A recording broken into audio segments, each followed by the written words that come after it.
marijuana, stimulating, mind-expanding, safer to use than alcohol. It's the in thing, the hula hoop of the jet generation. Marijuana is an intoxicating, mind-muddling drug. Light some candles for you smokers. Light one up. I got this really good fire weed called White Fire. We're gonna smoke a blunt or two of that. Drugs are bad. Drugs are good. Probably 50% of you watching this vid have and do smoke weed, pot, grass. Hey, where the weed at, man? Where the weed at? Why is marijuana illegal? I'm not really crazy about pot. I was a huge pothead. I would smoke each and every day. You smoke too much weed. It's definitely in my top 3 highest I've ever been. There's literally still people that are anti-marijuana. Marijuana has medical properties.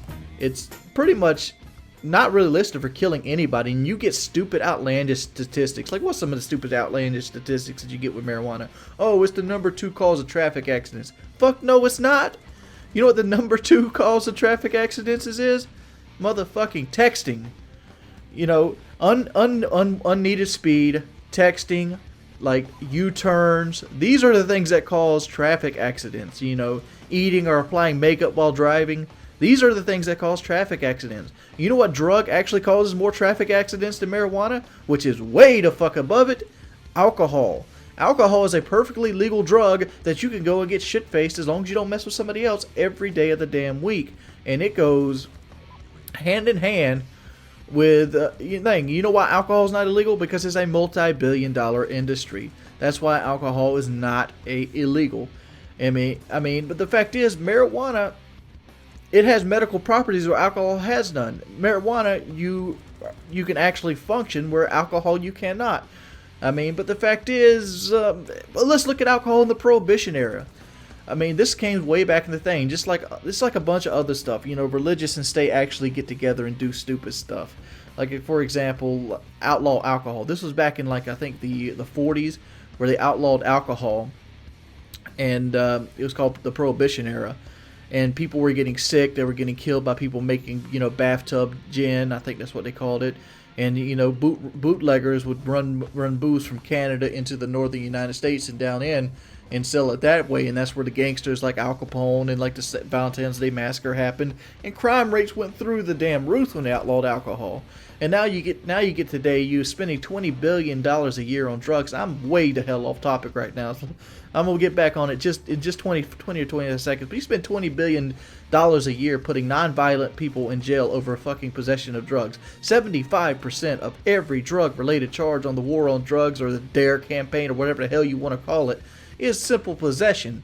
This isn't taking the guys that are actually trafficking the marijuana off the streets. It's taking the guys that, you know, might have an ounce or two in their glove box of their car because they want to smoke up after work because their life is shit, because you're fucking sending us into a fiscal cliff, and they have every right to do so in my book, because if you can get shit-faced drunk or you can smoke yourself into some lung cancer, why can't you smoke yourself into a nice happy place after work? I don't particularly partake in any kind of drug, but that's my choice, and I'm all pro about the freedom of choice.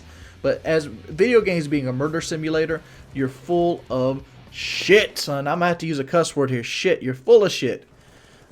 I mean, it's just another like propaganda agenda to make it justified for their paychecks. It's the same thing like this. I mean, you want to raise taxes. You want to raise taxes. You want to cut military salary, but you won't cut the fucking bombs. Matter of fact, I had a friend just the other day on Skype tell me he gave the most great example I ever heard of the military. And like, I'm not anti-military at all. I understand the need to be able to defend yourself. I mean, that's why I'm pro-gun. But this is the greatest example I've ever heard of our military. If you piss the United States off and you put a flag in the desert, we'll spend $1 billion trying to knock that flag down. Because think about it, we shoot mud huts with like smart bombs that cost millions of taxpayer dollars, and for what reason? What is that mud hut really that strategical to send an AC-130 out to it? Is it really that much of a pivotal point in their blockade that you can't do it? I don't know. It's stupid. But as video games as a murder simulator, that's horseshit too. Violence was around before video games.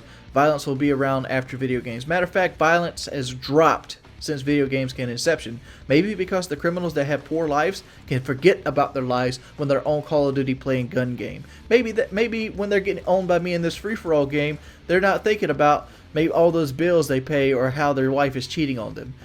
I mean, video games is an escape. It's not a murder simulator. Full of shit. And that's just my opinion on it. Let me know in the comment section below if you share any of these opinions with me. As always, if you could please like the video. It helps me out tremendously. And if you haven't already, subscribe. Tell your friends about me. It's Wings of Redemption, and I'm out 5,000. Greetings, yeah, it's IAmTheAttack, Cock of Gold. This is fucking Man Meat Show. Got the usual suspects, Wiki Chops. What's up? I said, what's up? And we got Simple Minds. And 6 Pound Soft.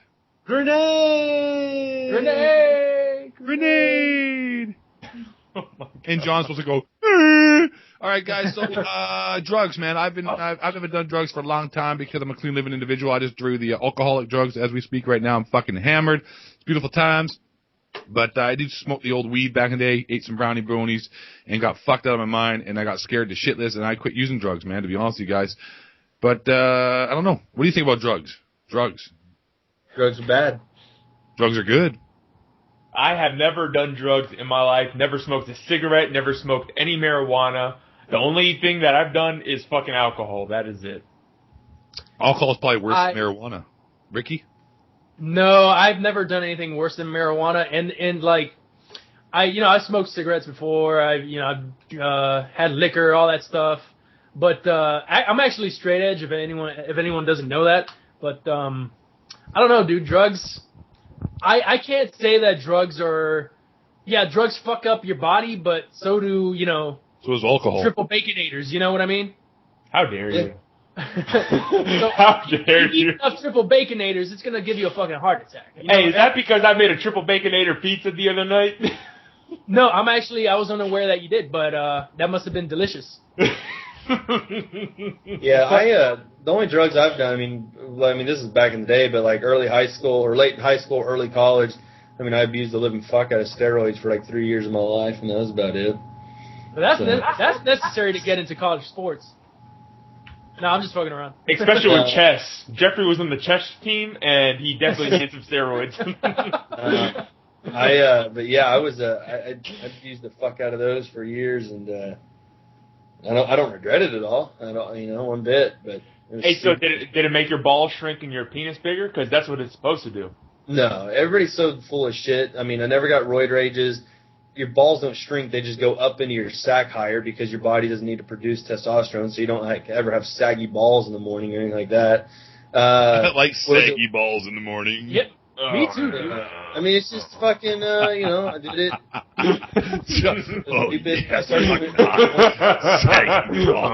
Yeah, big nipple. Oh, hey, I'm so big. Hey, I'll say this. If my balls are not down to my knees, I'm not having a good day.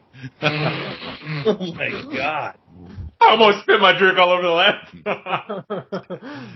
Do your balls hang low? Do they lobble through his flow? Can you tie him in a knot? Can you tie him in your bow? Can you throw him over your shoulder like a continental soda? Do your balls hang low? Yeah. Man. I'm going to tell you what, guys. I'm glad that I had a fucking drug experience, man, that fucked me up, guys. Can I tell a story? Yeah. All right, I was going to tell us on my channel for Storytime, a new series I'm going to be starting pretty soon on my channel, 8Thoughts, the Man of Cock of Gold. But nonetheless, I'm going to make it quick here because we got a 10-minute time limit. I was dating a stripper bitch back in the day. I don't know if you guys know the story about that stripper girl, Tina, whatever. And she was a drug user, but she started me on the dope, the fucking gateway drug to crack, apparently. It would never ever happens. Bunch of bullshit that is. First of all, okay, fuck the story. Yeah, I'll tell a story. Long story short, I got high. I went to this fucking wreck beach. It was like a nude beach, and I ended up eating this fucking brownie thing that was supposed to be between 4 people, but I had enough dope for 4 people, and I ate it all by myself without knowing. I got fucked out of my mind. I passed out, puking on myself, and I don't know, it was just a bad day. I never did drugs ever since then. That was like 10 something years ago. Before, I don't know how far, a long time ago. I'm fucking hammered. I'm gonna be honest with you guys. Wait. Did you just say you had hash brownies? Is that what you're trying to say? Yeah. Yeah. But it was supposed to be for 4 people, but I ate it by myself without knowing, and I got totally fucked. Oh, man. It was a bad... I took 8 grams of mushrooms one time, and I thought I was going to die. It was bad, man. I'm with you, John. I was seeing shit. I don't know what was in that brownie. I bought it from total stranger off the fucking beach. It's called Wreck Beach in Vancouver. Bill from Vancouver, Nolette Beach. It's called Wreck Beach. It's a nude beach. It was pretty awesome. It's a really awesome story. I'm actually going to go into more detail on my own channel, but when I have more time. Hey, this is my own channel. What the fuck am I talking about? Yeah. Fuck, dude. You are fucked. I'm hammered, dude. I mean, honestly, guys, I'm really drunk. Really drunk. We can tell. And Nancy's mad at me because I was talking trash earlier, but fuck that bitch, man. I don't care, man. Oh. Bros over hose. Bros over hose. So you're sleeping on the couch tonight? You're definitely fucked for real. I'm the cock of gold. I sleep where I want, when I want, how I want. Hey, Nancy. Yeah. Fuck you. Okay. See, that's how it and, but yeah, dude, I'm gonna tell you guys. I think I've done. There's tests and stuff, man. That marijuana is actually not as bad as alcohol. So I don't know. Dude, I've had some good experiences on marijuana, but I don't know. I think I could achieve. I could get to that point if I'm with like a good group of people, such as you guys. Oh, thanks, Ricky. Well, you know, that's what I do. I think I could achieve that high. I could feel that good. You know. Hey, you know what? You want to get America out of the recession or the world out of recession? Legalize. Tax the fuck out of marijuana. Done and done. They already said it. Pay off the debt with it. I mean, the stats on it were ridiculous. Like, I don't smoke weed. I don't, like, condone it or anything. But if they legalized it, I mean, I'm not going to still smoke it. So if you want to fucking get high and do whatever, I mean, dude, do what you want, man. It's a free country, man. You know, drugs. Hey, you're gonna have all types of comments about this shit now. Whatever. Hey, John, as El Press would say, whatever. It's what I do. Like a man. But I think as long as they keep it, you know, well, I don't want to say, I don't know, if they enforce it well, and you know, if it's like liquor, then I think it'll be all right. You know. Yeah. I think there were some actually really good positive side effects and stuff that marijuana can do for people, and it's just, I don't know what the fuck is going on. I live in Vancouver, Canada. We have legalized medical marijuana like California does, and we're on our way to legalizing it. It's almost decriminalized. Like if you get caught by a cop with, you know, less than, I can't remember how many ounces it is, but if you get caught, they just tell you to throw it out because they know you're not trafficking it, you're not a drug dealer, they just fuck with drug dealers. But if you're just a guy with a J, they just tell you to throw it out. They don't even give a shit in Vancouver. We got actually just a store called the Amsterdam Cafe, where people smoke dope inside the restaurant. Well, it's called the Amsterdam Cafe. It's on Hastings Street. And how much crime do you have? Not a lot. Exactly. Well, you know, we have quite a bit, though, for organized crime, because organized crime is running the marijuana. That's why I want to get rid of it, because that's where all the crime comes from, with the Asians and whatnot, and there's some other, like, white gangs and stuff called the Red Scorpions and stuff, and it's the big marijuana. There's shit, you know, BC Bud is the #1 bud in the world. It's called BC Bud. It used to trade straight across with cocaine from California. That's how powerful it was. And they're trying to decriminalize it because it's just stupid. It's not worth the problems having it illegal. Yeah, shit. Look at the Mexico border. You know, between Texas and California. I mean, it's just all that violence is down there is pretty much over marijuana. Oh, dude, did you guys, speaking of drug cartels, Mexican drug cartels, whatever, did you guys see that video that Wings of Redemption posted, the link to? No, I don't follow that guy. I'm just joking. Wow, another plug. Yeah, you know, what's with you, Ricky? Like, you're like, fuck. No, hey, first like, of all, hey, by the way, don't check it. DickTowels.com. Check this out. Wings of I got something Redemption. to say. Look, I got something to say. Ever since I've been on YouTube, there's this fucking unspoken taboo that if you mention another commentator's name, you're a fucking criminal, apparently. So, fuck that shit. Anyway. Wings were down. WoodysGamertag, White Boy 73, FPS Russia, Simple Minds, EightThoughts. Don't forget xJawz, Spiral Down, Whatever. Suck my cock. I don't care. The point is, Wings like of Redemption. Man. Listen. We posted a fucking video of these two guys getting beheaded by a fucking knife and a chainsaw, and that shit was fucking, excuse me, it was horrific. How did he post that on his channel, man, without getting a strike? It wasn't on his channel. He posted a link on Twitter, which was, you know, I was trying to get to that, and you guys kept interrupting me, but... Don't say you guys. I didn't say shit. Okay, I'm sorry, Jeffrey. John and Ben were interrupting you. Ricky, tell us about that, because we're cutting out of time here. What, this link to this video, this guy's getting beheaded from the Mexican cartel? Yeah, dude, one guy, he gets a chainsaw and, like, just places it to the dude's neck. You see all his blood spurt out. You see him, like, writhing in pain, and then he just lops it off. And then the next guy sitting right next to him, he's absorbing all the fucking, I guess he passed out from the shock of seeing his fucking snitch friend die in front of him. So, like, he's passed out. He's got all his blood on his fucking shoulder. One other Mexican cartel guy gets up, pulls his hair, and starts fucking chopping off his head with the fucking butter knife or some shit. It's incredible. Holy, okay, well, so guys, in closing, it's been a fucking pleasure. Drugs are bad because of... What a buzzkill. Holy fuck. They will lead to you getting beheaded by a Mexican cartel in the middle of fucking... For snitching, dude. Don't snitch. Fucking bitches over money and fucking, I don't know how many thoughts, cock and gold, drugs are okay, perhaps they're not, I don't know. We had talked about it. It was fucking awesome. I'm drunk. Nancy's mad at me. I'm probably sleeping on the couch and jerking off to internet porn. I'm just like me. I'm Ricky Chops, and I'm playing COD 4 right now using the AK-47 with red dot sight, stopping power, steady aim, bandolier. Okay, we're done. I'm done. Yeah, can someone say my name so I can do my outro? Simple Minds. Simple Minds. And 6 pound soft. Bye-bye. Dildo Space Booth loves you all. XJawz.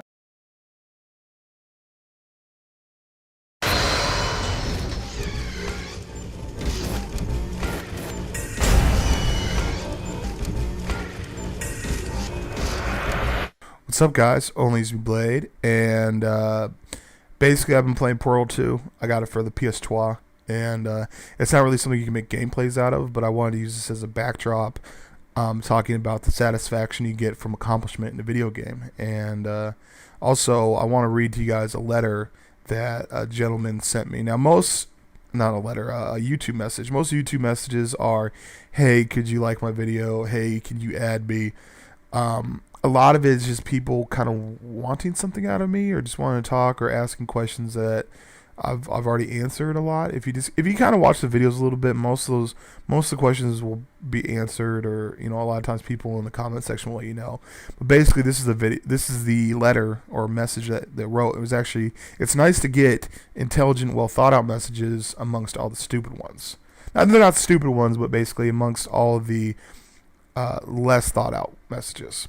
So the title of it said, my reply to officially burn out on Call of Duty. It was a video that I put out where I basically was just like, you know what? I'm not feeling Call of Duty lately, man. I'm going to go play some other games. Hey, Blade. I just thought I'd give you my 2 cents on your little slump you've having. First off, I'd like to say it's completely natural. If you've ever played Portal 2, then you understand what you're experiencing exactly when Wheatley was throughout the later half of the game. I don't know what the hell that means. If Portal 2 just isn't your cup of tea, well, allow me to explain. Video games, in a sense, are a drug. They provide you with a feeling of accomplishment when you accomplish something that you normally couldn't in real life. Unfortunately, like every drug, your body becomes accustomed to it after a while, and you need more satisfaction than you did before to feel the same way. At the same time, you tend to have a negative reaction when you don't get the same satisfaction that you did before. In the recreational psychology community, yeah, there is one, we're nerds, we call it the kill streak effect, in reference to Modern Warfare 2's nuke kill streak. It's essentially the hardest thing to achieve in a single match. However, as you play the game more, it goes from becoming something awesome to an unfortunate nuisance. I think you're making a good mood playing Grand Theft Auto San Andreas. Then later on he says, anyways, keep doing what you're doing, and I'll keep watching and liking. Have a good one, man. So, comparing a video game to playing video games to drug use. And it actually makes perfect sense if you think about it, because let's take marijuana, right? So it starts off with you doing marijuana because you see other people doing it, or you're curious or whatever, and then you play. Or you smoke or whatever. And then if you continue to do it, like a lot of people get this thing where they're like, well, I only smoke with friends. It's not something that I do by myself. It's just like, that makes complete sense. But like, the more that you play, and the more you play, you're going to continually try to get that satisfaction that you get from the high. So I would play Call of Duty, doing the knife only thing, and play. And then when I get that really good game, I'm like, woo, yeah! Like, I get that gamer high that I always talk about. And it's really, really prevalent. Now, I got that more so in Call of Duty 4. I got that less in Modern Warfare 2. Now, Modern Warfare 2, there was one thing where I was chasing the dragon. Now, what chasing the dragon is, it's a term used for more hardcore drugs, where you're pretty much just going super hard on a drug, trying to obtain that perfect high. And that perfect high for me back in the day was I wanted to get a knife-only nuke. And basically I would stay up, and I would not accept any invites from friends, and I would just play free for all and continually go for the knifey nuke, and it just wasn't working, you know. And I think it's an interesting correlation that this gentleman, the subscriber, sent me the message explaining the similarities, you know, like it makes a lot of sense. And in a way, let's say if I'm talking about Call of Duty Black, so I'm not feeling it, it's just because I wasn't getting the same high that I got from when I was playing Modern Warfare 2 or Black Ops. That's all it was. It's just like the amount of time and energy that I would put into the games and I wasn't enjoying it. It just didn't make any sense for me. That'd be like basically buying a big ass bag of weed from like a cousin or something, and it's shit. And then keep on smoking it and thinking that, like, the definition of insanity is to continually do the same thing over and over again, expecting a different result. And so that's what these video games kind of do. And it's just, man. Now, all this being said, so after you kind of sit down and after you kind of take all this stuff in, and you have a realization that you play these video games for enjoyment, and some video games you play it over and over and over again in order to someday possibly get that enjoyment that you once had when you first started. It might be because your tolerance got built up, or it might be because think of it like this, like with Call of Duty, right now we're on like the fourth generation, in my mind, because I started with COD 4 of Call of Duty stuff. So that's like if you were working at a job and you had this amazing manager, right? He was awesome. And then like his brother came in and he took over the company. It's just like you see a lot of the same similarities, but he's not the same. And so we're basically on like the fourth new boss, and he's just not as cool, not as fun as the original boss. But we still just kind of hope one day that those traits will come out and we'll enjoy it. So haven't really been enjoying Black Ops, but they pulled me back in. The competitive playlist, I'm digging it. Like playing Search and Destroy without equipment makes Call of Duty Black Ops fun again. I've been playing the competitive playlist, even though I swore off Call of Duty. I wanted to play other games. This one intrigued me, and this is like a new batch. You know, it's a new batch of green coming through, and I'm blowing it, and I'm just like, whoa, this is pretty cool. Let me know, guys, what you guys think. The Grand Theft Auto San Andreas Let's Play, the first one is up. I put a playlist on my channel, and I hope you guys enjoy this little analogy and reference from doing drugs and alcohol to playing video games. And I hope you guys go catch that gamer high. Peace.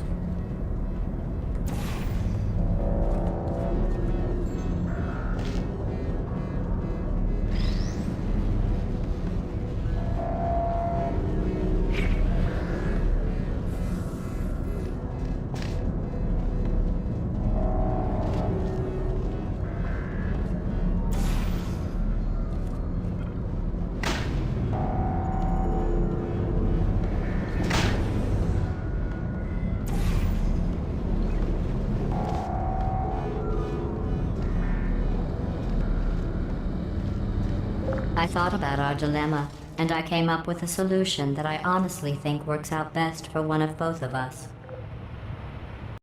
What's going on, guys? My name is Jericho, and this is a Get Personal, and it's going to be dealing with drugs. And before I start off, you guys have to understand that everything that I say is meant to be taken as a hypothetical situation, that none of these things that I'm about to tell you should be taken as fact. And, I'm not promoting or condoning the use of drugs or alcohol in minors.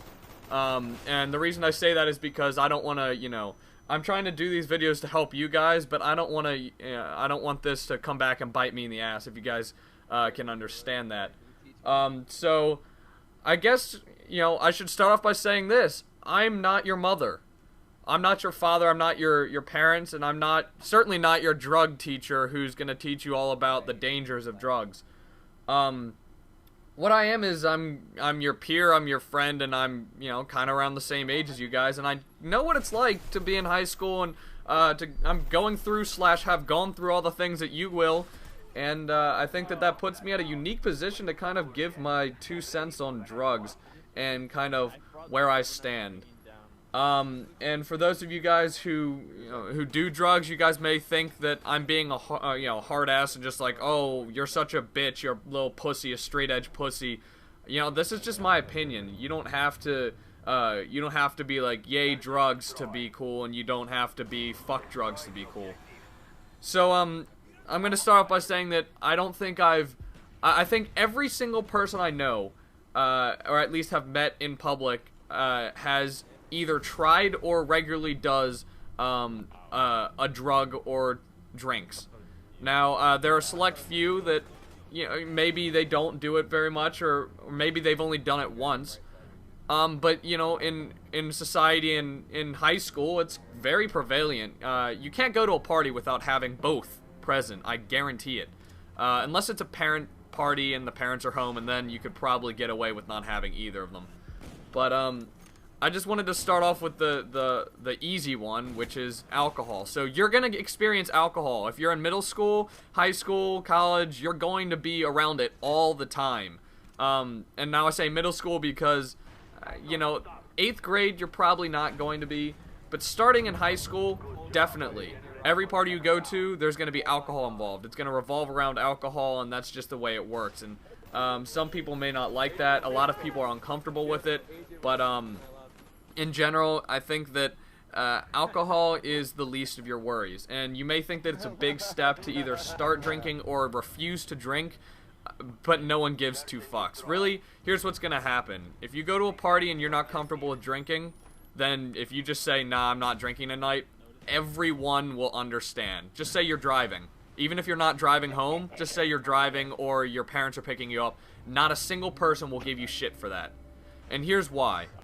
If you're going to make the adult and mature decision to drink before 21, you need to make the adult and mature decision to be responsible for yourself, to not go overboard, to be in touch with your actions, to not drink yourself into oblivion so you become a burden on everyone else. And most of all, you need to not be a retard and drive. Now, I've been to lots of parties. I go to parties all the time. And I'm not trying to make it sound like I'm the cool man, I go to parties. But, you go to parties and you see people do stupid stuff. You see people get drunk, and they can't, you can be in control of your actions. But once you get to a certain point, and you're throwing up in the toilet, and your friend has to take time out of his night to sit there and make sure that you don't pass out in a pool of your own vomit, which does happen and has happened. I've had to do it. I've had to watch my friend puke his fucking brains out, release the Kraken into the porcelain throne, and it kind of sucked. It really sucked for me to take time out of the night that I was having fun at and, take care of my friend. So you don't want to be that guy. Don't be that guy who can't, control himself, who doesn't have any self-control, and who makes other people watch out for him, because you won't be invited to any parties after that. I'm serious. You just don't want to be that person. And, if you're gonna make that decision to drink, make sure you know when to stop. The first time, the second time, the third time, the fourth, fifth, sixth time for that matter. Actually, every time you drink, you might not be sure. There's no clear stopping point to when you should stop. It's all got to be a judgment call. So if you're gonna make the decision to drink, you sure as hell better know when to stop. And I'm gonna tell you right now, right when you can sit down and say, I don't feel like I did when I'm sober, I think I'm drunk. You're drunk, you should probably stop drinking. You want to do it in a safe environment. I'm not your mom, I'm not going to say don't do it. Odds are 90% of you guys will drink before you're 21. Probably more than that, actually. And if you say that you're not going to drink before you're 21, I commend you, well done. And that takes a lot of balls to stand up to everyone. But in the long run, maybe you're going to be better off than some of us who do drink before we're 21. But, it's not hard to say no. And I think you may think, oh God, you know, saying no is gonna ruin me. It's gonna make my peers think less of me. It's not. I can assure you that everyone understands, and most people respect your decision to drink. And if you do it in a safe environment, that means no one's driving home. That means that, you know, if there's a responsible adult in the house who either knows that people drink or knows that people may be drinking, that's also a benefit. You may think that's like, you know, backwards, like, shit, I don't want my parents or any parents knowing I'm drinking. Honestly, what happens if someone gets hurt or someone, you know, drinks too much, and then you have to call the police? Or, I mean, not the police, the ambulance. Then you're just fucked, and it does kind of help if you know, if you're gonna drink, to know exactly where you are. Don't go to some abandoned house, that's just stupid, and at least if there's parents there, you're not gonna get fucked if the cops come. And, you know, that's a big thing, and that's a whole nother story, cops and stuff. But, you know, that's basically alcohol for you. You have to be in control of yourself, you have to be responsible for your actions, and that's basically the main thing. If you drive, you know, my friend drank and drive once, and, I gave him so much shit, I still give him shit for it. And it's not like a joking, you know, rib, it's seriously, I give him shit all the time for it, because it was so stupid. If you're gonna drive 5 minutes, why not just walk? If you're gonna drive an hour, or, you know, whatever, carpool with someone. Designated driving is so easy to, you know, arrange. Don't be an idiot and, you know, you could ruin your future. Honestly, odds of you dying, if you're tipsy, probably not that high. Odds of you getting in a crash, pretty damn high. Odds of you, you know, fucking up, coming home, your parents finding out. What's worse than getting in an, you know, than getting home and just having people yell at you is the fact that your parents may find out that you drank and you drank and you drove the car. You're not gonna go out after that. Don't be stupid. Don't drink and drive. Now on to other stuff. I'm gonna say personally, as far as everyone else goes, I will never associate myself with, nor will I ever take any drugs more than marijuana. And you may be thinking like, oh, you smoke and stuff like that. Trust me, guys, like, I'm gonna tell you all about the stuff that you need to know about weed, because quite honestly, it's stupid. You'll never see me around anything like hard drugs, painkillers and shit like that. That stuff is so fucked up. There's so much, you know, that could go wrong. I don't want to be around that. I don't think anyone wants to be around it. You're uncomfortable. No one acts normal. When you're drunk, okay, it's socially acceptable, and you still have like a retention of yourself. Now, I've never been high on anything besides a painkiller when I got my wisdom teeth out. And even then, taking the recommended dose, I could definitely tell I was not exactly in the right state of mind to go out and talk to a job interview about, you know, possibly getting a job. I'm not going to ever touch that shit, and I recommend you don't either. There's stuff that, you know, you shouldn't even consider doing, and I think I draw the line right after weed. And as for weed goes, probably 50% of you watching this vid have and do smoke weed. The Call of Duty community smokes a lot, and, you know, weed is something that I know a lot of my friends do. I'm going to tell you straight, weed is not a big deal. That's it right there, that's out in the open. Weed is not a big deal. You may think it's a big deal, your friends may think it's a big deal, everyone around you may think, wow, weed is some monumental thing. It's not a big deal. And the reason I'm telling you this is not to encourage you to do it. If you want to do it, fine, go ahead and try it. But to give you my 2 cents, if I did weed, I'd sit on the couch, I'd eat chips, I'd watch a movie, and then I'd go to sleep. Now, all the stereotypes of being drunk, pretty much true. All the stereotypes of, you know, smoking weed, not gonna lie, pretty much true. I don't see the appeal in it. A lot of people think it calms you down, and I guess it does. But honestly, look at me. I speak in caps lock mode. You know, I'm an energetic guy. If you're an energetic guy, if you're happy, if you're, you know, you don't want to be pretty much silent sitting and watching TV and eating food, weed's probably not for you. Go ahead and try it. I guarantee you no one's gonna, you know, you're not gonna die from it unless it's laced with something, but seriously, no one's gonna die, and the only thing that's gonna happen to you is maybe a bunch of people around you may lose some respect for you, and that's the truth. Weed is not socially acceptable. People, you know, while a lot of people smoke it, it's not like alcohol. It's, you know, people, it's kind of dirty in terms of what people think, and you know, you can smell it on people. Let's put it this way: if you're gonna smoke, don't try and hook up with a girl. No one's gonna want to kiss you. You're gonna taste like an ashtray. Weed, I just don't see the appeal in it. So I know a lot of you guys may be advocating it. Medical wise, yes, definitely. Medical wise, definitely. As for everything else, if you smoke it, if you get offered it, that's fine. Personally, will never pay for it in my life. Will never pay for it in my life. I just don't see there's not like, you know, the risks versus the rewards. Complete shit.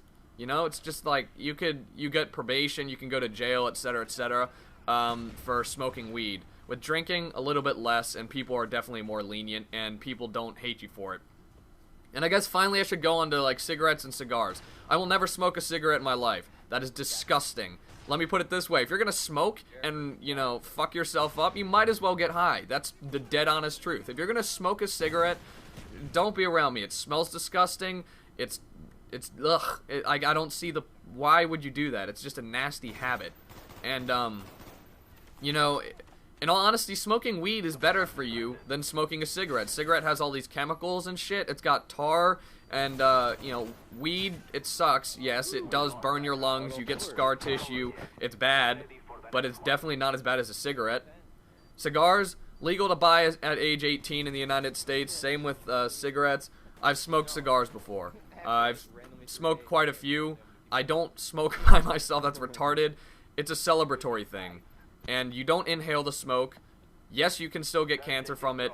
No, I definitely will not be smoking a cigar more than once a month, because that's just disgusting. Same thing. It smells kind of, I mean, if you get it on you, you can smell it, you reek of it. No one wants to really, you know, kiss you or get around with that. So, cigars, you know, really, it's like, sure, I'll try that cigar, but I'm not about to smoke an entire thing by myself. But I hope you guys enjoyed this. It's just my opinion. I don't want any guys trolling me in the description and the comments, freaking out like, oh my god, you don't like weed, therefore you're a faggot, unsub. That's retarded. And I also don't want any of you guys thinking less of me because I've done all these, you know, or I've said all this stuff about these things, alright? Yeah, I tried to do this to kind of inform you guys of what I think about it and kind of the ramifications and everything. But the main point that I wanted to drive across was this. If you're going to smoke weed, if you're going to smoke anything for that matter, if you're going to drink, make the smart decision and the mature decision. Don't do anything stupid. Don't do anything stupid. Don't get caught, for first off, okay? Don't get caught. Don't do anything stupid, and be sure not to be that guy who fucks everything up for everyone else.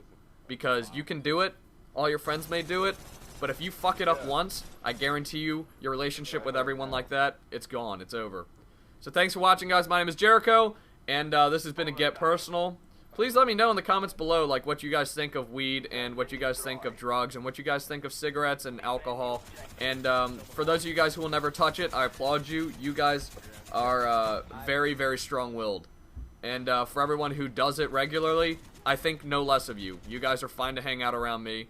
It doesn't bother me at all. And I think that's the way it should be. It shouldn't bother anyone at all. Whether you're hanging out with someone, or you're, you know, you're just at a party.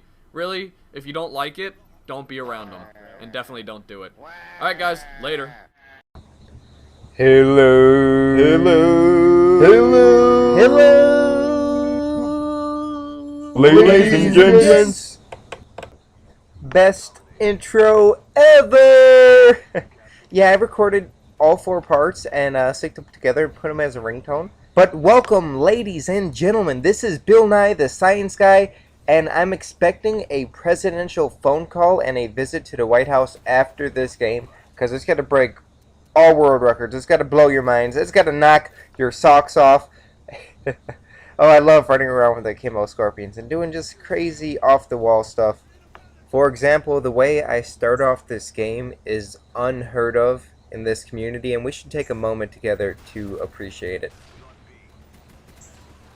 Triple kill with the M1911s with the quad feed. Are you kidding me? It's bringing a tear to my eye. It was so beautiful. That was really nice. Put me on the wall of duty in Call of Duty Hall of Fame, whatever you want to call it. Oh, what are you doing? Run up and get done up, stupid. I got 2 things in my hand. What an idiot. What are you doing? Are you stupid? I can't breathe. I can't breathe. Just reliving this gameplay. Oh, it's just... he. Jizz.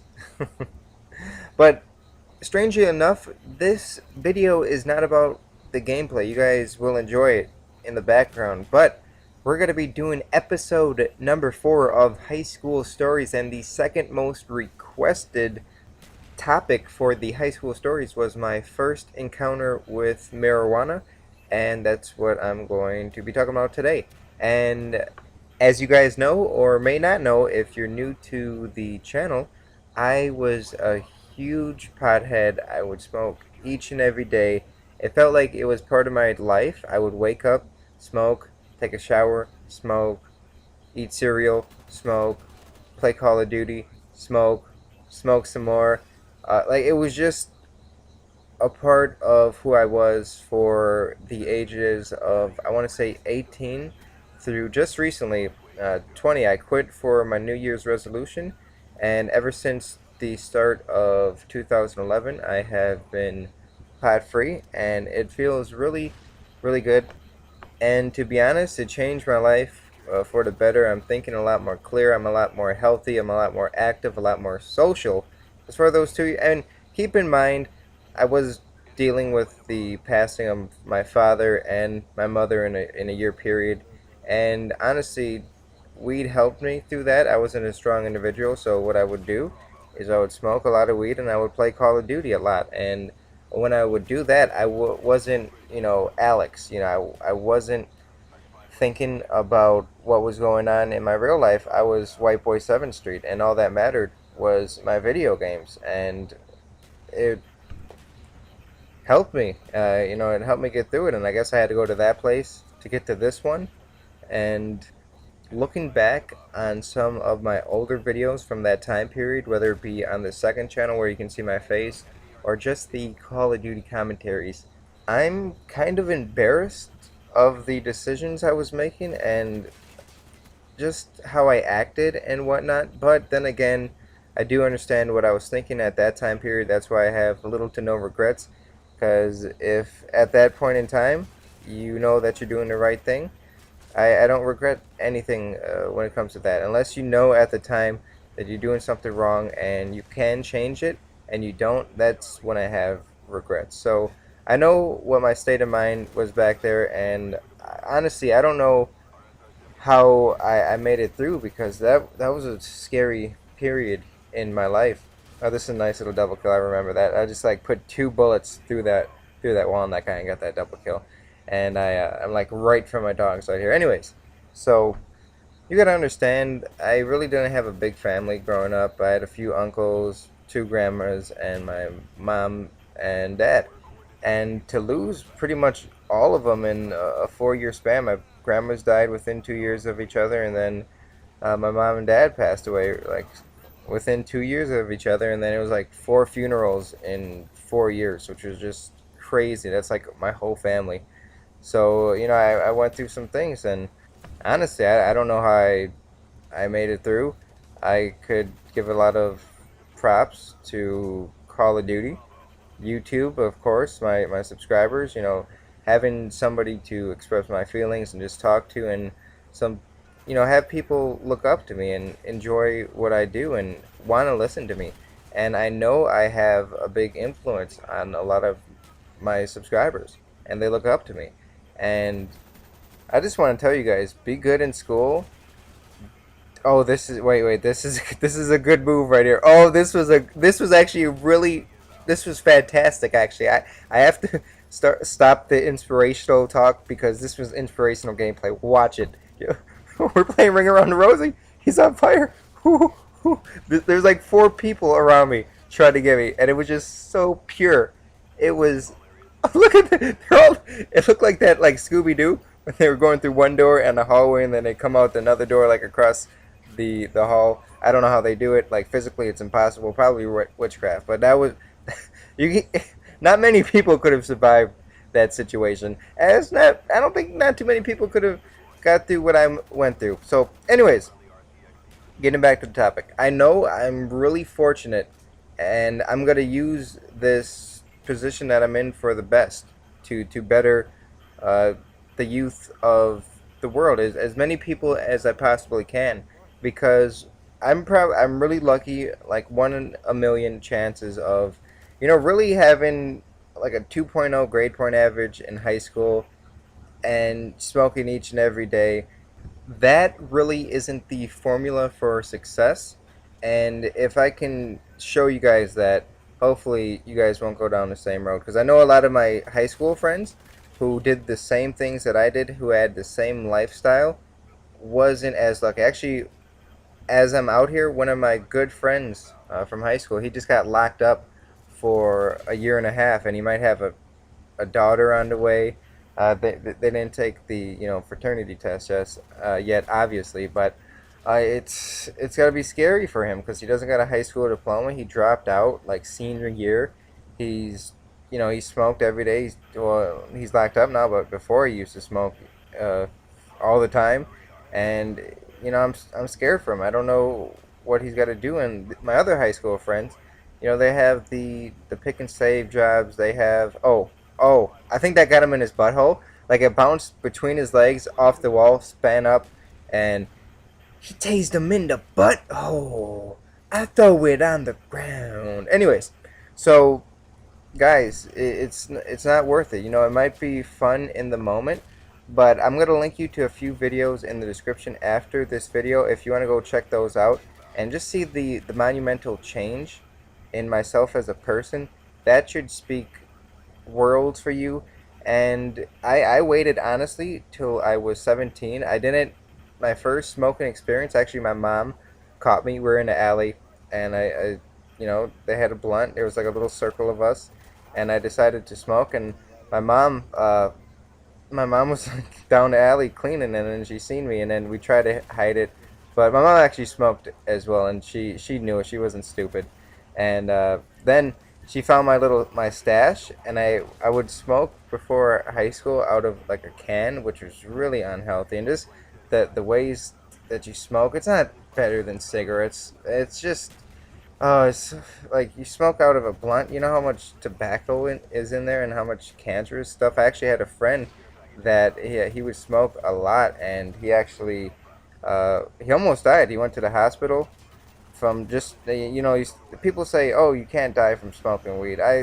That's not true. Like the methods of smoking, you can, and it's just not health wise. It's not good for you, and mentally it's not good for you. And I waited till I was 17. Oh, my mom caught me, and then she showed me how to smoke better, and she threw away the can. And my mom was cool in that aspect, and she was a wonderful woman. And it was actually her birthday recently. So guys, if you can take one message, or actually I want to talk a little bit more on this subject, so I'm going to throw a 2-for-1 video extravaganza up. So I finished this game like 70-7, which is just nuts for this creative class combination, running around with M1911s, playing Ring Around the Rosie around the propane tanks. It's just a crazy gameplay, and you guys got to enjoy this next one as well. So back to the subject. So this is going to be a message to the people who haven't smoked yet. There's no rush in it. Like I said, I waited till I'm 17. It's not like an initiation to the cool club. There's no pressure. Don't do it, and this should be why.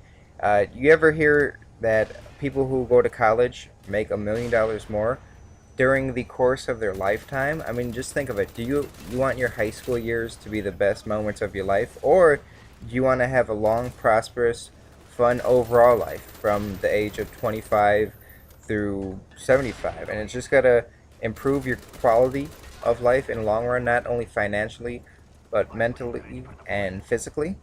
And if I could do it all over again, I would have quit. I would have never even start in the first place. But I kind of got peer pressured into do it, and the rest is history. So, and this is going to be a message for the people who are smoking and are just 100% disagreeing with everything I'm saying. I was in that same position. I had a few friends tell me not to smoke, don't do it, it's not worth it, you know, just think of the long run. And I was like, no, no, no, you're silly, this isn't affecting me. But in reality, what it was doing when I would smoke, maybe that day I didn't go out to a job interview. Maybe that day I just wanted to sit in and play Call of Duty all day. Maybe I could have, you know, found my dream girl if I would have went out and did something. But I felt so lazy. If you see those commercials on TV, the truth commercials, where people are just like a flat, uninflated version of themselves just on a couch, my friends would laugh at that while we were smoking, you know, watching TV. We would laugh at that, but in reality, we were sitting inside smoking, watching TV. So that should speak for itself, you know. We could have been out there doing something, and that's the truth. That's how you were. You didn't go out. You didn't go, you know, for your full potential. So just think about the possibilities that you're missing from, you know, staying in, smoking, and just overall, your grade in the long run, the short term and the long run, it's not good for you. And I don't want to be like so negative Nancy, anti-drug, this, that, and the other, but from my experience, you know, it's the truth. That's how it is. I'm just speaking from what I went through and my experiences with the subject, and I've been through it. So, you know, learn from this is the point of the high school stories, to learn from my mistakes and try to become a better you, which I try to improve myself each and every day. Like that athletic move right there. That was a nice drop shot. And I actually kind of regret that, and this is actually one of my regrets that I had recently. You know my friend I was talking about earlier that had went to jail for a year and a half, or he's in jail for a year and a half, and that might have a baby on the way. We actually were going to schedule intervention on him, and people were like, oh, a weed intervention, are you crazy? No, I mean, just I needed one, but I was just strong, and I decided to quit for New Year's. You know, it was a personal decision of mine, but I could have used some help. I needed some help, but I guess I went to the internet for my help and my subscribers to help me out, and my dog's just going to work right now. But we ended up not doing it, and that could have potentially saved him from jail, saved him from, you know, he could have finished high school. He needs like 2 credits, and it was like 2 years ago when he dropped out. Like, he needed 2 credits. He was so close, and I'm just worried how is it going to affect his life in the long run. I know my godfather is in the same position. Actually, he's trying to better himself right now, and I applaud him for that. But, you know, he was a hooligan in his youth, and, you know, just now he's turning around his life, and I believe he's 40 or so. So luckily I got out from one of the lowest points, no, hands down the lowest point in my life.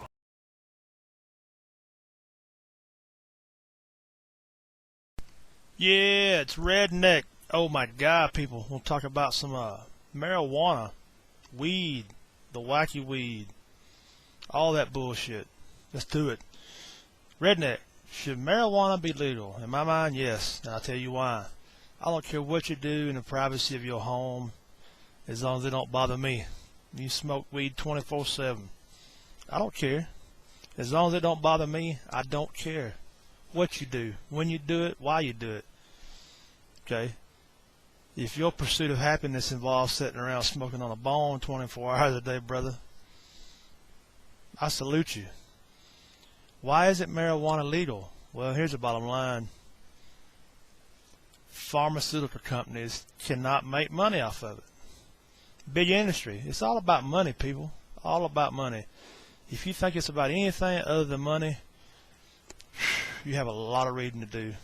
Let me tell you why. Money is the root of all evil. Okay?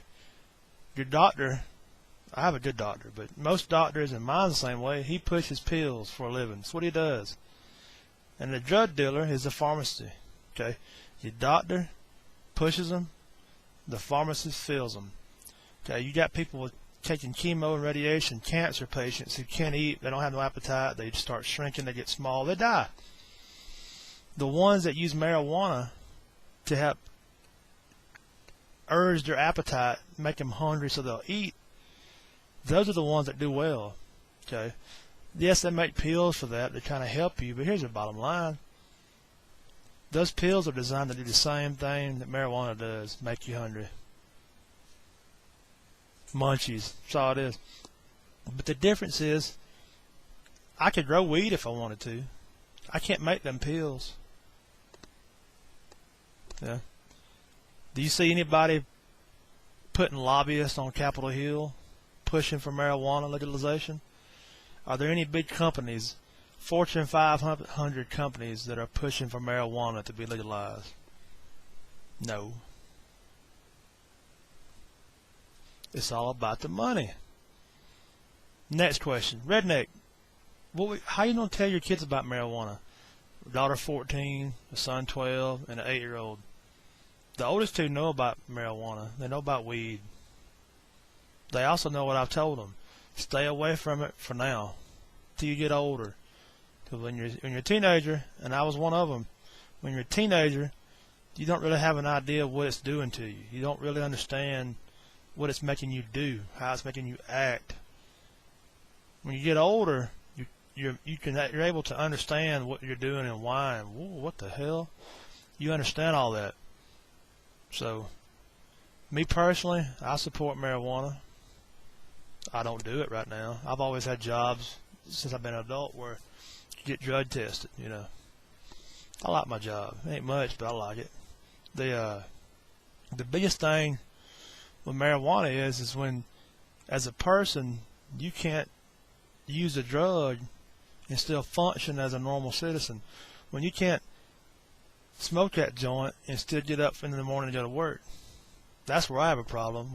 When you let a drug interfere with your daily life, taking care of your wife, your kids, your family, and all your duties that you have to do daily. That's when you become a problem. Okay.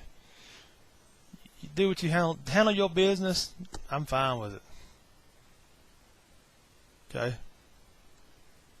It's more redneck. What's up, boys?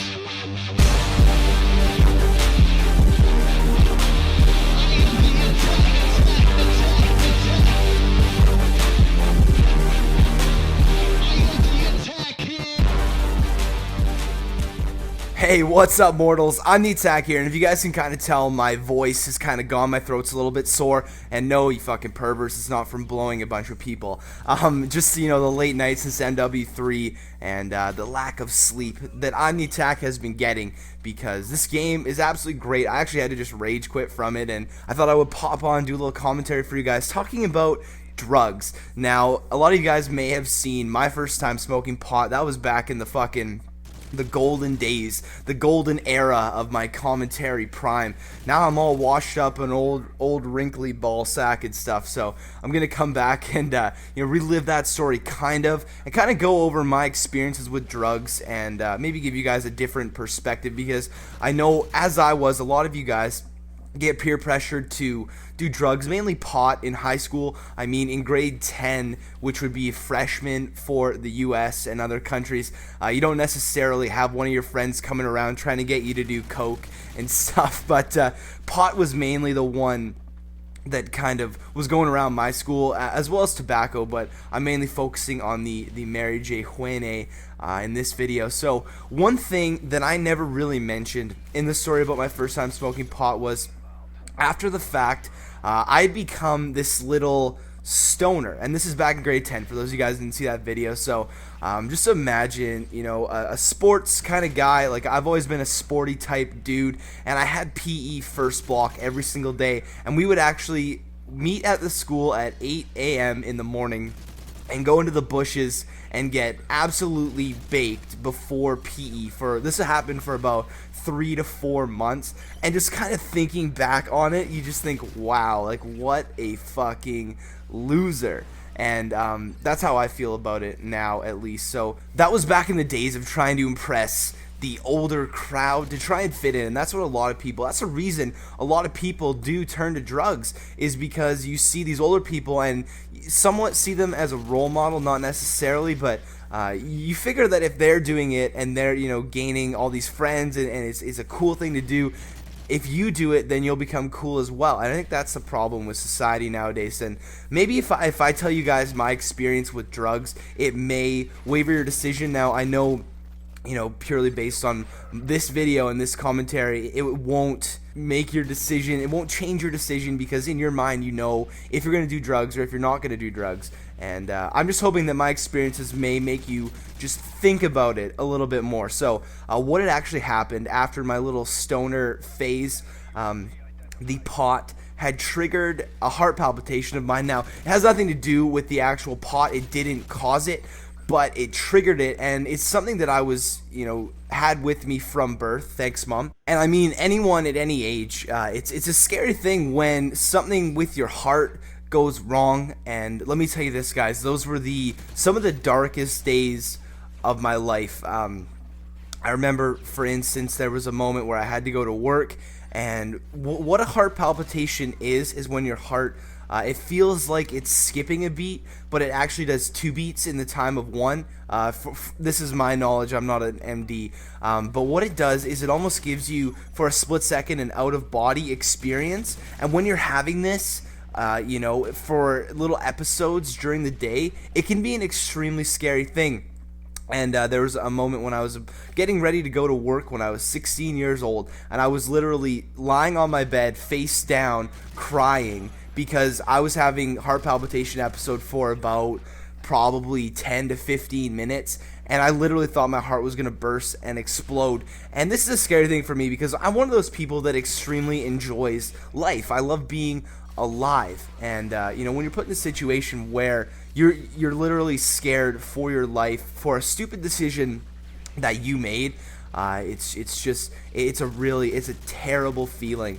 I went and got medical attention. You know, my family brought me in and got it kind of figured out, did the ECG, the EKG, wore the stupid things on my nipples and stuff, but you know, got it figured out. And I have episodes, you know, once in a blue moon now, every month or so, when I'm doing some physical activity. But so yeah, I just thought I'd give you guys a little story about my experiences with pot, with drugs, and I may do another video touching on this a little bit more. This is a really short gameplay, and I felt that with all the gameplay videos I've been putting out, I would give you guys a life story. And I hope you guys enjoyed this video. I hope you guys could take something away from this video and possibly just make like one better decision each day. And if you set your mind to making one better decision each and every day, eventually, you know, every decision will be the right decision. So if that made any sense to you, I don't even know if it made sense to me. But anyways, thank you guys so much for listening. If you wouldn't mind leaving a rating on this video, a like, a favorite if you really enjoyed, and comment on this video and letting me know your thoughts on drugs. Thank you guys so much for listening. I'm the Attack, and I'm out. Marijuana, weed, pot, grass, cannabis, ganja, Mary J, dope, chronic, reefer, and kush. Now, what do each of these terms have in common?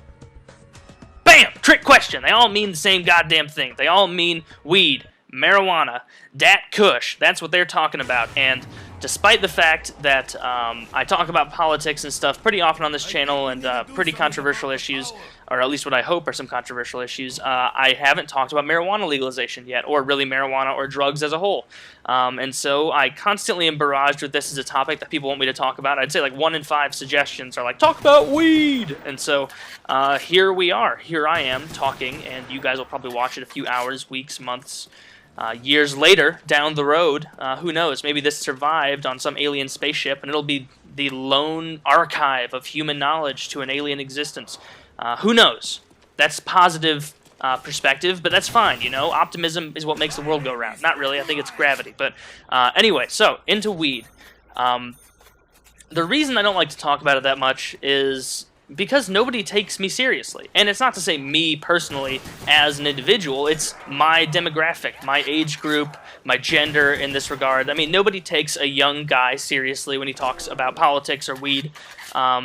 Or I should say that older people don't take young people seriously for the most part when they talk about politics or weed, which to me is a real damn shame, because I really don't think that the veracity of someone's contention should be contingent on their age. That's really just not how it goes for me. Someone, whether or not they're 8 or 80, if they have a valid point, it's valid. And I think that's something that really we need to work on as a society, since we spend so much time engraving into us, like, just listen to the old people, they know everything. But that's a whole nother issue. We could talk about that. But it's understandable in a way, because the way that the politicians look at us when we talk about marijuana legalization and stuff like this is the same way that you or I would look at a 6-year-old kid if we asked them, what's the best show ever? What's the best show to ever exist of all time? And that 6-year-old said, oh, The Wiggles or Teletubbies. Like, you wouldn't sit down and consciously muse and be like, you know what? Maybe this 6-year-old is onto something.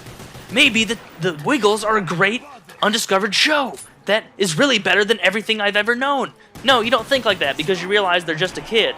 And although I'm not equating my opinion's veracity to that of a child's favorite TV show, I am equating the perspectives that adults share on both of these things, or at least adults in regard to politics. When I refer to adults, big quotes, I'm kind of just referring to the Mitt Romney, Newt Gingrich politician-type people among us who are just all too sure of their own way of life. So, as far as weed, let's start it off like this. I'm going to try and lay the foundation and talk about it in the context of other drugs. Now, for some reason, people in the marijuana community are super adamant about you don't have a right to tell me what I can and can't put in my body. But what's strange is these same people don't stand up for crystal meth users. They don't stand up for cocaine users or heroin users and say, oh yeah, you can't tell a heroin user what to do because they have their body as well. And my point with this is that if you're going to make a point on an issue of principle, then you have to carry it all the way, even if it's unpleasant. So idealistically, I think yes. I think every single drug should be legal, because from a wholly idealistic perspective, I don't have the right or just this ability to tell someone, you don't get to enjoy this, or you don't get to do that, or you're not allowed to do this, because I don't have an authority on which to base that. As much as I may personally disagree with their use of this drug or substance, that does not warrant me being against their ability to use it, because that's bigotry. That's just saying, oh, I dislike something to such a degree that you can no longer do it. That's like if, imagine Obama was just seriously offended by Belgian waffles. Just offended by them. He hated Belgian waffles so much. He hated the syrup they put on there. He hated those little delicious slices of cherries and strawberries that they put on there. He hated them. And so he made it so that nobody in the whole country could have a Belgian waffle because he disagreed with it so much. And that's exactly what it is with drugs. And now I'm going to get a bunch of people jumping out of the woodwork saying, oh yeah, well you don't get super high from eating a bunch of Belgian waffles, do you? Do you? And, you're right. And so that's why you have to take this a little bit more in depth. And you have to think about it, and you have to weigh each drug individually against, with the pros and cons, and see what the consequences are of legalizing that drug. And so that whole comparison was just to kind of point out that you have to carry these principles all the way to the end. So that's one thing that really bugs me about the marijuana community, is that they're really, really adamant for the most part about legalizing weed, but they really try to distance themselves from other drugs just to be like, oh yeah, we're one of the good drugs. We're not like those guys over there. Everybody who does them are stupid idiots. Am I right? But so that's one thing I really don't like about the whole weed community, and I really do think it needs to change. Now, on to the next point, which would be the inevitable conclusion, which is, oh, all right, Taylor, well, then if you think every drug should be legalized, then everybody's going to be driving around on heroin and geeked out on coke and just completely messed up, popping pills of ecstasy on the freeway, just not even caring, just not a care in the world, just doing whatever they want.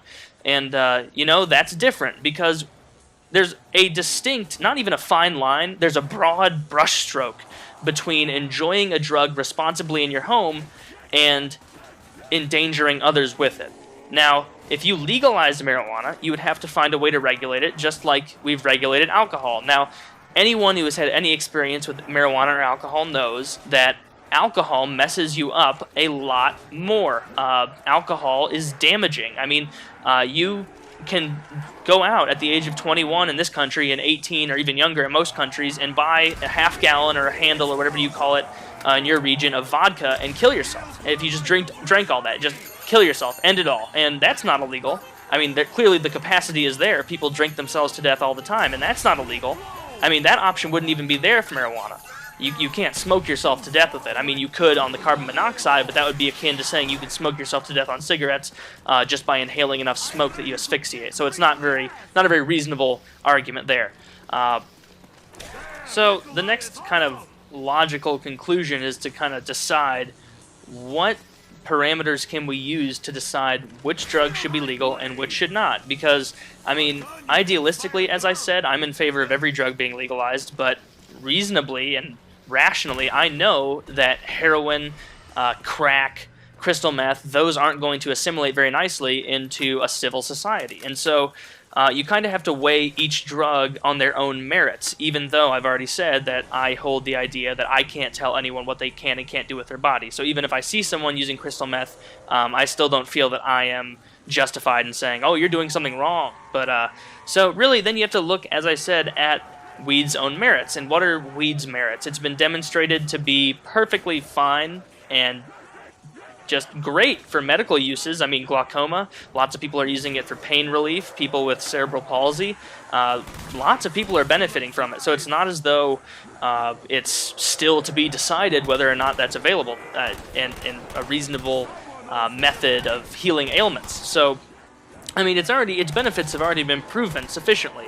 And there actually, a recent study came out that showed that marijuana smoke compared to cigarette smoke actually is very, very low in the comparison of carcinogenic rates.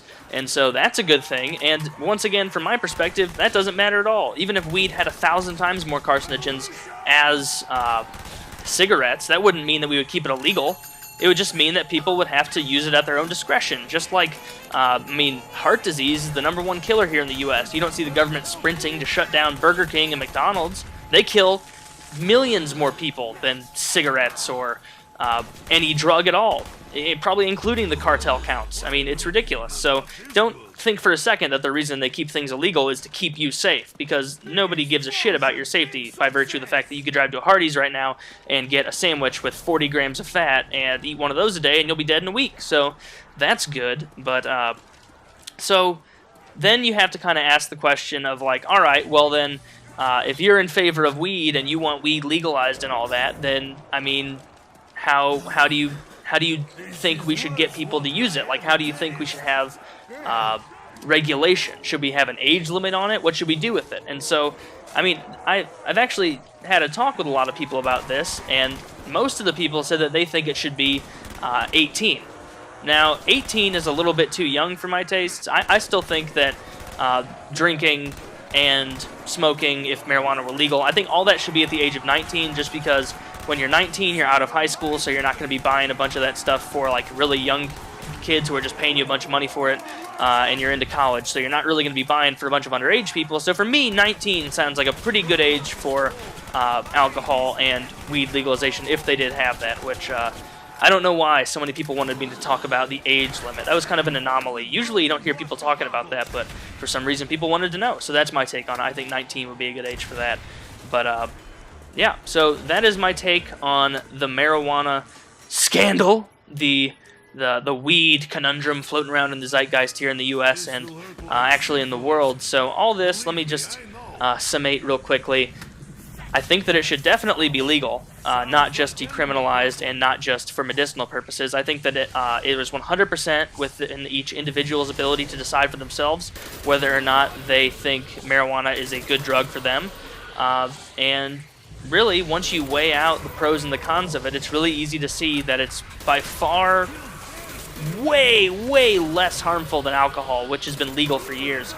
And it's really relatively harmless. I mean, you never hear about anyone getting way too high and then going and robbing a bank. You'll hear like, oh yeah, so I got high and then ate a bunch of Cheez-Its and then passed out. Like, you know, it's not a dangerous drug. And I think that really needs to get brought out to the forefront, because even talking to my parents and grandparents, it's really apparent that they were fed a lot of propaganda bullshit about marijuana and what it really is. So that's what I've got to say about it. I hope you guys enjoyed the video. If you did, please leave a rating, and if not, feel free to leave a comment and let me know why.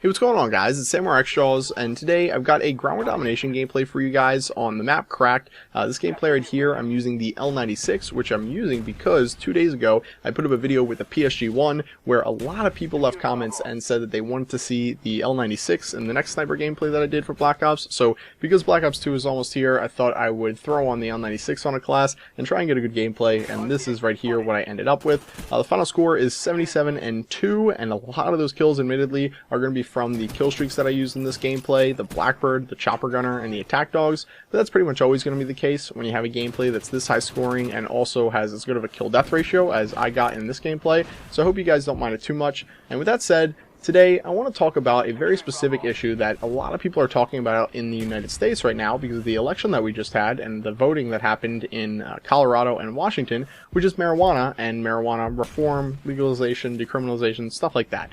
So if you don't already know, 2 states in the United States now have made, just a couple days ago, marijuana legal for recreational use. So that means it's taxed and run like alcohol, and you can own it and possess it, smoke it, use it, whatever, as long as you're over the age of 21.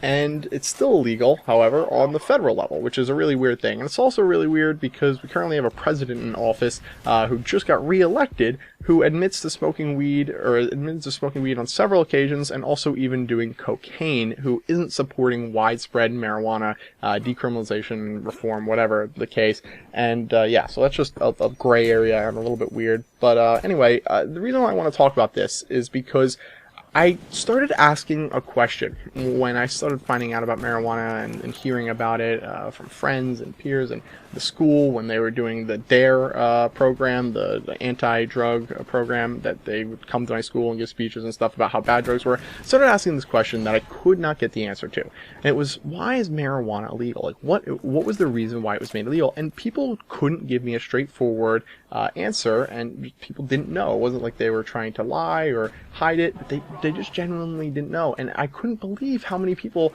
were completely okay with having debates that were unrelated to why marijuana was made illegal in the first place, which is the debate I wanted to have with people. Like, well, why should it be made legal? Well, let's look at why it was made illegal in the first place. So today I'm going to share with you guys the findings that I had from a research paper I did in 11th grade finally, when I decided I really want to look into this. We were doing a school thing where we had to choose a topic. The teacher, my English teacher, said that the 2 topics that were not allowed to be covered for the research paper were abortion and weed, marijuana, and she said that, you know, students have been trying to do it for 9 or 10 years, and she's never let a student do it in all that time. And I went to her after class and said, listen, I want to approach this topic from a completely different angle than most of your students probably come to you with. Most kids just want to say, oh, it's not that bad for you, marijuana's fine, and this and that, and it's a bunch of potheads making an argument.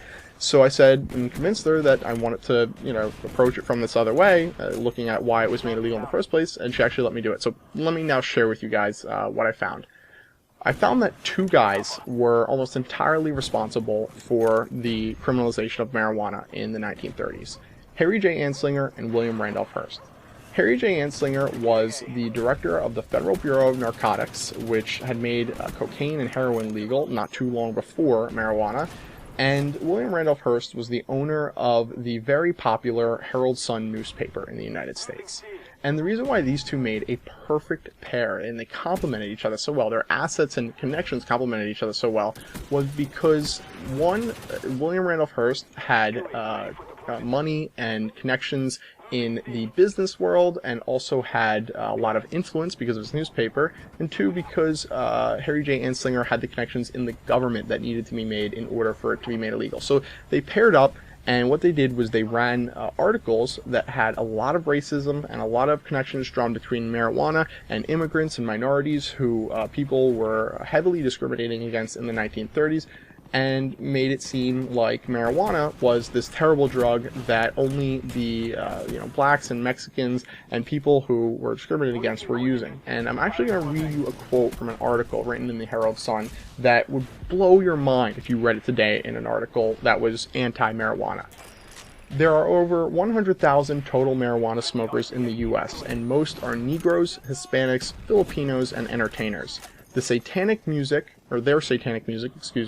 jazz and swing, results from marijuana use. The marijuana causes white women to seek sexual relations with Negroes, entertainers, and any others. End quote. My God, that is ridiculous. So this quote from this article not only is trying to make people not like marijuana because of the fact that Negroes are using it, and Hispanics are using it, Filipinos, minorities in general, but it's also saying that it's the cause of the music that they're listening to and the music that they're creating, which is ridiculous because jazz and swing music is not satanic at all. And it even finishes it up by saying that it's going to, if you smoke it, make white women seek sexual relations with Negroes that they might not have seeked out, or they might not have otherwise seeked out.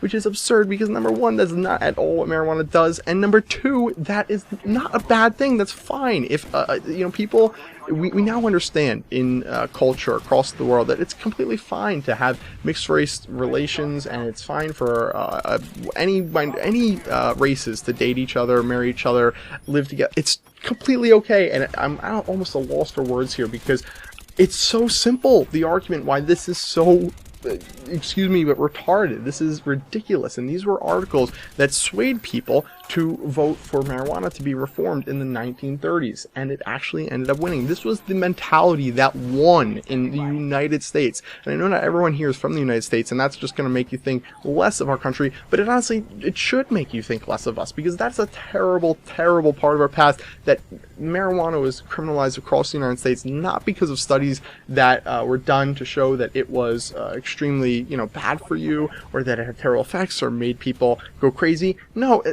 because those things aren't true. They had to come up with these lies, and this is what led to marijuana being criminalized in the United States. So I'm not going to harp on it for too much longer. That's the end of this gameplay right here. I hope you guys learned something from this commentary, a little bit about the past of how marijuana was made illegal in the United States. I hope you found it interesting. If you want to see more controversial commentaries from me where I talk about some topics that maybe not everyone wants to touch on, and you just want to hear me share my opinions in general, please take a second to give this video a like rating. I really, really appreciate that. And yeah, leave any comments down below for suggestions you want to hear me talk, or suggestions for topics you want to hear me talk about in future videos. And I'll catch you guys later. Bye.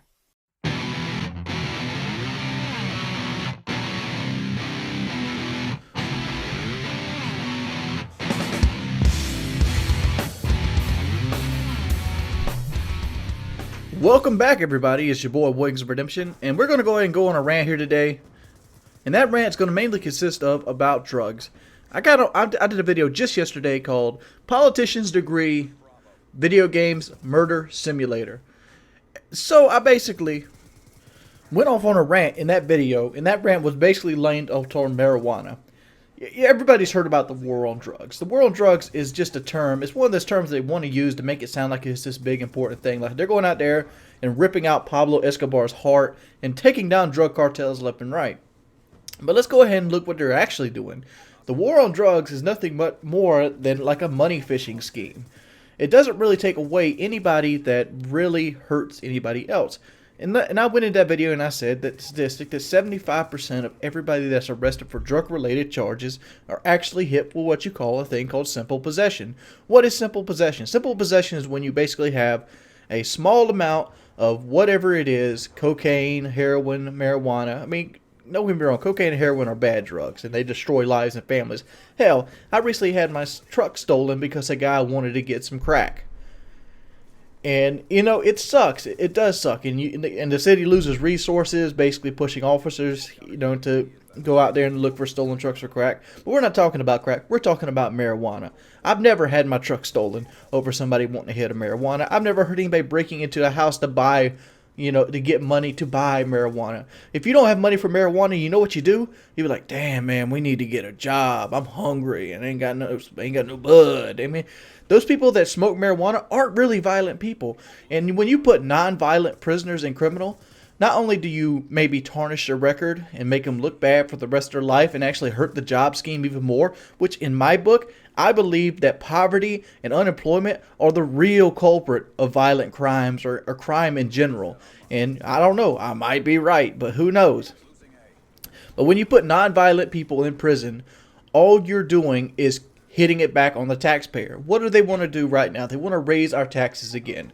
Why not, instead of raising taxes, you spend your money more efficiently? I understand that when you're in a situation that you can't really punish anybody but by monetarily means, or means of, hey, we're going to put you in this big cage. But that big cage costs money, and it costs a lot of money. Every pothead that you put behind bars for having simple possession, or having some sort of marijuana on them, let's say they get 6 months, or let's say a year. A year in prison in South Carolina costs the taxpayers of this state $31,000 per inmate. Per inmate. That is somebody's goddamn job, dude. Look at the unemployment lines. The unemployment people don't get that kind of benefits. You know what? That's the damn shame. If you're on unemployment in the state of South Carolina, you're going to make about $15,000 a year. But if you go to prison, they're going to pay $31,000 to feed you, clothe you, and keep you up. Not to say that prison's like this hunky-dory good place you want to be, but that's just how much it costs when you break down electricity, the guards, the food, the clothes, the tools, the riot gear, and all it takes to keep a prison up, it averages out to be about $31,000 per inmate. And it's stupid to put a non-violent person in prison. Prison should be reserved for the worst of the worst.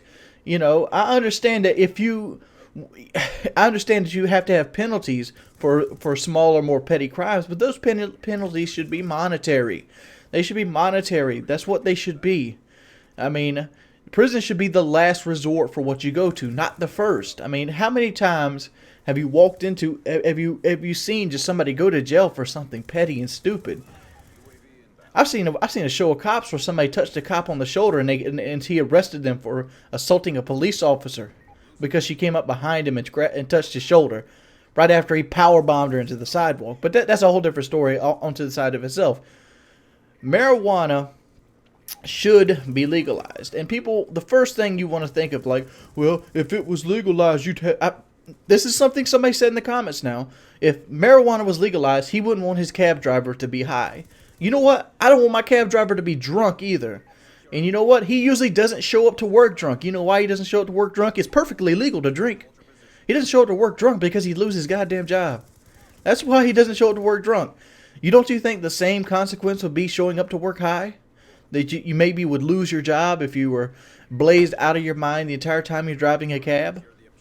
Maybe, just maybe. Think about some of the things you guys say when you say it. It's ridiculous. Another thing in the comment section that kind of bothered me, that this is that one that actually spurred the video, was a guy talked about the papers and all the extra stuff that you burn with the marijuana causes cancer. Causes cancer. Why don't we go ahead and take a look at this right here? This isn't a complete list by any means, but this is a United Kingdom survey of doctors basically listing out what causes cancer and the probability rate that you'll get cancer by doing certain activities. And if you go ahead and look on here, you see stuff like physical exercise can cause colon cancer.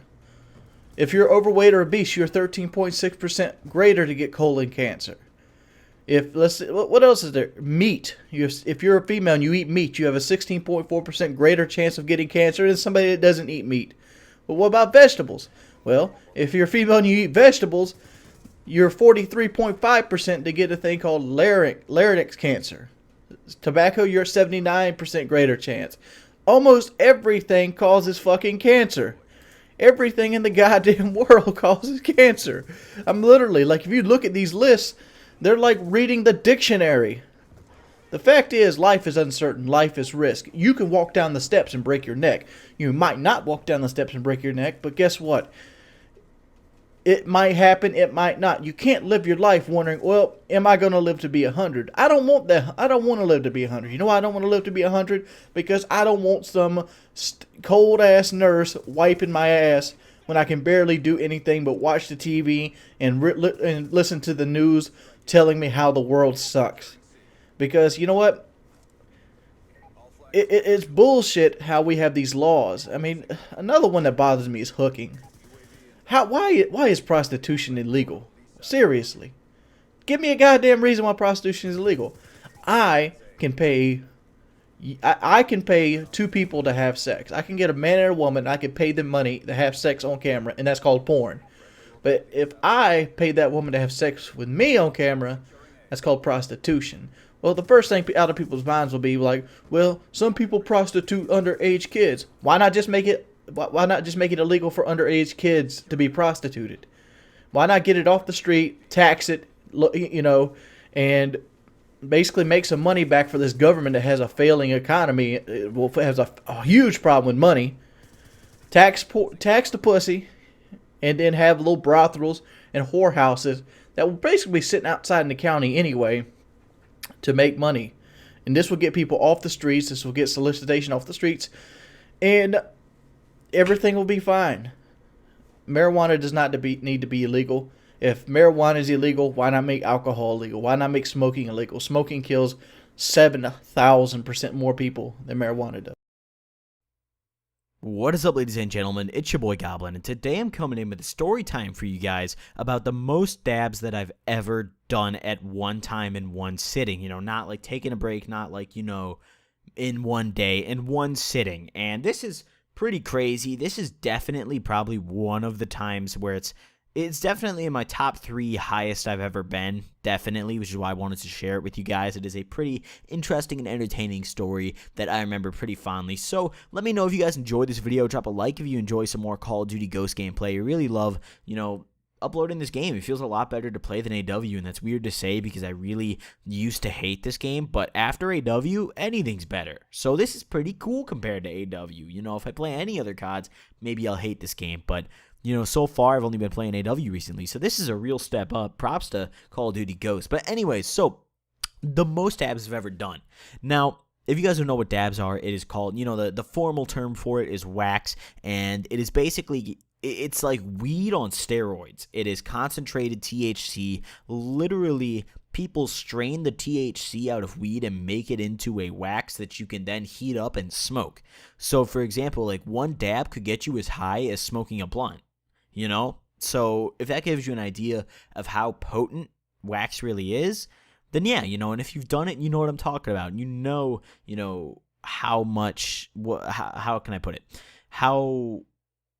How potent a dab is, I guess. That's really the only way to put it, just how strong it is. So I wanted to, explain to you guys that before I go through the rest of this video for my younger audience who have maybe tried these things or never tried these things, or just people who have never tried these things. I like to, give a little recap before I dive into the story. But anyways, so my buddies came over to my house. This was a fine evening over the summer. It was like a Tuesday or some shit. I don't know. This is way back in, last summer, I think, and my buddies came over to my house. It was 2 of my friends who I'm not going to use their real names, and they came over with a sheet of wax, and they came over and they were like, dude, this stuff has some flame. And I was like, yep, I could tell this is really good. This stuff looks really good. It's hitting really good. And I didn't have any money left. I paid them for a couple dabs, but I was really high and I wanted more. I didn't have any money left. So I had things. I had an old Nintendo 64 and a couple old Xbox controllers that I didn't really use anymore.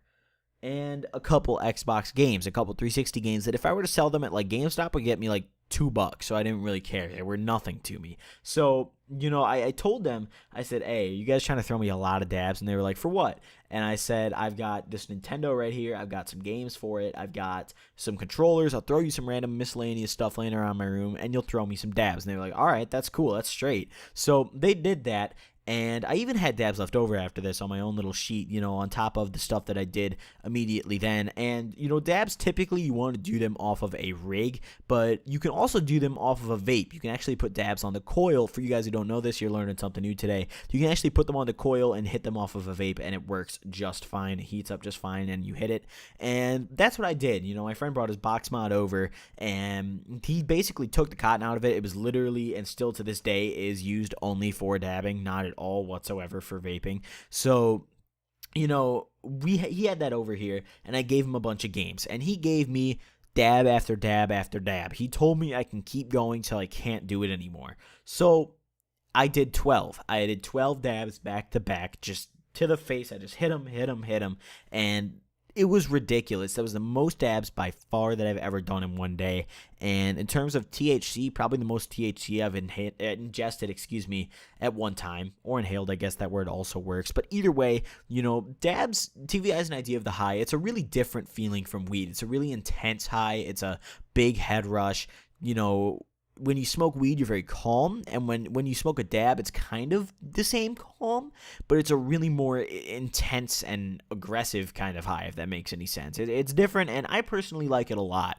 So I did 12 of them. This is a ton of dabs, for like one dab can get you really baked, so 12 is just out of the world. And it was something else for me. I got to the point where I actually got so high that I don't really think I understood or comprehended at the time how high I was. I just thought I was as high as any other day. I didn't really comprehend just how baked I really was. And I remember that after doing these dabs, my buddies, they cut off a little sheet for me. They left me my own little bit. I think I had a really good amount of dabs. I want to say like 1/4 of a gram, which for one person, that doesn't sound like much at all. But if you guys know dabs, for one person, 1/4 of a gram of dabs, of dabs to the face will have you feeling wonderful, really, really wonderful. And that can last you more than a day too. 1/4 of a gram of dabs, that lasts you plenty of time if you really only do like 1 or 2 dabs at a time, if you're not a fucking animal and just do them all at once. So, I had my 1/4 gram in my nightstand drawer, and I already done the 12. So my friends left. They told me they had to go. I said peace out, and I was just laying there in my bed. And I remember I was just so baked at this point, and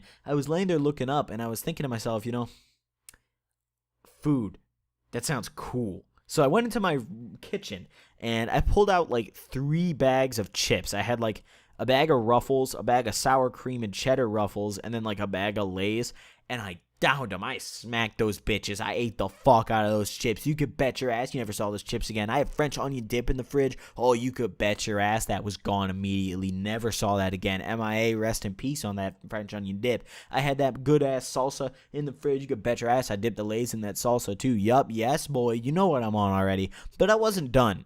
And when I smoke, I get bad munchies, but I'd never quite been this intense of a high before, so my munchies were through the roof at this point. I could tear through a house, like a family of 6's, like entire, like, fridge and pantry in like a day. Easy if I was like that, very easily. So I went in the fridge and I pulled out this bag of like frozen like bone-in wings, right? They were like these Tyson's hot wings or some shit. You could bet your ass I made the whole bag. You could bet your ass I made all these bitches. I was like, yup, definitely eating these. That's the move. Put these bitches in the microwave for like 3 minutes or some shit. I had to do like 3 separate plates because there were so many wings, and you could bet your ass I ate them all. They were all gone. MIA on those wings, never seen again. So I ate all these wings and I laid down. And just, I remember I laid on my bed for a little bit, and I was like, no, I can't lay here. No, I can't do it. So I remember I got back up, and I started playing some PlayStation. I think I was playing some, like, I don't remember. I might have been playing AW, and I was like fucking, I was going like 3-20 or some shit. I was just, my reflexes were so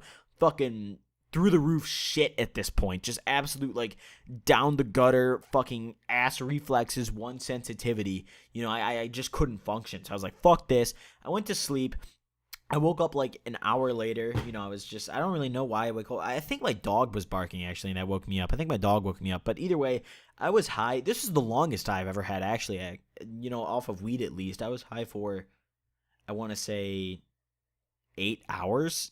Really easily. So I remember, I was really baked, and it was pretty consistent, not as intense towards the end, but still pretty baked towards the end. And I remember, my mom came home at this point, and I'd smoked at like noon, and my mom wasn't supposed to be home till like 7 p.m. So I didn't really expect myself to still be high, but my mom came home, and she definitely knew what was up, because I remember as soon as she came home, I yelled like hello from like my room in like a really stoned voice. I was like hello, or like some shit like that, and she fucking came in my room, and she was just like, Nick, did you smoke today? And I was like, no. And she was like, don't lie to me. And I was like, yeah, I fucking smoked today. And she's like, are you high right now? And I was like, yeah, I'm fucking high. And she was like, God damn it, Nick. And she just kind of said, I don't want this happening again, okay? And I was like, all right, it won't. So she left my room, and at that, I don't even remember. I think I went to sleep at that point. I was just so stupid at that point. I don't really know what I was doing. But either way, that was my story for you guys today. Hope you guys enjoyed. Drop a like on this video and leave a comment sharing the highest you've ever been if you do smoke. If not, if you don't do any drugs,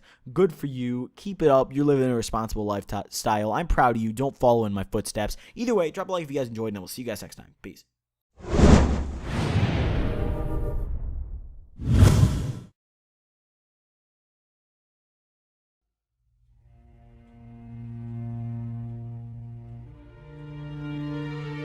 Dude, this party's gonna be f***ing sweet, dude.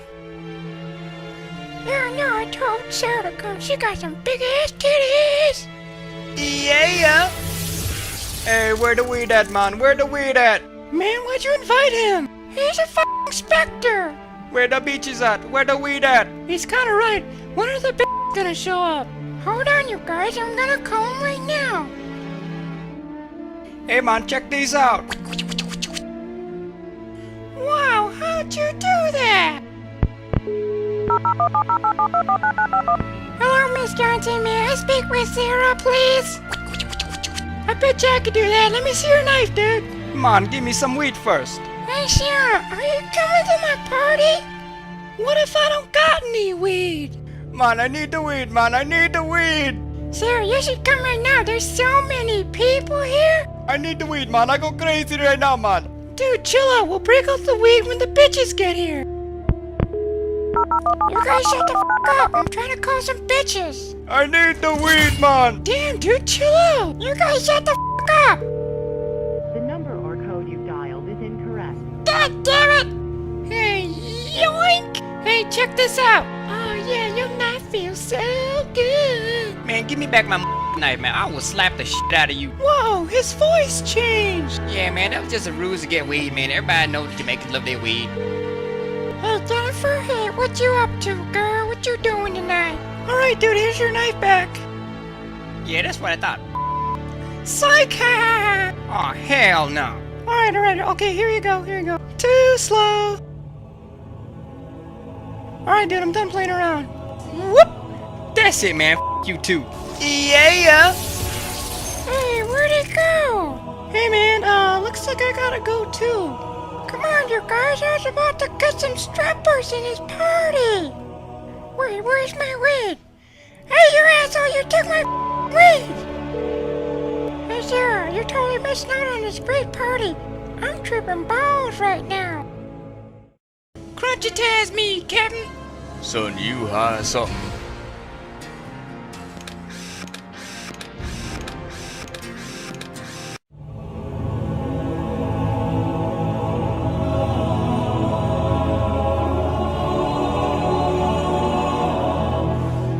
What's up, you guys? My name is Hutch, and I make videos and put them on the internet. And today is Friday, which means two things. Number one, I do a weekly vlog called Soulja ... which you guys are watching right now. And hopefully you know the drill by now. If you have an interesting, entertaining, or a topic that you're just generally curious about and would like to see me talk about, leave a comment, Soulja ... and if it's something that I have personal experience with, or I think is funny or interesting or something like that, I'll probably talk about it. And the way that I pick these is based on the amount of thumbs up that each individual comment gets. So, if you guys see something that you like, just fucking give it one of those. Disclaimer as always, I'm not you, you're not me, our experiences are different. This is just my opinion. Take it for a grain of salt, because I could be totally full of shit. But being that it's Friday, it also means that some new movies came out this week, and I don't have any fucking clue what's coming out, because I wasn't paying attention. I've been busy. I haven't been to the movies in a couple weeks, but I have seen two movies on Netflix that I think you guys would really enjoy. Number one is Marley, which is the biographical documentary on the life of Bob Marley, and it's magical. Second one is a movie called Detached, starring Adrian Brody, where he is a high school substitute teacher teaching in an inner city school, and he faces some serious fucked up bullshit, and it's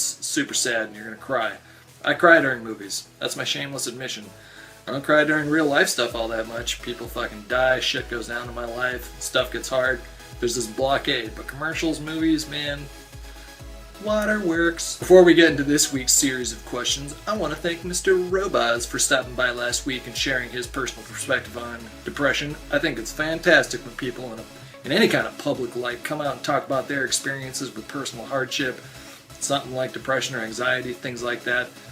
I think that the sooner that we can get rid of the stigma attached to depression and anxiety and attached to the people that suffer from depression and anxiety, the better off we're going to be as a people. And I think the internet's great for that shit. I decided to switch things up this week and do many different topics instead of just one topic. And I'm gonna just jump right into it because I don't have a lot of time and I talk for fucking ever. First comment comes from Comatose619 who says, so you're constantly stressed. Alright, Mr. Comatose, I'm gonna break it down for you like this. A lot of people will tell people that they have some sort of chemical imbalance, and I'm not ruling that out because I'm not a doctor and I don't know you. But 99% of the times that I see people that are constantly suffering from stress and anxiety, it's because of circumstantial situations that need to change. Personal anecdote, when I was down in LA during the months of December, January, February, and March, I became increasingly stressed to the point where I was just out of my goddamn mind. I couldn't sleep. My appetite was gone. It was bad. And for like 3 months, I was deciding in my head whether or not I wanted to change my situation. I went to a fucking psychiatrist and asked her for a cocktail of medication. I literally said, can you just give me something that will make me not think about shit? She gave me some advice. She said, as long as your circumstances stay the same, you're going to stay the same. Doesn't matter what pill I give you. It took me a little while to get there, but I moved. A few months later, I ended up feeling better. So maybe you being constantly stressed is just life's way of saying, you might want to change some things up. Call Me Reaction says, so you smoke too much weed. Alright, this is kind of a controversial topic, and I'm going to try and be as non-controversial about it as I possibly can. Different communities, cities, counties, states, countries have differing views on pot. I don't know where you live, and I don't know what your personal view is on the matter. Needless to say that in California we believe that it should be legalized for medicinal purposes, and likely in my lifetime it will be either decriminalized or legalized across the board in the entire state. Probably in the country as well. This is the first time in the United States history where a majority of Americans think that pot should be legalized based on a recent Gallup poll, I believe. I'd like to think that we've evolved enough as a people to understand that there are clearly some medicinal benefits to smoking pot. However, this culture that I see popping up on the internet where whenever someone types, I'm having a problem with this, or I'm having a problem with that, or I feel depressed these days, you end up seeing like 5 fucking comments from people that are like, bro, just smoke a split, you'll feel better, man. And this one-size-fits-all approach to bud is just stupid. For some people, when they're stressed out and they smoke pot, they end up just ruminating even more, and their mind is like a hamster on a wheel, and it doesn't stop for like 4 hours. That's not a fun experience. If you're doing that too much, fucking stop. It's not doing anything that's good for you right now. And chances are, if you're asking a question, so you're smoking too much weed, then it's something that you think about, something that you wonder, should I not be doing this? And right then and there, you should tell yourself, this is an issue. I wouldn't be asking this question if it wasn't an issue. Thankfully, there's very little evidence that shows that there's any kind of biological addiction that can occur with marijuana. So you don't need to worry about post-acute withdrawals or anything like that. You may worry about things like insomnia and sweaty hands and stuff like that. That sort of thing can happen with smoking pot, but you're not going to go through like delirium tremens or become dope sick over smoking pot. There are things such as a psychological or an emotional dependence on substances, and those things are serious and should be taken seriously. In any case, I would ask people that have more experience with you on the topic to help you out with it. Which segues right into our next comment from Modern Warfare Blasted, who says, so you're lacking self-discipline. Tying into the last question, I'll say that self-discipline is something that's rarely self-taught. You're taught it from someone else, and unfortunately, there's a lot of us on this planet that aren't really taught these sort of things at a young age, and consequently, we grow up with really poor coping mechanisms, and our life is sort of more difficult than someone who was reared properly, if I can put it like that. Ask for help. Don't do these things alone. If someone you see in your life is doing really good and has awesome self-discipline, just pull them aside and be like, hey, can you show me a few things? Because I feel like I'm lacking in that department. Just a segue into another serious topic. Mr. Purputs asks, so you have a 15-inch cock. Alright, let me break it down for you. For the well-endowed man, there are a few things that are just off the table for some women. Doggy style is one of them. Some girls just can't fit you in, man. You just gotta be cool with that. Now, these obstacles can't be overcome. With diligence and a firm commitment to the cause, you can work with someone to find a middle ground for your gigantic penis. They're workarounds, really. Most of them involve a lot of foreplay. When women get turned on, their vaginas literally get bigger to accommodate your 15-inch cock. So, don't ignore the foreplay. Shado16 says, so you come too fast. Yikes. Now, there's a couple reasons why you might be coming too fast. Number one, you might be one of the men that I refer to as a jackrabbit who fucks it up for the rest of us. A jackrabbit is someone who can come super quick and then 10 minutes later they are hot to trot. I don't understand that. I need like 45 minutes to an hour and a half recharge time minimum. Nothing's happening down there in the meantime. I have a roommate that's like that, and his philosophy with it is he's just brutally honest with the girl that he's about to sleep with. He says, hey, look, this is going to last like 30 seconds, and I'm being generous with myself on that one. But if you give me 10 minutes, I'll come back ready to fight for the good fight. So that's one way to deal with it. Another reason might be that you're with a girl who's anatomically small. Just like men have small and big penises, women have small and big vaginas. Especially if you have a 15-inch cock and you're going up against a vagina that's tighter than a snare drum, you're gonna have some problems. Foreplay. Lots of foreplay. Lots of foreplay. Kiwi-kun says, so you're a virgin. Well, Kiwi-kun, if you're under the age of like 17, 18, fucking good. I don't know any 17, 16, 15-year-olds that are ready to have sex. I just don't. I know that they do. I know that I did, but I wasn't ready, and I don't think anybody else is ready. And if you're older than 15, 16, 17 years old, or fucking God forbid, like 12 years old, don't trip. Everybody's different. Everybody's got a different timeline. Masturbate. That's awesome. I love it. Beastly1012 says, so she broke your heart. A lot of times when people are going through pain, they want something that's going to take them out of that pain immediately. That's not the way the life works. The only way you get through something is to go through it. Not around it, not beside it, not on top of it, not beneath it. You go through it. So if you're going through some pain right now, you need to realize that this is temporary. It's an impermanent state of being that you're in right now. It will pass, and you will benefit from it in the long run. There are many schools of thought that say that suffering is universally a good thing, because once you get through it, it ends up with you being a more kind, compassionate, and empathetic and caring person. So if you're going through some pain right now, distract yourself as much as possible. Play a shit ton of chess. Occupy your brain with something so you're not constantly thinking about it. Try to avoid drinking or smoking bud all the time because you think that's going to make you feel better. It does in the long run. It's going to make you feel worse. And if you absolutely must text message her 5 times a day, fucking do it. Who gives a shit? You'll get over that quick because she'll just stop responding. I would avoid that altogether, but I would be that's a pot calling the kettle black, because when I'm fucked up around romance and stuff like that, I'm like ferociously texting people. I'm just pushy like that. Some people find it endearing, other people find it overbearing. I've accepted that about myself, but it's probably not the best thing to do. SW3Boy says, so you're having trouble to open up and show your personality to people. It's a weird sentence. I can't figure out if he wrote that wrong or if I'm just not seeing it right. Human beings need to be inspired, and the way that we become inspired is by meeting people.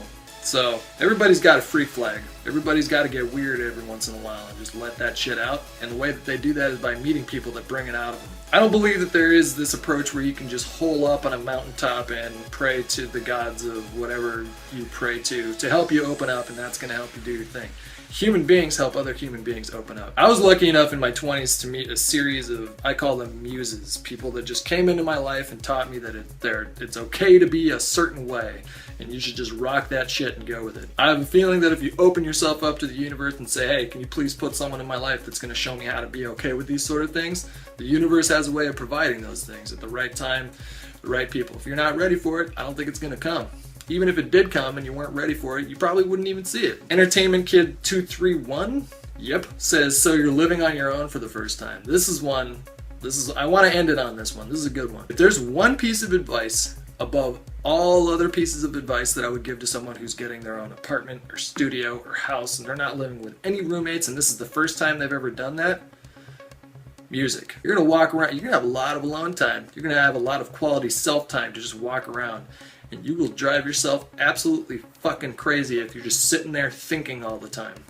Music will save your goddamn soul when you're spending a lot of time by yourself. Throw on some Mumford & Sons, throw on some Ellie Goulding, throw on some fucking Radiohead, throw on some Nine Inch Nails, throw on some Macy Gray. That's right, I like Macy Gray. Erykah Badu, Lauryn Hill, Fleetwood Mac, Pendulum, no doubt, old school stuff, Tragic Kingdom. That was a great album. The Roots, Jurassic 5, Outkast. Just throw it all on. Listen to music all the time. Bob Marley. That's the fucking greatest way to start your morning. Just listen to a shit ton of Bob Marley. But play a lot of music. All the time. Just always have music going. That's my video for this week, guys. Hope you guys enjoyed. As always, leave a comment. Let me know what you want to talk about next week. Enjoy the beautiful weather. Beautiful weather in Northern California. It's overcast and sunny at the same time. I love it. It's great. Hope you guys have an awesome weekend. Come on, my God. There might be a political uprising in the country. You might get in a car accident and have a near-death experience. You might fall in love. You might fall out of love. You might win the lottery. You might lose all your money on a game of blackjack. You might get arrested, and you might not have anything happen. That's not the point. The point is that on any given day, in any given moment, your life can change irrevocably. In this episode of High School Stories, Twitter really wanted me to talk about 420, ganja party, Bob Marley, weed, marijuana, hemp, and I'm always really, watch this, 1, 2, 3 on the B flag. Ladies and gentlemen, I told you it was gonna be a good game, and that was just the start of it. So I'm always really nervous when speaking about weed because I know I have a lot of younger subscribers and I don't want to give anyone the wrong impression. A lot of people look up to me and it's a touchy subject, and smoke weed every fucking day, 420 perp skirp, light it up, roll it up, smoke it up. I'm joking. Let me tell you my experiences with weed. So I started smoking when I was a senior, and don't get me wrong, I could have started way before that, but I didn't want to. I'm not sure why, but I really didn't. But when I started smoking, I kind of fell in love with it, and I went from like being anti-weed to becoming a pothead within like a month. So every day before school, I like ghetto rigged this can to be like a pipe, and it was really bad, guys. Don't do it, please. It was bad. Looking back, I'm like, what the hell was I smoking out of a Mountain Dew can? I don't know what kind of like aluminum I was inhaling or anything. It couldn't have been good for me. So I would smoke before school because I hated school, and I was dealing with a lot of stuff. Give me a break if there's anyone trying to criticize me. My mom was going through breast cancer. My dad passed away. I got shot in my eye, so I was trying to like self-medicate or whatever.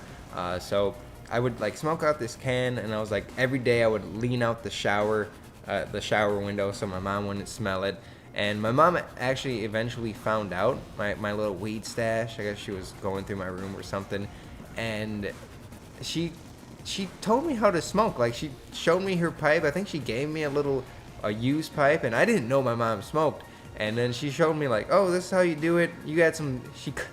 She said I had some dank ass weed, like some bad weed. She made fun of my weed, so she gave me some good stuff. And you know, my mom was like a hippie, and I don't know, I kind of respected her for that. Maybe not mom of the year material, but she wasn't like, I don't know. She just kind of said I would have smoked anyways, even if she like would have banished it from me. I would have found out a way to smoke regardless. So she just told me the proper way how to smoke and not to do it out of a can and get some kind of weird aluminum infection or something in my lungs. So she helped me with that, and we smoked together. And honestly, some of my favorite experiences with my mom's and my favorite memories were smoking with her while she was sick. She would just tell me stories, and we would just hang out, and it was kind of cool. But getting back to my opinions on weed, guys, if you're 13, 14, smoking weed, can you do me a favor and stop and get your priorities right? Because I know a lot of my friends from back in the day who started smoking like really early, like from what I can tell on Facebook and stuff, they're not doing the best in life. So just keep that into consideration. Honestly, I would wait until you're responsible or you got something going for you, because I don't know, I never felt like it was a gateway drug. But there are those days where like I would smoke and I would think to myself like afterwards, like, man, I missed out. Like the day, it was fine. The day was cool. I watched cartoons and ate cereal. It was fun, whatever. But I thought back, like, what could I have done that day? Could I have went out and got a job? Could I have found $20 on the floor? Could I have met a girl? What can I have done? And honestly, I never thought that I needed anything stronger than weed. So that whole gateway stuff, I didn't see it, and I'm gonna be completely honest with you. I indulge nowadays here and there, but I never thought that I needed some cocaine or some meth or some Walter White stuff. I never felt that. But when I was a hardcore 420 pothead, when I would like smoke every day, like I would smoke when I woke up, after I took a shower, I would smoke, and it would just be part of my regiment, and I would be sad if I didn't have it. Like, my life wouldn't be good without it, and I was dependent on it. And if you're a pothead, like every day, if I didn't have YouTube, I don't know where I would be. And I kind of luckily stumbled across YouTube, and without it, I probably wouldn't be in the best position if I would have just kept on smoking every day and being it like a major part of my life. So that's my opinions on it, guys. If you got any suggestions you want me to talk about, let me know in the comments down below. Thanks for watching, and have a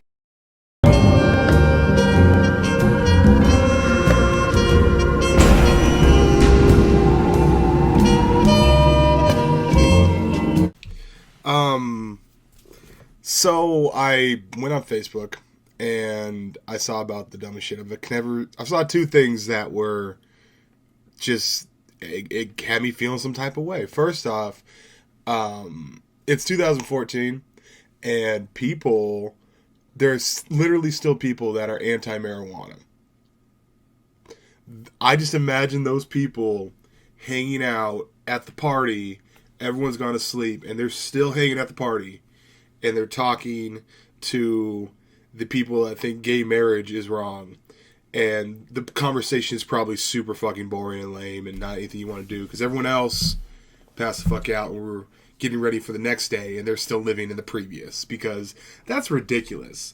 And the thing is, like, if you talk to any stoner, you talk to anybody that smokes weed or has a family member that smokes weed, it's not legalizing marijuana is not really an argument, because pot smokers aren't going, we know. We know. So if you try to come up with any reason, we're not even going to argue with you. It's not even it can't be an argument if you have to have two, like, it's not okay. It's not a fight. It's not an argument if one of the sides is not representing, you know what I mean? And if, let's say you don't smoke weed, right?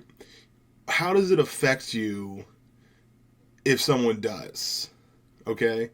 And so, like, this whole, like, and the same thing with gay marriage. We're not saying, hey, listen. And that's another thing. I think that people get this stupid misconstrued conception that if they were to, like, legalize gay marriage, that somehow you would have to blow a dude. Or if they legalize pot, that you'd be forced to smoke. And then it's bad. Everyone that smoked pot before is like, this is great. This is good.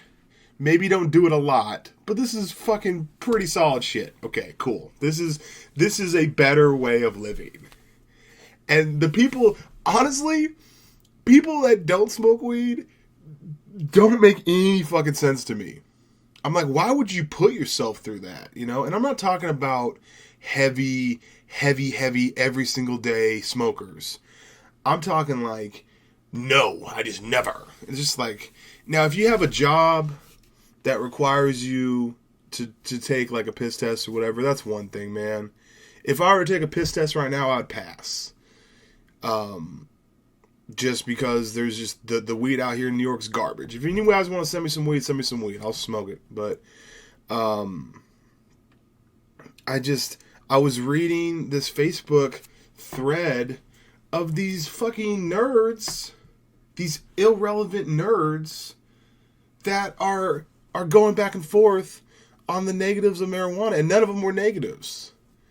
And I'm just like, the thing was, I almost fell for it, man. I almost fucking slipped and I almost fell. Blade almost tripped up and fell, but I didn't. I was almost going to correct them. But I realize it's like, not everyone is supposed to be corrected. You know, not everyone is supposed to be told the truth. Because some people are really stupid and they don't want to hear the truth. They just like to just blah, blah, blah, blah, blah. Just spit out just dumb shit. And as I was reading this thread, I almost commented, I'm like, no, I'm going to get sucked in. I'm going to get sucked into the stupid. And don't get sucked into the stupid, man.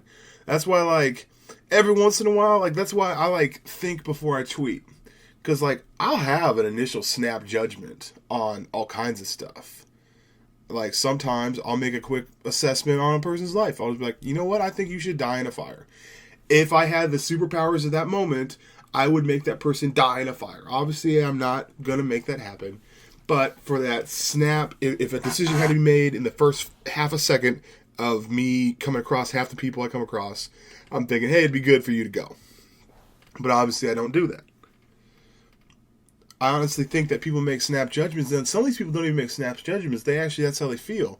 And it's just like, sometimes, I've been on this earth for 31 years. I'm not saying I'm some sort of genius, but I'm not stupid either. And sometimes when I read some of the stuff that people say, or I listen to some of the things that people say, and right now we're in this time where like there's this new trend to be super sarcastic, and it's confusing the fuck out of me, because you being super sarcastic, first off, here let's lay down the ground rules of sarcasm, especially on social media and the works, okay? Let's just lay down the ground rules. If you know me and I know you, i.e., if we're on Twitter and we both follow each other, we both know each other, like if you were to come by my house, I would let you in, we'd have a beer and hang out, then you can be as sarcastic as you want with me all day long, and I'll get the humor. If I don't know you, now you may know me, but if I don't know you, and you are super sarcastic through text, how am I supposed to know that? Seriously, how the fuck am I supposed to know that? I don't. That's dumb. I don't know. That should be the rule. You have to both know each other well in order to be sarcastic. Otherwise, via social media, via Facebook, Twitter, whatever, I don't understand. Like, you may be like, hey, you fuck. Well, I'm trying to think of something that could be, hey, you fat bastard, your fucking foot's gonna fall off, you diabetic fuck. And I'm like, are you trying to be hurtful? Or is that a joke? Or what? Like, are you just busting my balls because we're friends? But I don't know you, so how, what? You know, like, but I almost got sucked in to the dumb shit, and I decided, you know what? You can't fix stupid. You just can't do it.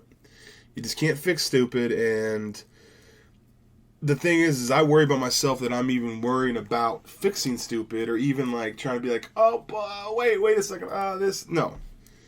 The best thing to do is say fuck them. One thing, it sounds fucked up, but one thing that you have to realize is that not all people are created equal. Some people are pieces of shit. And I know it sounds bad, I know everyone's supposed to be like, everyone's their own little snowflake or whatever, but some snowflakes suck, and you just have to kind of move on and just realize, you know what, that person's a lost cause, whatever. Because if you are in this Titanic, everyone's overboard, everyone's life is worth the same, it's not. And if you try to value everyone's life, you're devaluing your own. So I just got on, I just talked, I don't know what the gameplay is. Peace, butt grease, bye. Hey guys, Woody the Unexceptional Gamer. And, you know, it's been a little bit since I made a video just talking, and I was inspired to do it today. So, here we go.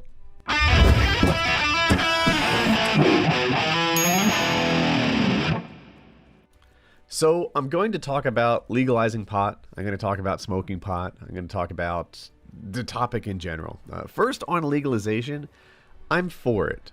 I'm not really crazy about pot. But I'm pretty convinced that the damage done by making pot illegal is bad. That what we've done is we've taken what could be an industry of farmers, the same people that grow corn and soybeans or whatever today, could be growing pot tomorrow. And that would be, it would be better for the world. Right now what we have are crime cartels, drug cartels, growing this stuff, transporting this stuff. Instead of having legit businesses operate in the ways that legit businesses operate, you have drug dealers on corners. You know, it's not that I think pot makes people violent, but money can make people violent, and that's why drug dealers are violent. That could go away. That whole scene could just disappear, at least the pot aspect of it, if we made it legal. And we would turn it into a business and do our thing. There are some things I don't think should be legal. I don't think we should advertise it. I don't think we should glamorize it. I think that, you know, what we do with cigarettes in particular, like outlaw their advertising in all sorts of different places, is a good thing. We don't have to be pro pot just to be legal pot. And it's prohibition. When you hear prohibition, at least in America, they think of the 1920s and the gangsters and the alcohol that happened there. And it's pretty impossible to make alcohol illegal and make that not a thing, because it's what happens to grapes when you ignore them. It just turns into alcohol. It does a thing. It's pretty difficult to make pot illegal because it's a weed and it grows easily almost everywhere in the world. It's not that big a deal to make this thing, into a smokable drug. When you outlaw something as easy to do as that, then you ended up fighting a war that you can't win. So it would be a nice idea to take this thing, put it in the hands of legit businesses, and get it out of the hands of people who do harm. And then, of course, there are people who are locked up. You don't really get thrown in jail for smoking pot very often, but what does happen is maybe someone will go to jail for something else, like, I don't know, assault and battery. And then he's on probation and he gets caught smoking pot. Now he's violated probation. Now he's actually in jail for smoking pot because it was a violation of his probation. This kind of thing could go away. We have a lot of people in jail who just did that. And it's not a good thing for America. It's not a good thing for the world to take something like that and make it illegal. But I have another issue. I have an issue with people who agree with me on this topic. People who agree with me that pot should be legal are often almost trying to sell it as if pot is good. But it's not. It's really not. I see people sell it as if it has no negative health effects. I see people talk about pot as if it has positive health effects. Oh, it cures glaucoma. It helps somebody with their cancer. It's an anti-nausea wonderful thing. And certain little pieces of that may be a tiny bit of truth distorted into something bigger, but by and large, it's not good for you. It's a vice. It's a vice like smoking cigarettes. It's a vice like drinking alcohol. Other things that are legal but not good. I feel like if we're going to have the conversation about making pot legal, we should also have the honesty behind it that it's not actually a great thing. When you smoke pot over a long term, there's a memory loss issue behind it. That's a real deal. You actually do suffer memory loss. I want to say pot gives you cancer, and some guys are going to tune out from that. But there are more carcinogens in a inhalation of from a roach or whatever than you would get from a cigarette. It's actually worse. The thing is, the way that you use it is much different. People who smoke cigarettes inhale a lot more cigarette smoke than people who smoke pot inhale pot smoke. But the truth, and there haven't been studies to link cancer to pot because it's difficult to find people who smoke pot all the time who never try cigarettes and really isolate it and get sample sizes, and it's illegal, so this stuff is harder to study. But they can see what comes out of the pot cigarette or whatever, and it's bad. You're not inhaling something good. It is a vice. And then the biggest one for me is that over the long term, it seems to sap ambition. I don't know what it is, but for some reason, when people smoke pot over time, there are exceptions. President Obama smoked pot. Heck, I think our last 3 presidents all admitted to smoking pot. Michael Phelps, the Olympic swimmer, obviously got caught smoking pot. It's not as if you can't smoke pot and still have ambition, but look. Level with me. You guys know any long-term pot smokers out there? Are they winners? Are they crushing it in life? Are they excelling? There is definitely a correlation between smoking pot and not pursuing more ambitious life goals. Pretty much. At least the chronic pot smokers. So, it should be legal. It should be legal because just like alcohol, making it illegal is worse for the world than making it legal.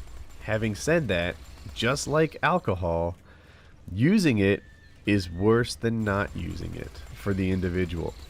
It's a freedom issue. You shouldn't lock people down. Oh, another reason I like it to be legal is I feel like it's not harming other people. It's a thing that you do to yourself.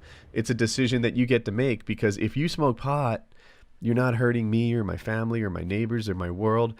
You're doing a thing for you. And it's a, cost benefit that you get to put on yourself. Yeah, I'll get some memory loss. Yeah, it's not good for me. Yeah, this is smoke that goes in my lungs, just like cigarette smoke that goes in my lungs.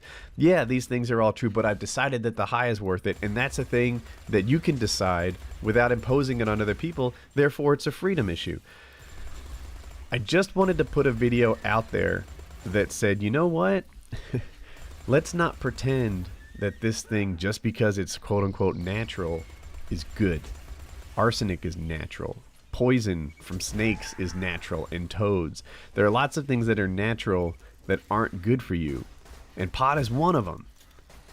So, if you're doing this, then just know what you're doing, and if you're vocally pro-pot, I hope that you're honestly vocally pro-pot, because it seems like the louder voices right now are dishonestly vocally pro-pot, and they make it seem as if it were a health food, and it's not. I hope you enjoyed the commentary. Hey, what's up guys? Today I want to show you my game Bad Trip. I own a company called Sparkling Games which makes video games, and we've been working on this, and there's a big update coming, so I want to show you where it's at right now at the current stage. You start off on the island, crash plane, computer, what the hell are you doing here? Why are you here? And you just start searching, you start exploring. There's all different sections of the island. This is the autumn section, and the greatest thing about this is not the windmill, it is the pumpkins. These pumpkins are so sexy.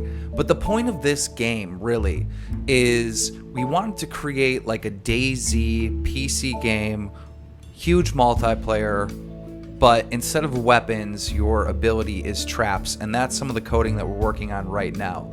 A lot of the coding that is done and completed is more of the landscape area, but there still are some creatures and there still is some harm. As you can see, the T-Rex like chasing me down in the epic jungle that we've created. Right now at its current stage, I think we have about 400 people that have already purchased the game, pre-ordered, and are playing it now. And we're expecting a big update to come in a week here, including multiplayer and some other aspects of the game. There's also teleporters in that take you to different worlds and different sections of the maps. Sometimes you're going to see some crazy stuff like in the dungeon, all these dinosaurs. There is a teleporter that takes you into this little cottage, and our newest section is the giant castle in one section of the map. And we'd like to integrate all these different themes with separate abilities within those themes. And really, all the ideas from this game come from you, the subscribers. So if you have suggestions of stuff that we should add to the game, you should definitely put it in the comment section. If you want to pre-order the game right now and explore what we've already accomplished on Bad Trip, there's a link in the description where you can buy it. Bad Trip.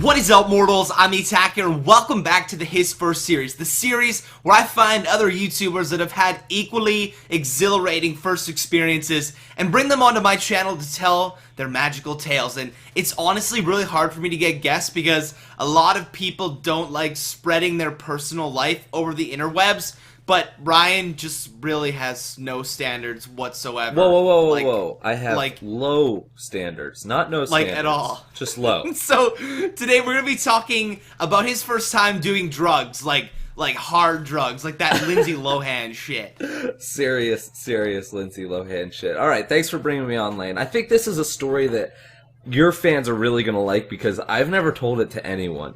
I've told it to like my really close friends and stuff. I was thinking about posting it to like Machinima or YouTube, and I was like, if my parents hear this shit, they're gonna, you know, just totally abandon me as their own child. So Are you trying to make my fans feel special, as if your life is so important, them getting the first view, the first listing of it, they should just feel so privileged? they should feel so warm and fuzzy, and to be honest, I wouldn't be surprised if 50 to 65% of them had boners right now. Oh, most definitely, guys. You've been blessed with the magical tale of Ryan's wonderful childhood, so you should just go home and pray to him. Alright, so here's the story. I don't want to waste any more time with me and you flirting back and forth. We can do that later when we Skype chat each other naked.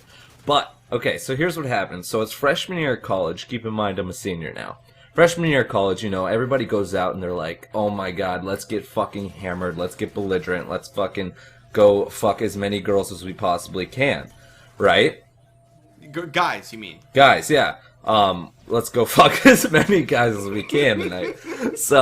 So I go out, and it was a normal night, you know, drinking shitty Wells vodka all night and Red Bulls and shit that really deteriorates my entire brain. And it was going good until I started to obviously black out. And my buddy hits me up after the bar closes at 2 a.m. and he's like, yo, let's keep drinking at my place. And I was like, all right, because he had an apartment at the time and I lived in the dorms.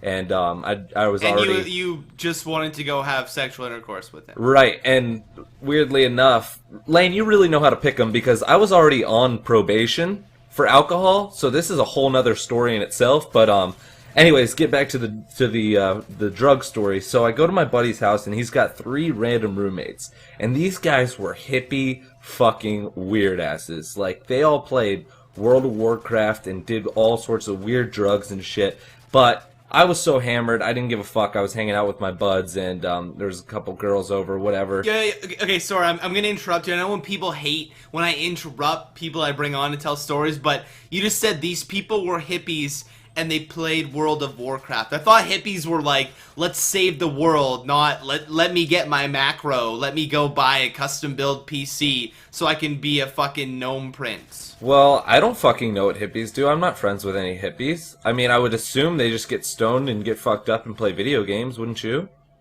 I guess you... Whatever, Ryan. Fucking whatever, man. Brian wouldn't have interrupted me. Anyway, so I go to his house and I'm like, dude, I got the drunk munchies, and I know you know what I'm talking about when you like are fucking leaving a bar and you're like, god damn, I want Taco Bell right now. Well, I'm like, dude, can I get some food? Do you have anything? He's like, yeah, take whatever you want. And so I go into his freezer and I see like these like chocolate, like fucking balls of chocolate, and I was like, no one's around, I just fucking ate one. I was like, okay, whatever.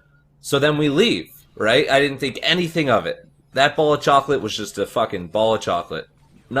Literally, not the slightest possibility that there was any sort of drugs in this ball of chocolate. Because I was belligerent drunk. Anyway, so we go to Steak and Shake.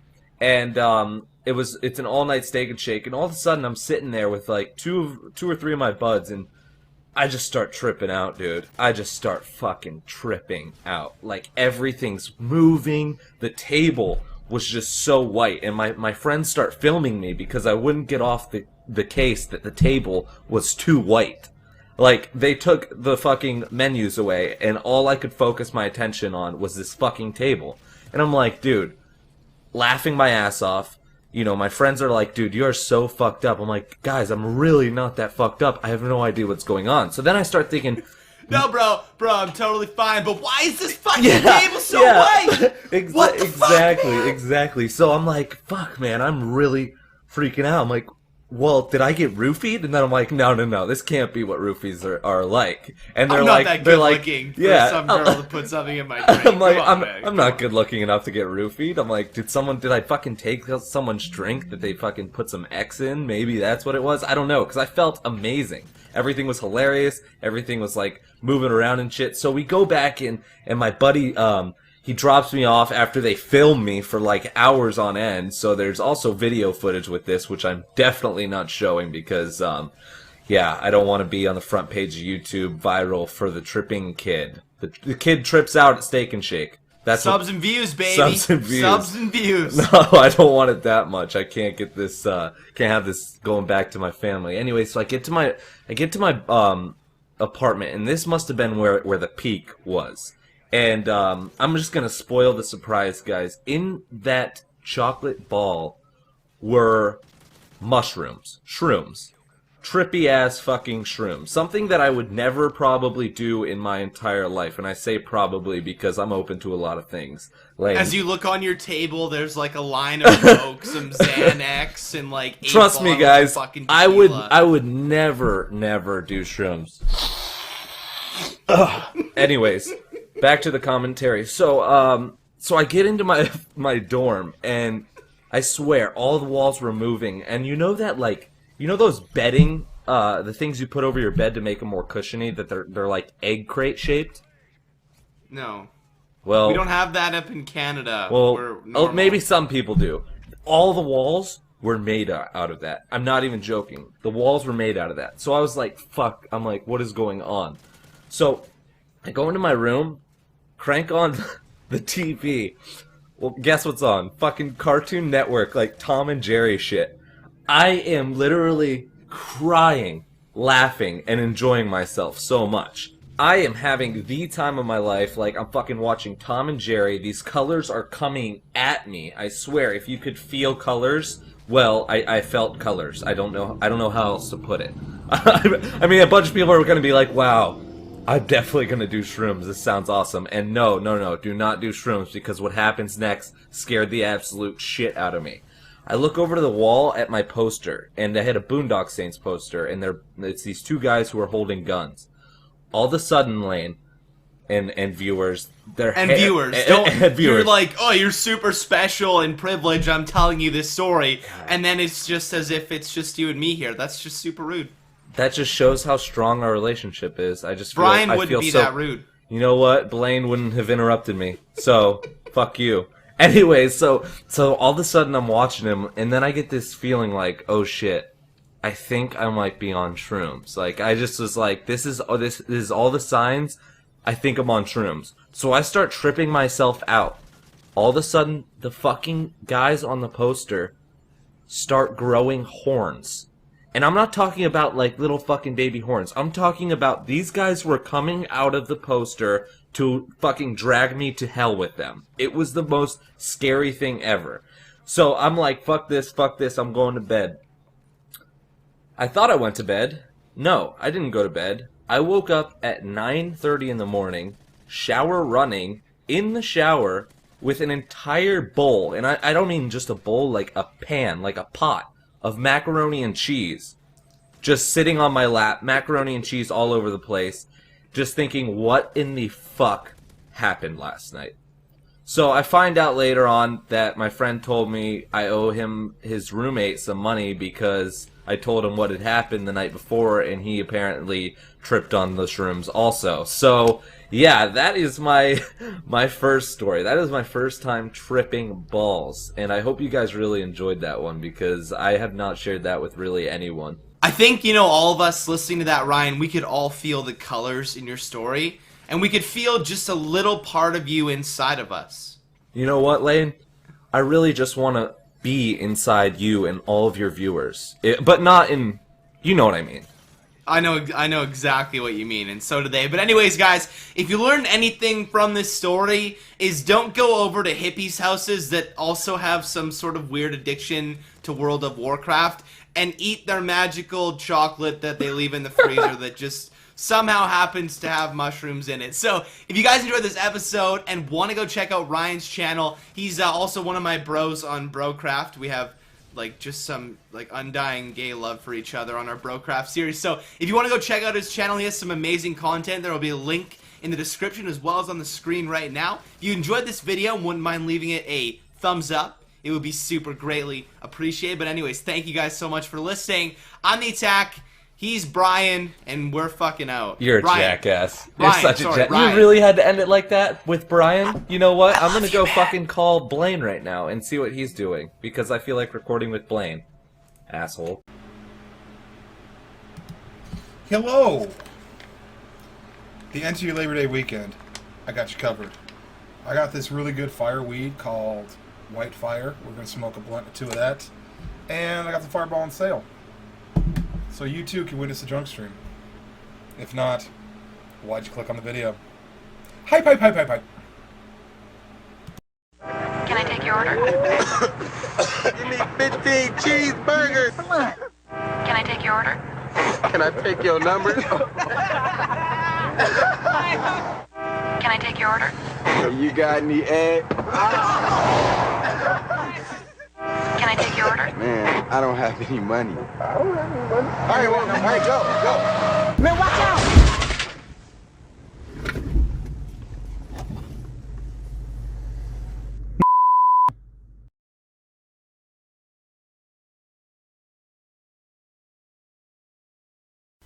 Hey guys, it's your boy Wings of Redemption, and I'm here to just address a little thing. I talked about rap a while ago, and preferably most likely Lil Wayne, and I got this email from a guy named LaxWarrior1221. I've been subbed to your channel for a long time, and I've watched all of your videos, and I always rate them and comment on them, but your latest video about Lil Wayne upset me. I've been a Lil Wayne fan since he came out in his first album when he was 12. My main point is this: you should just look into Lil Wayne's life and the shit that he's been through and lived. Not much as a rapper, but as a person. He has a documentary out called The Carter, and I would like to invite you to watch that movie. But he goes blah blah blah. I'm not gonna unsub my shit. Here's the sentiment. Here's how it boils down to. Lil Wayne sucks. That documentary, which I have not seen at the time, probably sucks too because he's playing a persona, which isn't a bad thing. It's just like an actor. He's playing a part, a role. He is a piece of industry. He is like a Coca-Cola. He's being marketed as a great rapper. I think even one of his songs, he considers himself the best rapper alive, which is sad. I mean, WoodysGamertag drops better raps than Lil Wayne does. You know what? Instead of having me sit here and talk about it, how about I just go ahead and give you a little taste of what your boy Lil Wayne can do when he gets put right dead dap on the spot. Here you go. Cats really do, man. In this studio alone, man. This dude here is really leaning I don't into even me know for how to freestyle. rap. Imagine that. They want me to spit. See, they want me. You ain't no other question other than that? I just supposed to start spitting. I mean, like, you. Alright, well, let me play a joint. Let me play a record with me, maybe. Nah, I don't even want no music. I don't want no music. You gotta hear what I'm saying. All those other things, it's just be, you know what I mean, distractions. What to say to you?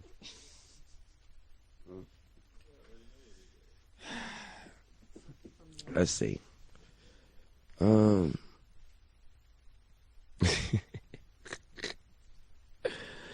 Okay.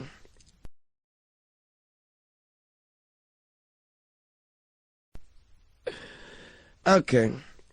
Welcome to the Carter, little shop of horror. Bloody like a period. After the aura. Doctor, I'm a dog. I'm a dog. I'm a dog, yeah. Not Georgetown, but I'm a uptown Hoya. Yeah, like Malloy, no lawyers. I got that work, come be my employer. Freestyling, for you, no, for me. For me, no, no, only for money. More of the money I get, I got that. Yeah, like a pot in the pan, I rock that. Yeah, I sit back, tell my bus driver where to go. I'm finished.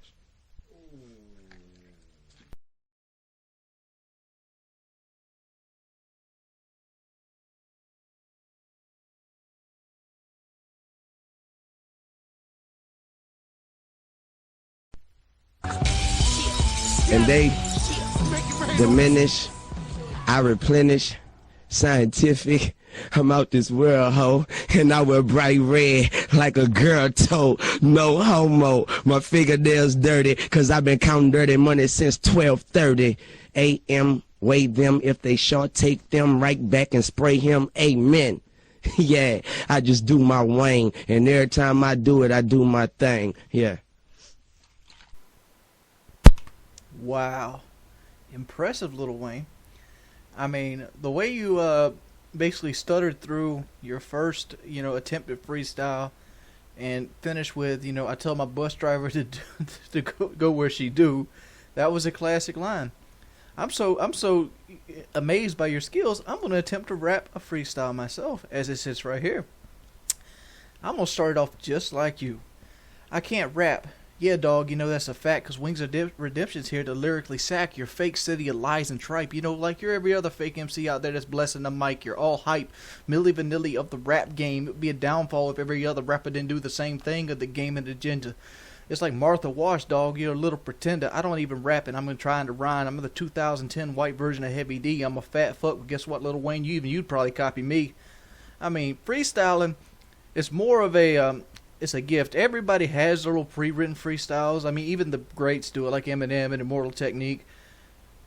But Lil Wayne can't even do that. He can't even bring it to the show. You got to be able to improvise a little bit when you freestyle.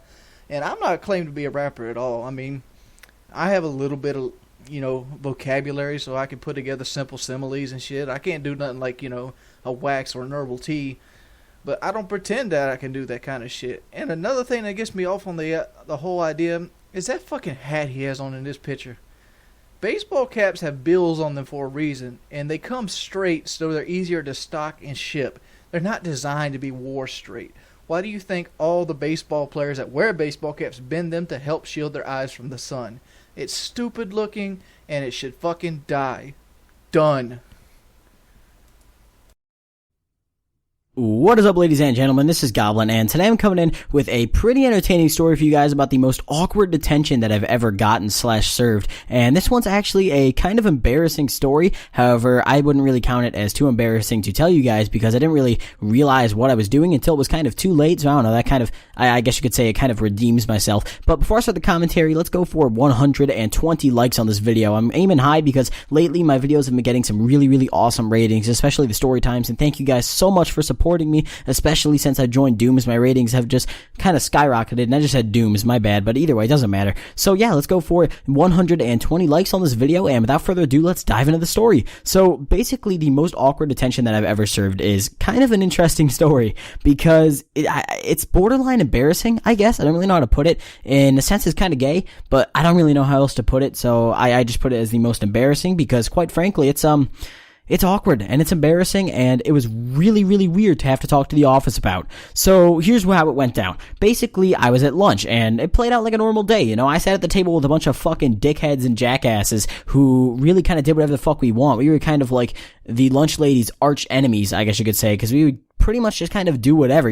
We would take all the food that we didn't eat and go flush it down the toilet and clog it. We would do all this fucked up stuff that, now that I look back on it, was kind of stupid, but whatever. The past is the past. We had fun while it happened, and, middle school was a blast. But basically, this was 8th grade year, and my friend Joe had a banana, and Joe sat right across from me. My friend Jason sat like kind of diagonal to the left. This was like at the time, but we'd always flip seats like every other week. And then my friend Nick sat to my left, and then there were a few other kids kind of scattered about my table, and he hands me the banana because he didn't want to eat it. And he was like, dude, how much of that banana can you eat? And I was like, I don't fucking know. Why? I don't even want the banana. And he was like, excuse me. He was like, well, I want to kind of like make a bet with you. And I was like, all right. And he was like, well, why don't you stand up on your stool, which is like basically every table had a shit ton of stools attached to it. And he was like, why don't you stand up on your stool and see how much of the banana you could eat in one bite. And I didn't really kind of compute it at the time because I was like, I don't know, I was kind of out of it and I was dumb as shit. And I still kind of am dumb as shit with the stuff I do. But anyways, so I was like, I stood up on the chair because, naturally, of course, I didn't really give a shit, didn't think about it. I took the banana and I, peeled it and I was holding the banana, and he's like, ready, set, go. And I'm standing, and this is a really small lunchroom. So like you can see pretty much from anywhere in the lunchroom, you could see me and what I was doing. I essentially deep throat the banana, although that's not really my intent or what I did. I took the banana and I put as much of it as I could down my throat to the point where I was like choking on it. I was like, And then I remember my friend Joe, like, as soon as I stood up, he started going like, deep throat, deep throat, deep throat. And the whole rest of the lunchroom was like, deep throat, deep throat. And then the fucking lunch ladies were just kind of looking at me with this disgusted look. And, you know, I ate it. I ate the banana. It was tasty. It was a great banana. However, it didn't really pay off for the fact that I then, excuse me, I cannot speak today, Jesus Christ, that I then later had to sit down and look the principal in the eyes and explain why I was sucking a banana like it was a dong. So basically, I had eaten the banana, or the vast majority of it. There was a very little amount left. You know, I was standing on my stool, finally bit it as soon as I was done gagging on the dong, I guess. I don't know how else the fuck to put it. And, you know, I bit it and I sat back down. And this one lunch lady who was an absolute bitch, but she had every right to punish me for this one, she came over to our table and kind of pulled me out in the hall. And she just kind of looked at me and she was like, what were you doing? And I was like, eating a banana. And at this point, I knew I was in trouble for it. I knew that it had a sexual meaning, but I really didn't give two fucks, to be honest, my fuck's sake, I cannot speak today, excuse me. But anyways, so, you know, I was like, you know, oh, well, you know, it was just like a dare, you know, I did it for fun. And from then on, you know, of course, she always gave me dirty looks. But anyways, so basically, she just kind of let me back in the lunchroom after that. And I figured it was all over, you know. I was like, there's no way that she's going to go up to the principal and be like, excuse me, I caught a homosexual student in the lunchroom today, sucking a banana like it was a dick. What should I do about this? I doubt any lunch lady or anyone as that was like a member of the faculty would really want to have to be put through that experience, because that's probably really, really awkward. But this lady did it. She had no problem going up to the principal and saying, yeah, there was a most likely homosexual student gagging on some dick today in the lunchroom, some banana dick. So I'm going to go ahead and report it to you. But apparently, you know, that was not necessarily an issue that came to mind. So I got called down to the office towards the end of the day. It was the last period of the day, actually. And they called me down and they had the little detention slip on the like front counter of the front desk of the office. So I figured I was just going to grab the slip and leave. No. My God, I wish that's how it played out. But basically, there's like an airplane that just flew over my house. I don't know if you guys heard that. Fuck you! But anyways, okay. So basically, I like got called into the office and I had the detention in my hand, but they were like as I was walking out, they stopped me and they were like, wait, the principal wants to talk to you. So the more awkward thing, to really add to the just greatness, just so great, thank you so much for telling on me and, you know, getting me in trouble for this, is that the vice principal who kind of took care of punishments, she was my dad's neighbor.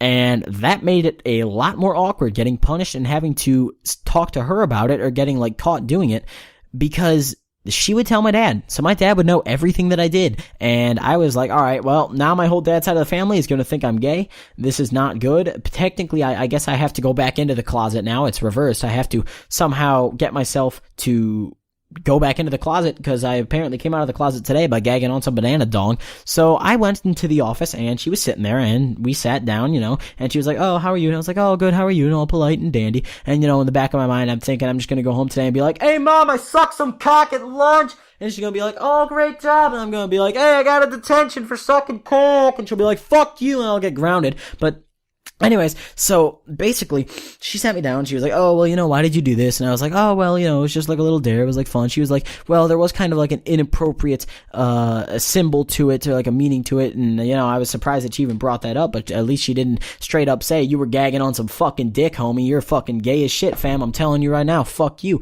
At least she was kind of somewhat professional about it. So anyways, I was like, yeah, you know, I know. And I didn't intend it like that, but it was too late. And I'm sorry. It won't happen again. Yada, yada, yada. Just to kind of bullshit my way out of the situation.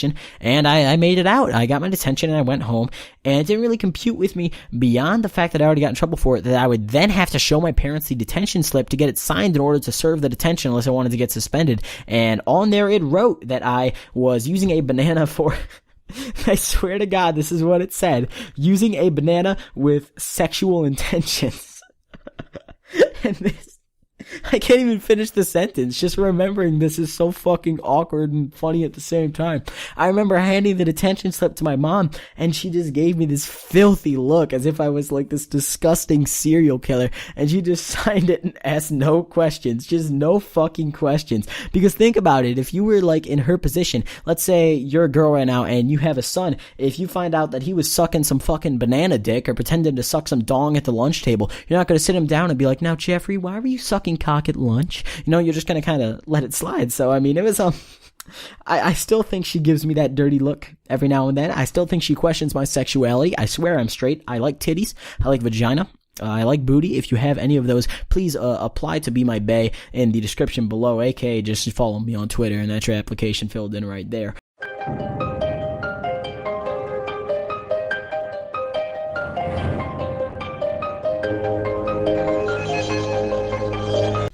What's up, guys? ONLYUSEmeBLADE, and someone sent me this on Twitter. I thought this was actually kind of interesting, and I kind of want to talk about it a little bit. But basically, in Call of Duty Ghosts, there is a new marijuana leaf camo that you can purchase for your guns. I'll give a link in the description that talks about it a little bit more. But basically, marijuana leaves on Call of Duty guns, and I think it's interesting. Now, I did a commentary and I talked about people that were just, that didn't make any sense to me about the super anti-marijuana people, because now marijuana is becoming more legal and becoming more, I hate to say it, but it's becoming kind of mainstream. And it in my personal opinion, I think it should be. But also at the same time, like, I don't like extremists.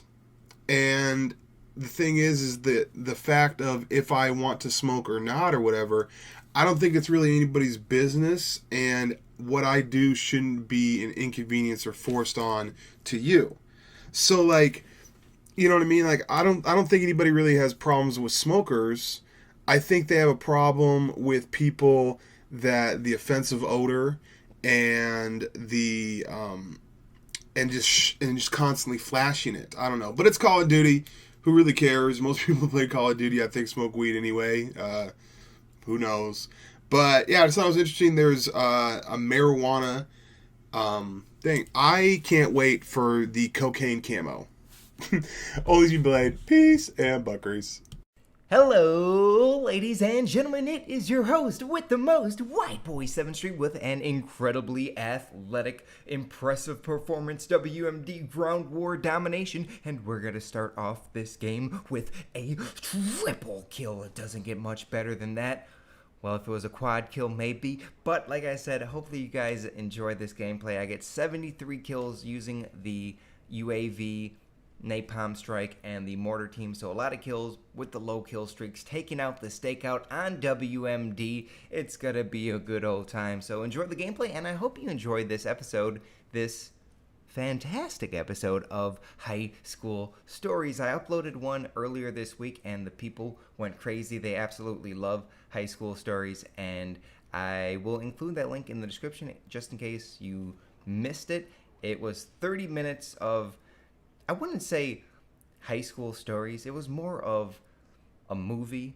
It was more of a biography. Harry Potter episode number 8, if you catch my drift. It was a good one, so check that out if you missed it or if you want to see it. And yeah, so this story didn't really take place in high school per se, because it took place last year, but my old high school stories, some of them have taken place before high school times, some of them after. That was a bullshit death, and you know, I'm just trying to relive my glory days, so let me call it High School Stories, all right? For good old time's sakes, with the Black Ops 1 taking out the stakeout. Anyways, so this happened last year at PAX Prime, which takes place in Seattle, an awesome city. I love going there for PAX each and every year. So after the event, PAX, if you guys don't know, is a gaming event. It has a lot of upcoming games, indie games. It's just an event for gamers. And so we went there, and after the event, we were going out to eat with a few friends. Now, we also had marijuana. We had weed because it's Seattle and it's legal over there. And so we decided to celebrate and partake in the renaissance, if you will, the weed renaissance. So we got some weed, a lot of good weed, and we were a little late going to the dinner because every time we go to Seattle, there's a lot of good food, and I like food. Food is good. So we go there. I should have got that knife. That would have been badass if I would have got that knife kill in midair. So we smoke a little bit before we go out to eat. They have excellent seafood in Seattle, and I don't really like seafood, but while you're in like a city by the coast, you can get some really, really good seafood. So I'm taking advantage of it, getting some crab, and we're going to this fancy restaurant. So long story short, we smoke kind of a bit, and it took a little bit, and we might have been, I don't know, 15, maybe 30 minutes late. And so we get to the restaurant finally, and actually, before I tell the restaurant story, I'm going to tell you how we went about obtaining the marijuanas, because it was surprisingly a little bit more difficult than I initially expected in Seattle, where it's completely legal. And it's a little weird for me because where I'm from, you can go to jail for having weed, but in Colorado and in Seattle, it's completely open and legal. And I think that's the way it will be here pretty shortly in America. And anyways, so it was a little weird. We finally end up getting the courage to ask that was a dirty kill. We end up asking the hotel connoisseur. I don't know if that's the proper word. Isn't connoisseur someone that is like really good at something? Like I'm really good at Black Ops 1, as you can see in this beastie gameplay. So we ask the person at the front desk of my freaking hotel where we can find some, and he said just go to the main street where there's all the bars and stuff. So we end up taking a cab to the main street. We ask the cab driver, he doesn't know where we can find any, and we end up going into this bar, which I'm not a bar person. I don't go into bars really. This is like one of my first time in a bar, besides when my mom would bring me to the bar sometimes back in the day when I was like, I don't know, 10 or something, when she couldn't find a babysitter when my grandma wasn't there. Anyways, so I don't really like bars or anything like that. So we end up, after having a Corona, asking the bartender, and he says, I don't know personally, but you can smell it all in here, and it did reek of the marijuana. So we asked a few people after sipping on that Corona for like 10 minutes, and unfortunately we couldn't find any there, and we just end up going to, we should have just went to Craigslist in the beginning, because we just called, actually we called one dude, and he was very difficult. He was like, oh, where you stay at? Is that a nice hotel? Tell me more about the hotel. And like he really wanted to know a lot about the hotel. I don't know if he didn't trust me or something, but he was like, I don't know, he was acting very strange and very odd about the whole situation, and I did not appreciate that. It was already awkward for me enough, because it's a new thing like this. Usually when I smoked back on 7th Street, I just knew, I just knew the neighborhood drug dealer, or a few of them, because there's, and anyways, that was a nice panic C4 to get that kill. I was gonna go down anyways, but I wasn't going down without a fight. So this one guy was being very difficult, but then we called this other guy, and he was like, yeah, no problem. And he looked exactly like me. Like, he had long hair, a little bit of a beard, kind of a hippie. And the weird thing about this is he was driving a Ford Taurus. If you guys don't know, I had my first car was a Ford Taurus, and it was kind of weird just looking at this guy. Oh, I'm going off right now.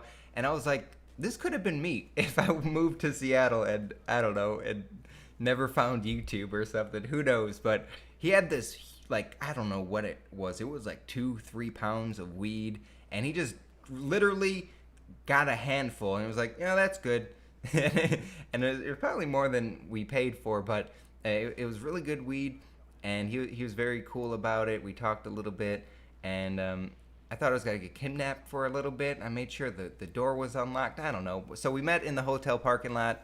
He gets us some weed, and it's all good. So we're set for PAX. The whole time in Seattle, we have a bunch of weed. We have a lot of good food to eat. So it's a good time. We're on vacation. We have this hotel on the water, on the ocean, which is pretty sweet. And yeah, so we smoke before we go to the restaurant, and that ends up making us a little bit late, about 30 minutes.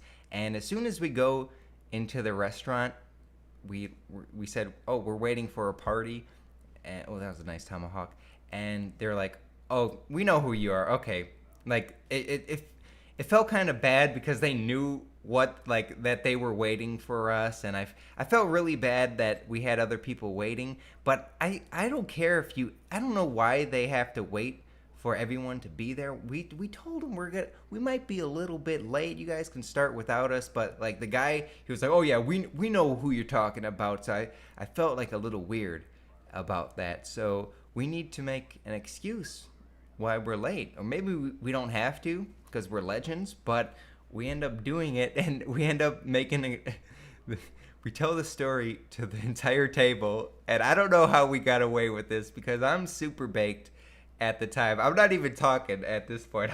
I'm just looking down at my phone, giggling, and the story we came up with was on the way home, or on the way to the hotel from the event, this guy on a scooter ran over an old lady, and the ambulance came, and the street was blocked off, and we had and we were so, I wasn't very convincing, but they believed it. They totally they bought it, and it was so awkward. And a few months later, we ate with Mr. I Try Hard, and a few months later we go to Colorado, and he asked us, or the story came up somehow, and he totally bought it, and he was like, you fuckers, you assholes. Like, I think the whole table believed it, and yeah, so that was pretty funny that they believed it. Another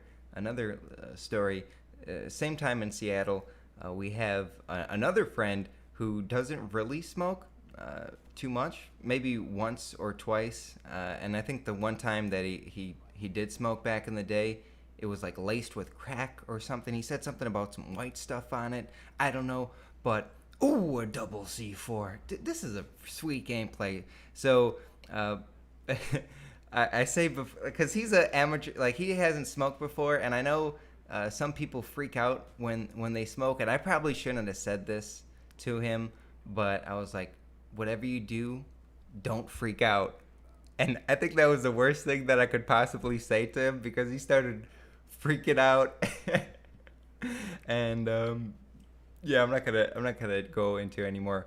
It wasn't too bad. It was just a little he was just freaking out a little bit, but he was like, half the time he was laughing and half of the time he was freaking out. So it was, I don't know if he was trolling us or what, and that was pretty funny. So yeah, guys, that's my high school stories. If you enjoyed it, leave a like on this video, and I'll try to come up with some more stories. I'll go into the memory bank, see if I can find any up there, but I hope you enjoyed it.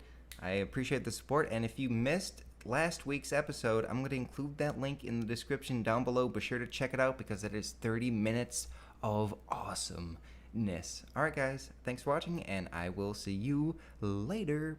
Bye-bye. What's up, dog? Yeah, who fucking up worse than Wings of Redemption? Let me tell you about it. It's your boy Soulja Boy. I don't know how recently this dropped, but somebody brought it to my attention that Soulja Boy recently put out a song called Let's Be Real. I think that's the name of it. Yeah, Let's Be Real. And basically, somebody said a verse, which I'll get to here in a minute, and let me go ahead and just get started on it. I never liked Soulja Boy. He is one of those rappers that I never even put as a rapper. You know, I did a video that said fuck Lil Wayne, but at the same time, I consider Lil Wayne a rapper. He's just a very bad rapper. You know, the man got a little bit of flow. He got ghostwrite most of his songs, and he bigs up bigger than he actually is. But I never even consider Soulja Boy a rapper, so I never even put him in the category of Lil Wayne. Because, like, Soulja Boy was a one-hit wonder. He had that, why me dance, why me roll, let me just, you know, suck a dick. I don't know. Some gay-ass dance to go along with it. Where y'all seen the motherfucking video. You can find it on YouTube, him jumping around in the pool with his hood rats. Man, this motherfucker's so far from a hood rat. Motherfucker ain't even close to a mice, son. He's a fucking chump. I remember when listening to Soulja Boy's album, I think my little sister had it. He's talking about popping pistols, shooting a motherfucker, you know. Like, this motherfucker probably don't know how to put the safety on a pistol, much less pop a pistol. You tell that motherfucker go red, he be looking for a zone. And then I seen this video of Let Him Be Real, and the motherfucker got so many tattoos. So many tattoos. I'm like, man, I've never seen somebody that's just the illusion of hard. And that's what he is. He's the illusion of hard. You know, I might talk like I'm hard, but the fact is, I'll be the first one to admit, I can't fight worth a shit. You know why I can't fight worth a shit? Because I got no practice. I got no technique. You know what the cause and effect of that is? If you want to fight me, I'm going to pick up something to fight you with. I'm going to pick up a ball bat, handful of sand, you know, some fucking dog mace. Don't know, don't care. But come on, Soulja Boy, let's be real. Let's talk about this video, let's be real. I'm gonna put the link of the video I watched in the description. You guys should check it out. I know you'd be giving him like 1/4 cent, but it's entertaining. Please, just watch the video. All right, let's go on to the first part of this verse. The first part of this video is dominated mainly by him promoting himself via Twitter and via Facebook. Don't get me wrong, I understand self-promotion is great, but when you have a 3-minute song and 120 seconds, a minute 20 seconds of that song is doing your Facebook page. Alright. First verse, here it is. Jumping off the roof, goddamn, where's my parachute? Pretty boy goons, we all know the money and the loot. I'm sorry. Pretty boy goons, all we know is money and the loot. 40 on my troop, 80 drop top, I'm on the loose. I don't know what the fuck that means.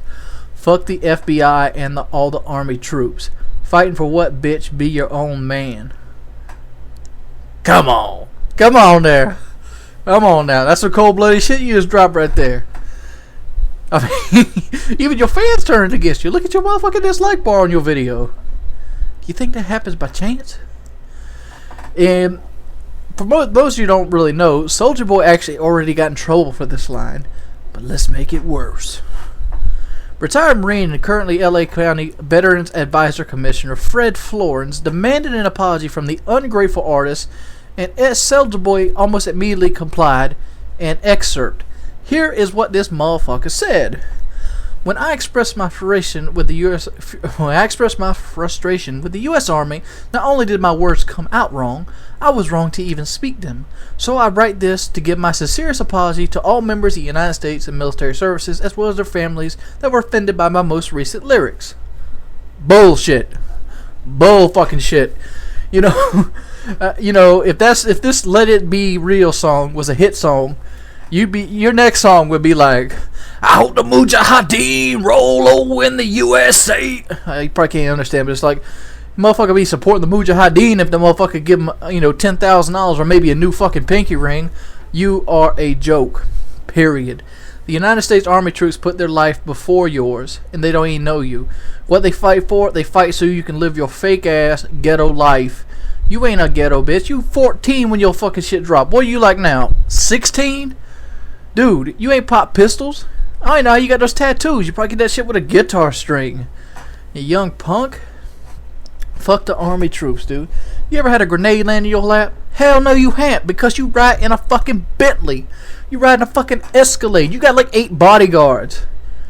You fucking fuck the army troops and fuck the FBI. Dude, I recently watched a movie called Contagion. And in Contagion it shows some of the purest forms of anarchy we'll ever see. And I think the first bitch you'd see out there would be Soulja Boy. He'd be that motherfucker out there trying to loot something and get fucking stomped on and trampled. Because he does not know how to hold himself. And what he is trying to do, if he's trying to do it, is to get the attention of everybody and get in an uproar. Well, let me tell you, that shit doesn't work. Who fucking up more than Wings?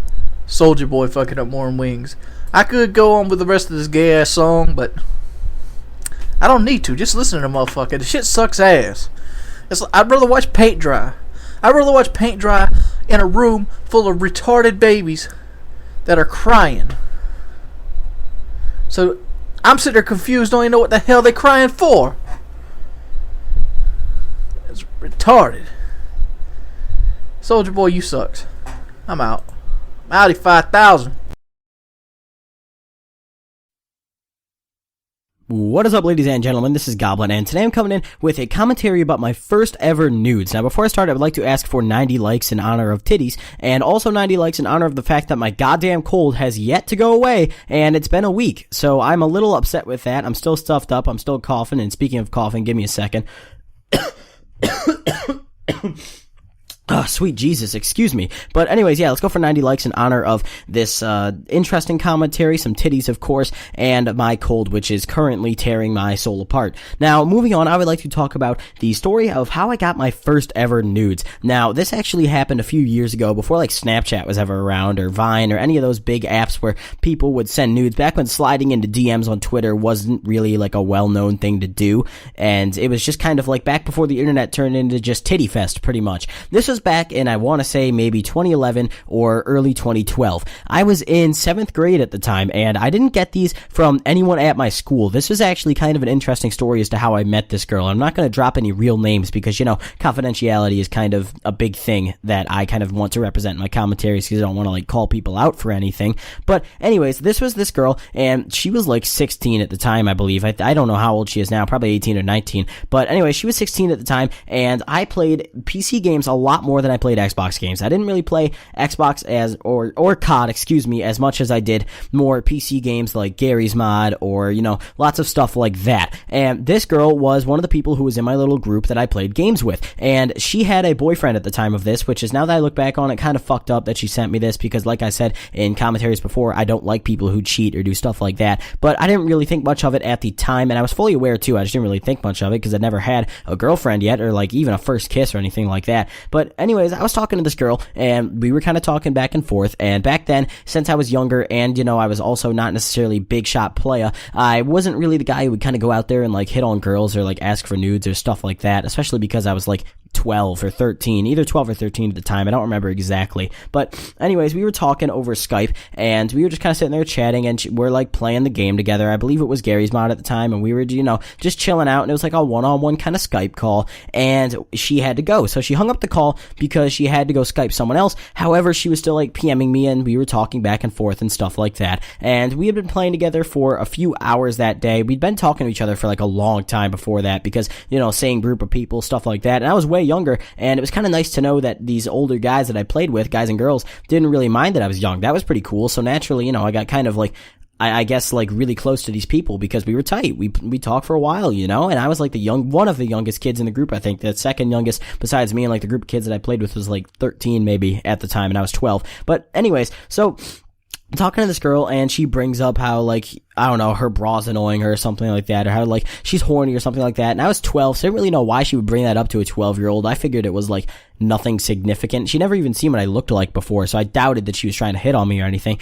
And I kind of went in, and I don't know what brought me to say this. I don't know what gave me the balls to say this, because I'd never done anything like it before. And I was just like, oh, well, you should let me see. And I apparently, she wasn't playing around. She sent me this picture over Skype, and of course, since my internet was garbage and still kind of is, it took a while to download, so I was sitting there with anticipation, like, is this gonna be my first ever, like, titties that weren't on RedTube? So I download it finally, and I open it, and Merry Christmas. It was titties, alright, and they were pretty nice. I'm not gonna lie, you know, for a special, well, not even for first, just in general, they were very nice. So thank you very much, young lady, if you are listening to this right now, which I doubt you are. You know who you are. Thank you very, very much. That was great. I don't have the picture anymore, though, sadly, very, very sadly, because that was nice. But anyways, so she sent me that picture, and I was kind of in shock. It took me a few to reply, because I was like, those are titties, holy shit. And I was like freaking out. I was like, yeah, I pull. And I ran out of the living room, and I was like, hey, Mom, I got titties! No, I'm just kidding. But anyways, so I PM'd her back, and I was like, damn, that's fucking awesome. Like, those are nice and shit like that. And she was like, yeah. And I was like, well, how big are they? And then she said something. It was in the D's. I don't know. They were fucking big.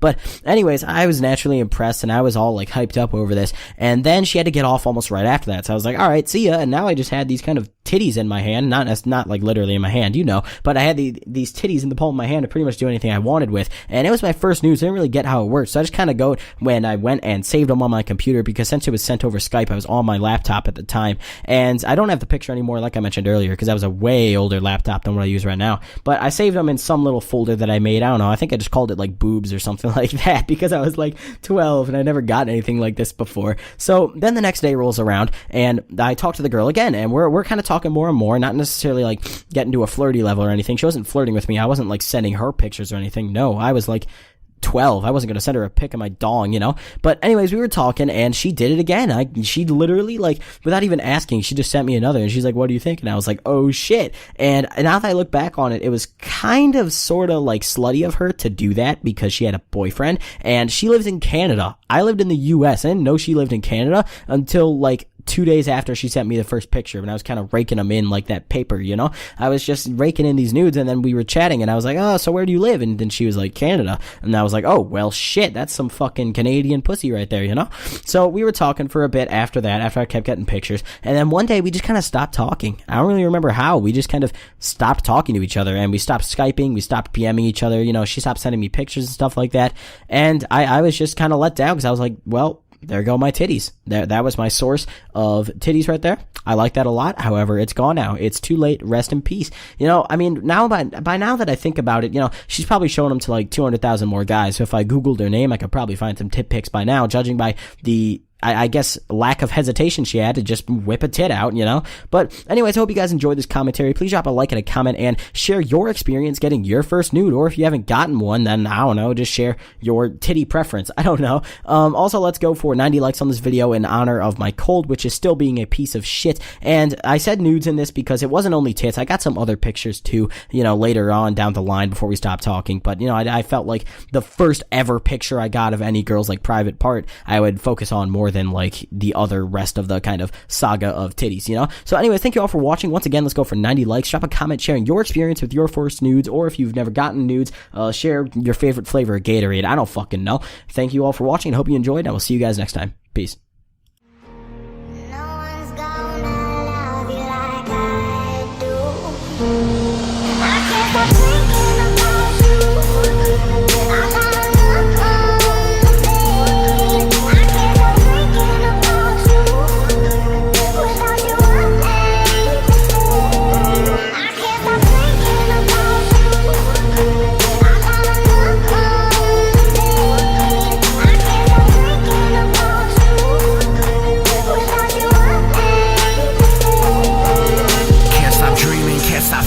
Can't stop drinking down your name, and all you keep on saying is how this music. Hey, Spending, since you're gonna be on my team, I gotta ask you something real quick. Alright, go ahead. Do you mind, okay, this is a little weird, but, it's kind of like a fetish of my boyfriend want to have sex while I'm playing Call of Duty, and I just want to make sure if it's okay with you if you hear anything. Sure, I don't care. Really? Oh my god, that's awesome. You're like the first person to say I didn't really care. Because it's definitely like a of mine, so, okay, thank you. Welcome. Are we good? Can we fuck? Yeah, he said it's okay. Get that Call of Booty over here now. Yeah, okay.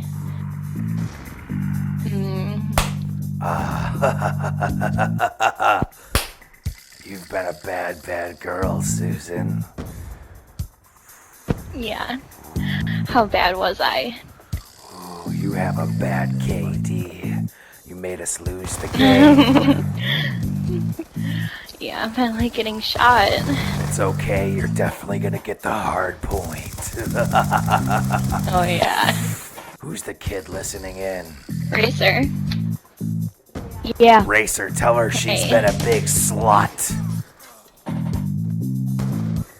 Tell her she's what? Tell her she's a big slut. Tell me. You're a big slut. Yeah. Oh, yeah. Talk dirty to her, Racer. You want to shoot me in my face, Racer? Oh, yeah. Racer, tell her you want to bust loads on her face. I want to bust loads on your face. Oh, yeah. Oh. My dick has been a wicked, wicked witch. Make it melt. I'll suck on it. I'll get it all wet. I'm gonna put my SMG in your asshole. Oh, Racer, tell her you're gonna run skid marks on her face. I'm gonna run skin marks on my face. Tell her you're gonna teabag her. Yeah. Oh yeah, put those nuts on me. Oh, you're getting my girl so hot. Oh, it's like a fucking fountain down here. I'm gonna stick a silver nickel in it and make a wish. I wish for loads of cum. Racer, be dangerous. Don't even buckle your seatbelt. Let's tag team this bitch. Getting some turbulence. Oh, the plane's getting rocky now. You ready for that crash landing? Oh yeah. Skating core. Cheer me on. Cheer me on. I can't make it stop. I can't make it stop. Oh, Cheer me on, I'm about Racer. to drop loads. Oh.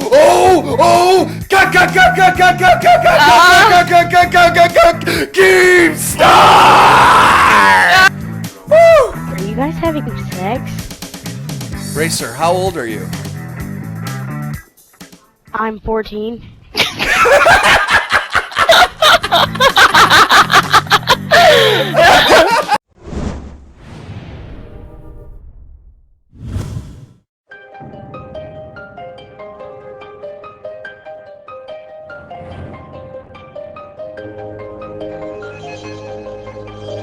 Only. What's up, guys?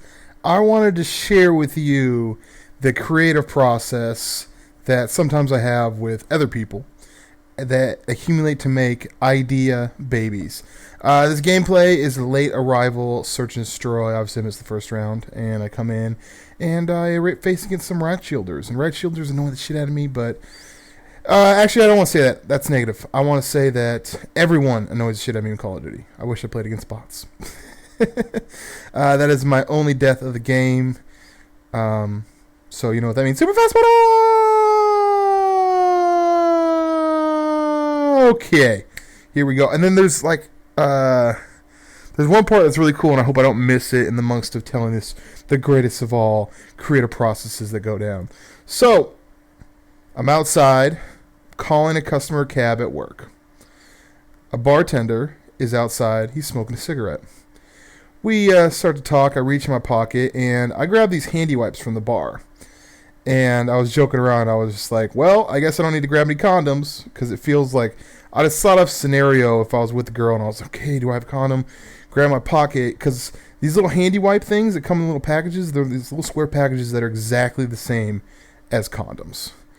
And I thought, man, that'd be really fucked up if I thought that was a condom, and I'd be with a lady, and then it's like, nope, you couldn't. And so the one dude kind of made a joke and was just like, well, no, dude, just take it out, unwrap it, put it around your Johnson, rubber band it, fuck it. And we were all kind of laughing about that. And then it came to the point where he said, well, dude, you know, if you put it on there, it's probably going to have some kind of film that kind of goes over your penis. And then, you know, you can just wipe it off when you get into the shower.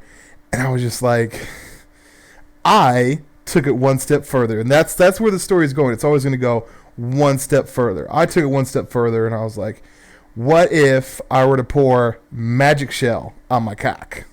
And we all kind of laughed about it, and he was like, it's getting too weird. He threw a cigarette out, and he went back inside the bar. Now I'm standing out there. I get the customer in the cab, and I'm like, you know what, let's take it one step further. And I was thinking about it, and I was like, man, what if...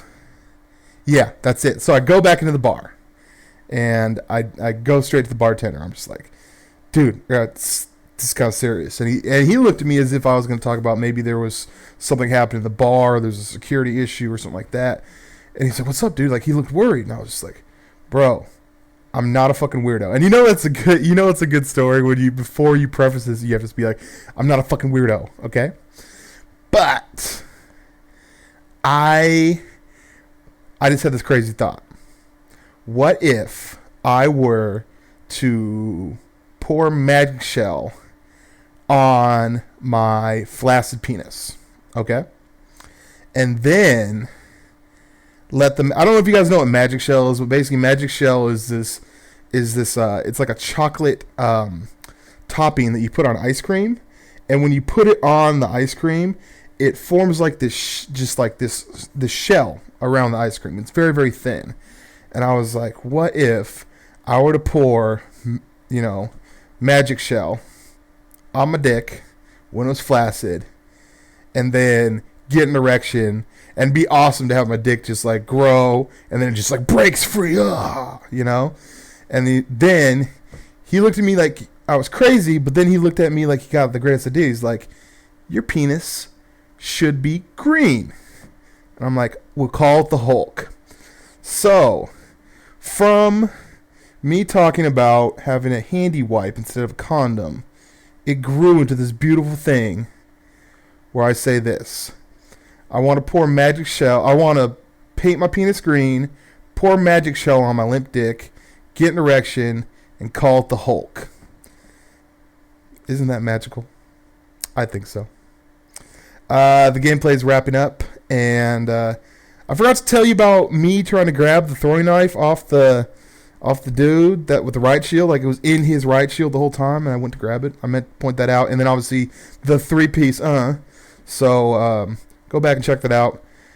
If you like shit like this, give it a like. I realize that it's come that time in my YouTube career where I have to politely ask if you guys could like the video. Peace and buckeries. What is up, ladies and gentlemen? This is Goblin, and before I even dive into the topic of this commentary, I just want to say that I'm really tired right now. It's like 9 a.m. and I didn't sleep last night because I got home at like 1, I think, maybe 12 or 1, something like that, and I just said, fuck it, let's go, boys, we staying up. So I just kind of, went with that. I'm really tired, but I felt the need, to just kind of knock out some comms for some future uploads right now. So here I am, sitting here, home alone, recording commentaries, turn up. So basically today, if you guys couldn't already judge by the title, I'm coming in with a rant about clingy girls, and I don't mean like necessarily clingy girls as in just like, let's say you have like a side hoe and she's really like clingy and you're not feeling the same. I'm talking like when you're dating a girl and she's overly clingy. And, most people are going to kind of assume just by the title of this, like, oh, Goblin's about to go off and shit talk these thotties and like, fuck you, clingy bitch. But no, I'm actually, I'm kind of backing them up in this one because, a lot of guys kind of sit there and they're like, nah, if she clingy, fuck that bitch, like, I'm not, she's so annoying, what the fuck. But, honestly, if you kind of think about it from the viewpoint that I have of it, clingy girls are actually pretty fantastic, honestly. And I have a good reason for that, because think about it this way, right? If you got a girl, all right, let's say you're dating a girl, you could be dating as long as you want, like a year and a half, right?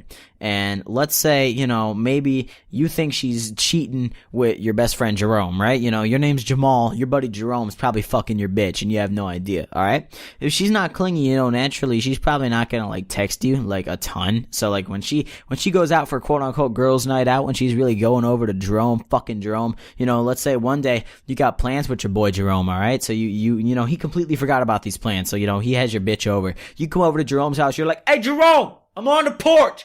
And then Jerome's like, oh shit. And then he's like, alright, hold on. And then, he comes and answers the door, and you just kind of look over his shoulder, and your girl's just standing there with the bed sheet wrapped around her, and you're just like, bruh, why you gotta fucking do that? Because she wasn't texting you the whole time, but you didn't expect her to, so you didn't fucking know.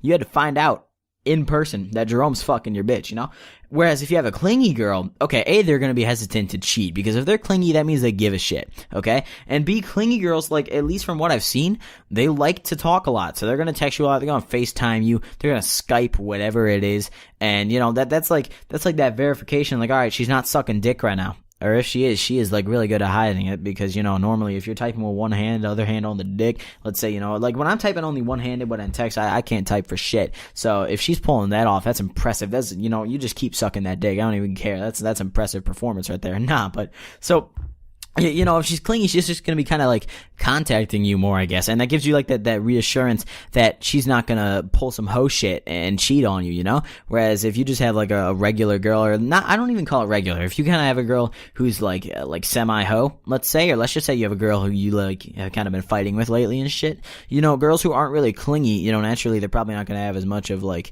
an emotional give a fuckness. I don't really know how else to put it. I can't think of elaborate words. This you know, tired. I'm fucking worn out. But I mean, like, they're not really gonna give a fuck. So, you know, you got a girl who isn't clingy, alright? She's gonna go out there, she'll find a new dude, it doesn't matter. She'll start dating a new dude. She'll start dating a new dude a month before you break up. She'll have 2 dudes at once, and then she'll dump your ass and be like, yeah, yo, we're done. And then she'll never even tell you about it, you know? That's that, like, non-clingy, don't give a fuck thoughty shit, you know? And I'm not saying that all girls that aren't clingy are thoughts. I'm not saying that at all, you know? It's not the case. But I'm just saying, you know, in some, you know, pretty bad scenarios, that could happen, you know? Meanwhile, clingy girls, like, it's just kind of like that backing you up. Like, she's always gonna be by your side, basically. If you have a clingy girl who actually, like, gives a shit about you, and I'm not talking clingy as in she's literally like, okay, there's a difference between like clingy and just downright creepy. Like, if she's constantly asking where the fuck you are and like what you're doing, and asking like, alright, take a picture of the doorknob, okay, to prove that you're in your room. Because if you're actually in your bathroom right now, we're fucking done. I'm dumping you right now. And you told me you're in your room and you're really taking a piss. Fuck you, you know? Whereas, you know, there's a difference between that and the kind of clingy where she just wants to talk to you all the time. You know, that's the good kind of clingy I'm talking about. I'm not talking about that crazy bitch kind of clingy, you know? So, I mean, like, she's gonna be your ride or die if she's not the crazy bitch kind of clingy. So let's say you go to jail, you get locked up one day for killing a motherfucker. You can guarantee, like, 10 years later, she's gonna be standing there as you walk out of jail with a cake and, like, you know, surprise you with that shit. You can guarantee she probably hasn't had sex in, like, 10 years, so she's gonna want the dick. Because if she's clingy and she's good and she's loyal, then she'll wait 10 years for that dick game, you know? She'll wait 10 years for that dick game. She'll wait 20, 30, 50 whole life. It doesn't fucking matter, you know? And it's just like, I don't know, all I ever hear is dudes like, you know, oh, she's so fucking annoying, bro. She's clingy, bro. It's like, I'm just kind of sitting here like, I'll take her. All right, and pass it over, boys. I'll handle it from here. Because, I mean, that's the shit that, like, you kind of need to be more appreciative of. Because, like, yeah, sure, sometimes it may get a little tedious, or it may be, like, interrupting something that you're doing. Like, for example, if I'm sitting here 720 quickscoping motherfuckers in BO2, and then, you know, I got my girl sitting here texting me, and if I don't respond, you know, fairly quickly, she's gonna be like, hey, you fucking a bitch? And I'll be like, nah. You know, then that might interrupt my 720 quick scoping. But besides that, you know, I think it's very good. You know, it's worth it, because I mean, hey, I'm willing to exchange some 720 quick scope time in exchange for a loyal girl who isn't going to cheat on me. You know, because that's hard to find nowadays. You know, we got more and more thoughties on the come up. You know, we got girls just fucking, I don't even know anymore. There's like 7th grade girls who are sucking dick now. I don't even know what's happening anymore. This is fucking ridiculous.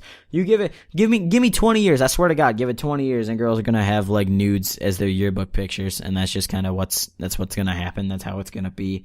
So I mean, I don't know. I just went completely off track. You know, honestly, fuck this. It's not him. I haven't slept in so long, and I don't fucking know. I don't know if I'm going to go to bed. Thank you guys for watching. Thank you guys once again for 2K. Let's gun for 100 likes on this video. And if you have any thoughts on clingy girls, drop a comment sharing. So I can't fucking look at this. Look, I can't fucking talk. I'm done. I'm so angry right now. I'm going to take this water bottle off my desk and just fucking whip it. Holy shit. Okay, the cap is on. Never mind. I'm fine. All right, I'm sitting back down. Hold on, boys. All right, yeah. So thank you guys so much for 2.2K. I'm almost to 2.3K. I have 2,292 subs right now, I think, as I'm recording this, something around that. So hoping to hit 2.3K today. If not, that's cool too. I guess I'll just cry. But yeah, hope you guys enjoy. Once again, let's go for 100 likes, and I will see you guys next time. Peace. Started out with nothing, I was hungry. Now I got a couple niggas, bitches on me. Fuck nigga, I don't wanna be your homie. I had to make a couple bands by my lonely. I had to make a couple bands by my lonely. I had to make a couple bands. I mean, I really miss you. I'm sorry for everything. I don't miss you. Go talk to your little girl. I'm not your whore, okay? Vicky, I have not dated anyone. Yeah, bullshit. Bull fucking shit. I haven't been with anyone, Vicky. I want you back. I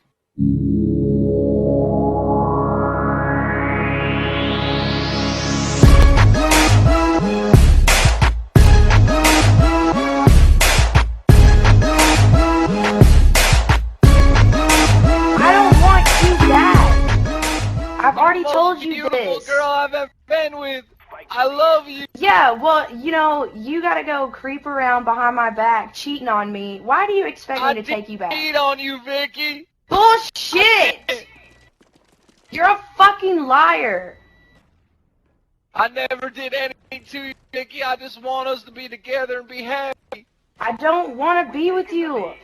What do you not I've been understand? calling you for fucking 8 months now, trying to tell you Yeah, how I blocked much I your love fucking number too, dumbass. I blocked your fucking number. That's why I haven't been answering. Vicky, So- I'm sorry. Just give me another chance. I need you. I don't have time for this. I just want to play my Xbox and not listen to you cry like a little baby. I'm sorry. I just love you so much, and I'm sitting here lonely every day. Without you, it's just not even worth living. You gotta give me another chance. No, I was no, sitting you there had your chance. Sitting there yesterday with a gun, and when you weren't answering my text messages, I almost did it.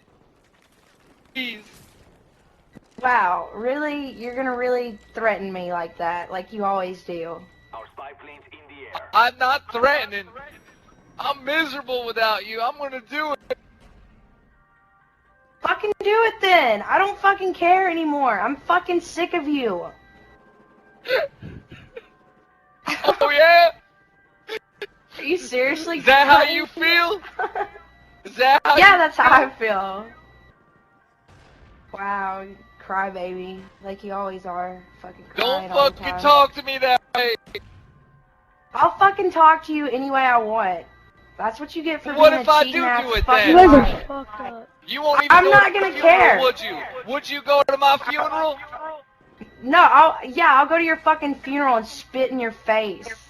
Tell my mom and tell Billy you're the one who did it. Tell him now. Fuck you, you fucking bitch. I've spent a whole fucking life trying to be with you just because you treat me like shit. Okay, whatever. I swear to God I'm gonna do it. Fuck you! Enemy spy plane incoming.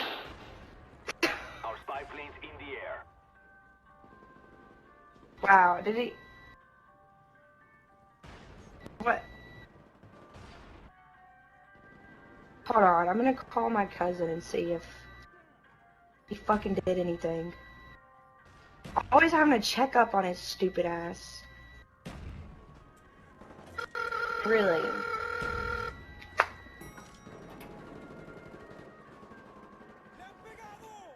Wow, are they not gonna fucking answer?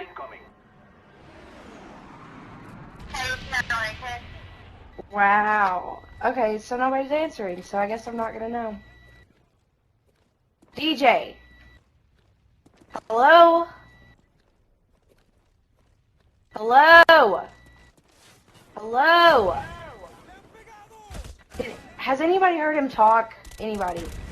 Hello? No, he hasn't talked. You didn't hear him talk? No, he hasn't talked yet. I don't know what he... Oh my god. How old are you guys? I'm 22, he's 23. And we just got... Yeah. Yeah,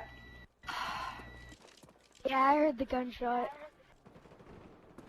Oh my god. Enemy care package inbound. I'm trying to call, like, my cousin that lives right next door to him.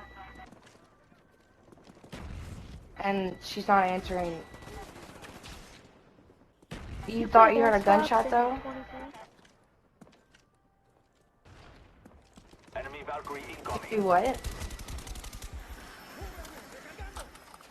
Oh my god, he's fucking crazy. You're What are like you guys fighting XO8. about? Do what? What are you guys fighting about? Because we broke up like 8 months ago, and he's like obsessed with me. And he joins my game and calls me all the time.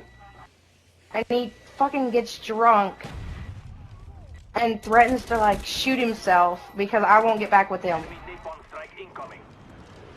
It's fucking crazy. I hope he didn't do anything. What do you think I should do? Keep calling him. Okay, I'll try and call him back. I'll call my cousins.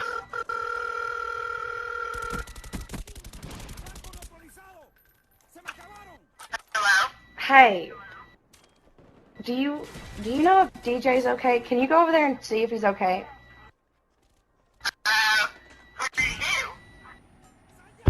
Do what?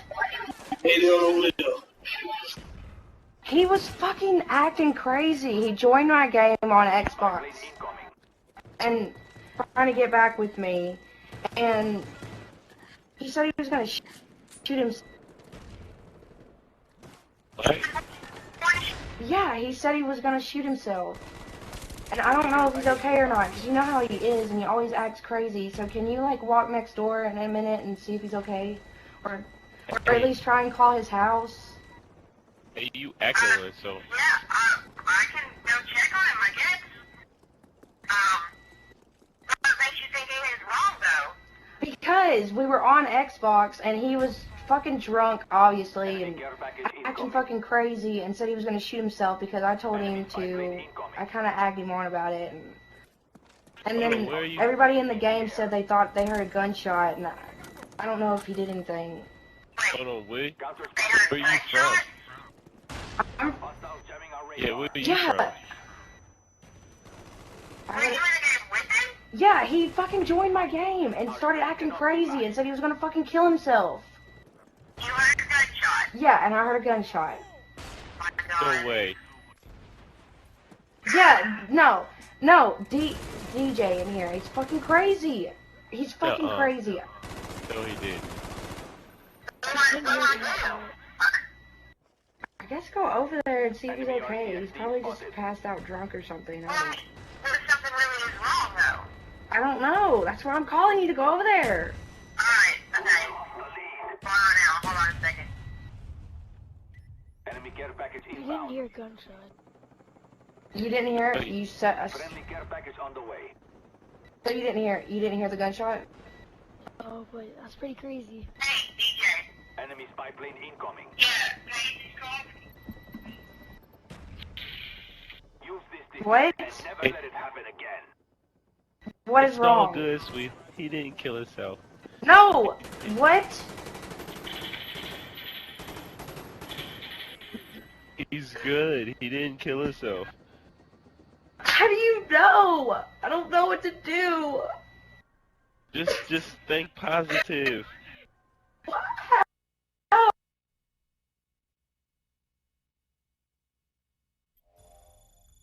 What? Nothing happened to him, don't worry. You need to call 911 right now. Jerry. Okay, call them now. Dude, chill out, Okay. bro. I said, bro, shut the fuck up. Dude, chill, bro. DJ! Some crazy shit. DJ! Answer! DJ! I know you're there! Dude, some crazy shit just happened, bro. Oh, what the fuck? I don't know what happened. I don't know, bro. Dude, I'm about to tell you what happened. As soon as you get off, DJ! No, this is not fucking funny! Why are you laughing? no one's laughing, girl. Alright, Yes, you are! I don't know what to do! You just said you're... I just now said get off this Call guy of Duty. crap. Get off Call of Duty if you don't know what to do. No, because You he's need to in call here! I'm not gonna 911. leave! I'm not gonna leave because he's in here! What if he says something? I'm not gonna leave until I pay. You need to call 911. I did! Well, I don't... She's crying, right? are you a fat ginger? It's not fucking funny! You guys are fucking sick in the head if you think this is funny. They don't know what happened. They just got in, so Look. chill out. Chill. Look, DJ! Damn, what I missed. Dude, she just now said... Whoa! She just now said that, First of all, she his was name is on DJ. here, right? Like, who names their And kid so- DJ? Some dude named DJ, right? Yo, Like, DJ, I say a DJ. she was like... She's like... talking to him, and guess he got mad or something, jealous, some jealous type shit, whatever. You know how relationships go. No, But I mean, there's a time and a place for it. There's a time and a place for it. No, chill, bro. Listen, I guess she said he flipped out, and she was on here, and he joined the game, and then he was like, if you don't be with me, I'm gonna kill myself, and she said she heard a gunshot and some shit, like... I don't know, because he is fucking crazy. I swear to God. So it's still logged on or what? Yeah, I don't know, bro. I don't know.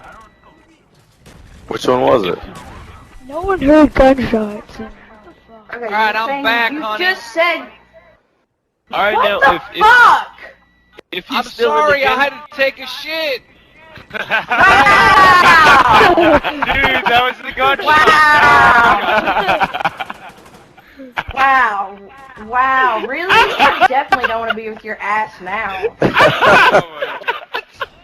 I fucking use baby wipes. My was completely clean. It's a good thing you called 911. It's a good thing you called 911.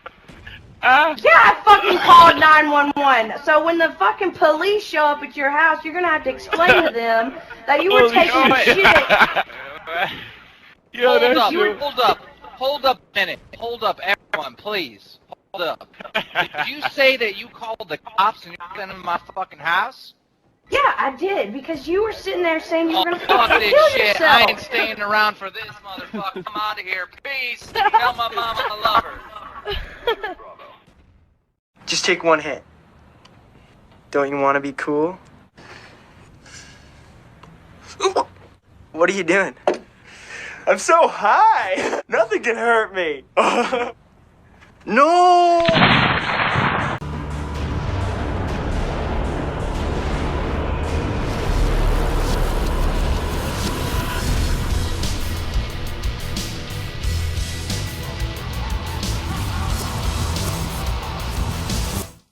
Greetings, it is I, EightThoughts the man with, look at that stop sign, right fucking past it, blew through it, didn't look left, didn't look right. I'm a lawbreaker, man. I'm against the fucking green. You can't stop me. I'm a rebel without a cause.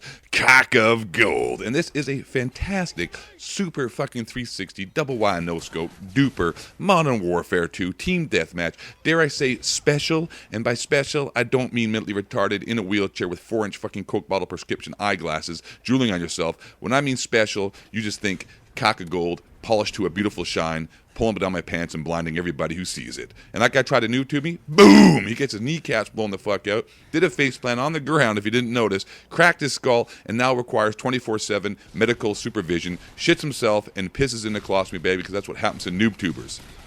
Now, dudes, I'm going to go hide in the bushes here and wait for a woman to run by, so I can rape her with my cock of gold. Shh, I'm hiding in the bushes, and there she is. Die! So anyways, dudes, this shit's about to get serious. I don't think you're ready and fucking prepared for the awesomeness that's about to kick in. So you know what? Let's fucking do it.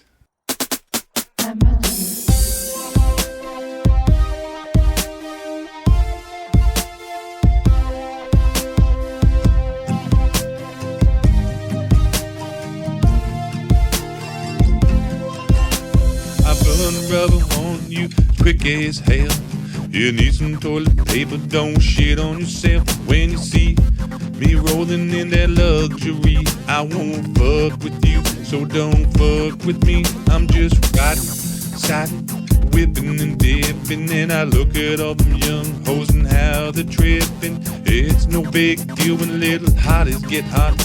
When niggas get jealous, somebody gets shot. You in love might make you lose your mind. That's why I run these little bitches 2 at a time with no discretion. To me, you're so depressing, acting like you don't know my profession. I look at them thighs and I look at them titties. Take your ass straight on out to Sin City. I look at them thighs and I look at them titties. Take your ass straight on out to Sin City. Have you wearing all pink, just like a little kitty? Bringing back casino 10 no 50s.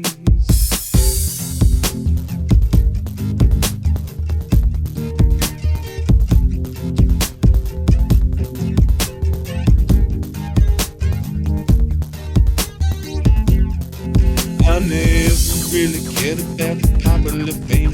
It's all about sitting on top of this game. So don't stop until you make those panty drop. Fuck the mayor, the preacher, and the cop.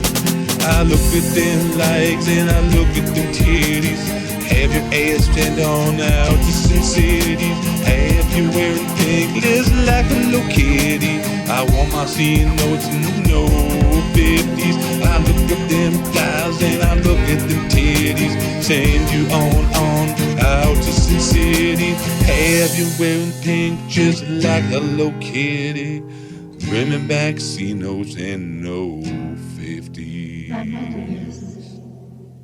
Alright, fellas, I hope you enjoyed that super fantastic goddamn remix rap song brought to you in part by 8Thoughts and Amadeus Beats. If you wish to purchase that song, don't forget the link to the iTunes fucking store where you can buy this super awesome song. Boom, bitch. This guy, hold on a second, triple fucking kill feed with that Spaz 12 double kill. And then this dude right here, wait for a second, this is some bullshit. Watch this. Watch this.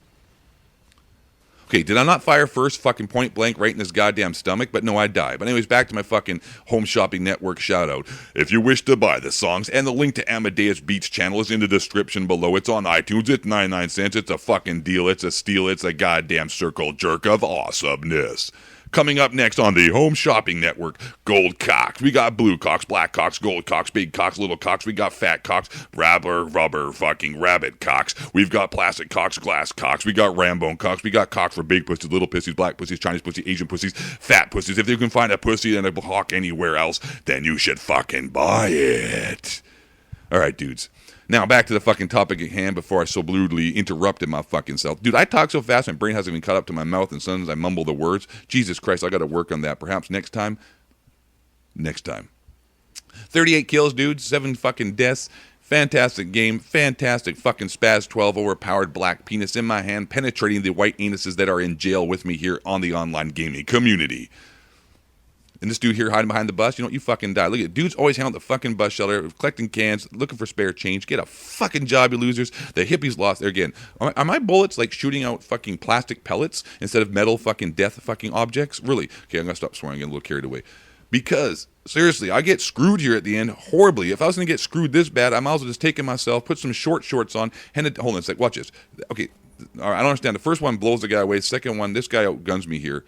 Okay, that's fair enough. You got me with the striker. Fair enough. Okay, you got me. But anyways, if I was going to get fucked this bad, I should have put on some shorts and a tank top, head down to the goddamn gay area of Vancouver on Davie Street, walked into the Pump Jack bar, and got myself a goddamn man that could have fucked me in the ass properly. At least I could have made a few bucks at it. You know what I'm saying? Because if I'm, fuck it. I don't like to do shit for free, especially getting fucked. Nonetheless, dudes, I hope you guys have enjoyed yourself. I'm 8Thoughts, the cock of gold. And again, there are no bullets. Maybe it's too far away. I don't know. It's very fucking random. Y'all be cool. Stay in school. Say no to drugs. Once again, the channel, the fucking song is in the description below. Buy it now on iTunes. Stay black. Don't let the white man bring you down. Don't accept rides or candy from strangers. Look both ways for crossing the street. Prevent forest fires. I get NoobTube. It's over. 38-7. It's been a pleasure. Peace out. You know, I was actually thinking about doing a regular commentary over this gameplay and trying to be extra excited about everything, but I want to try something different because it's not in my wheelhouse to stay norm, to be like everybody else, to be that singular unit, that cadaver of uncreativity.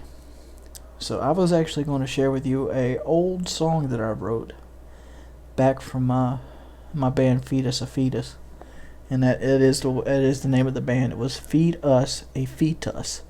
And we thought it sounded pretty cool at the time. But youth and all, feed us a fetus, because it sounds the same.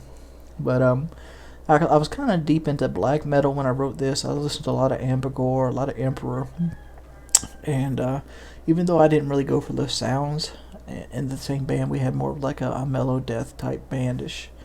I would write songs about medieval times, and some of my favorite movies of all time have been movies that were horror genres set into medieval times, and it's kind of like the politics of how people are two-faced and stuff, and I've always found that more scary than anything else.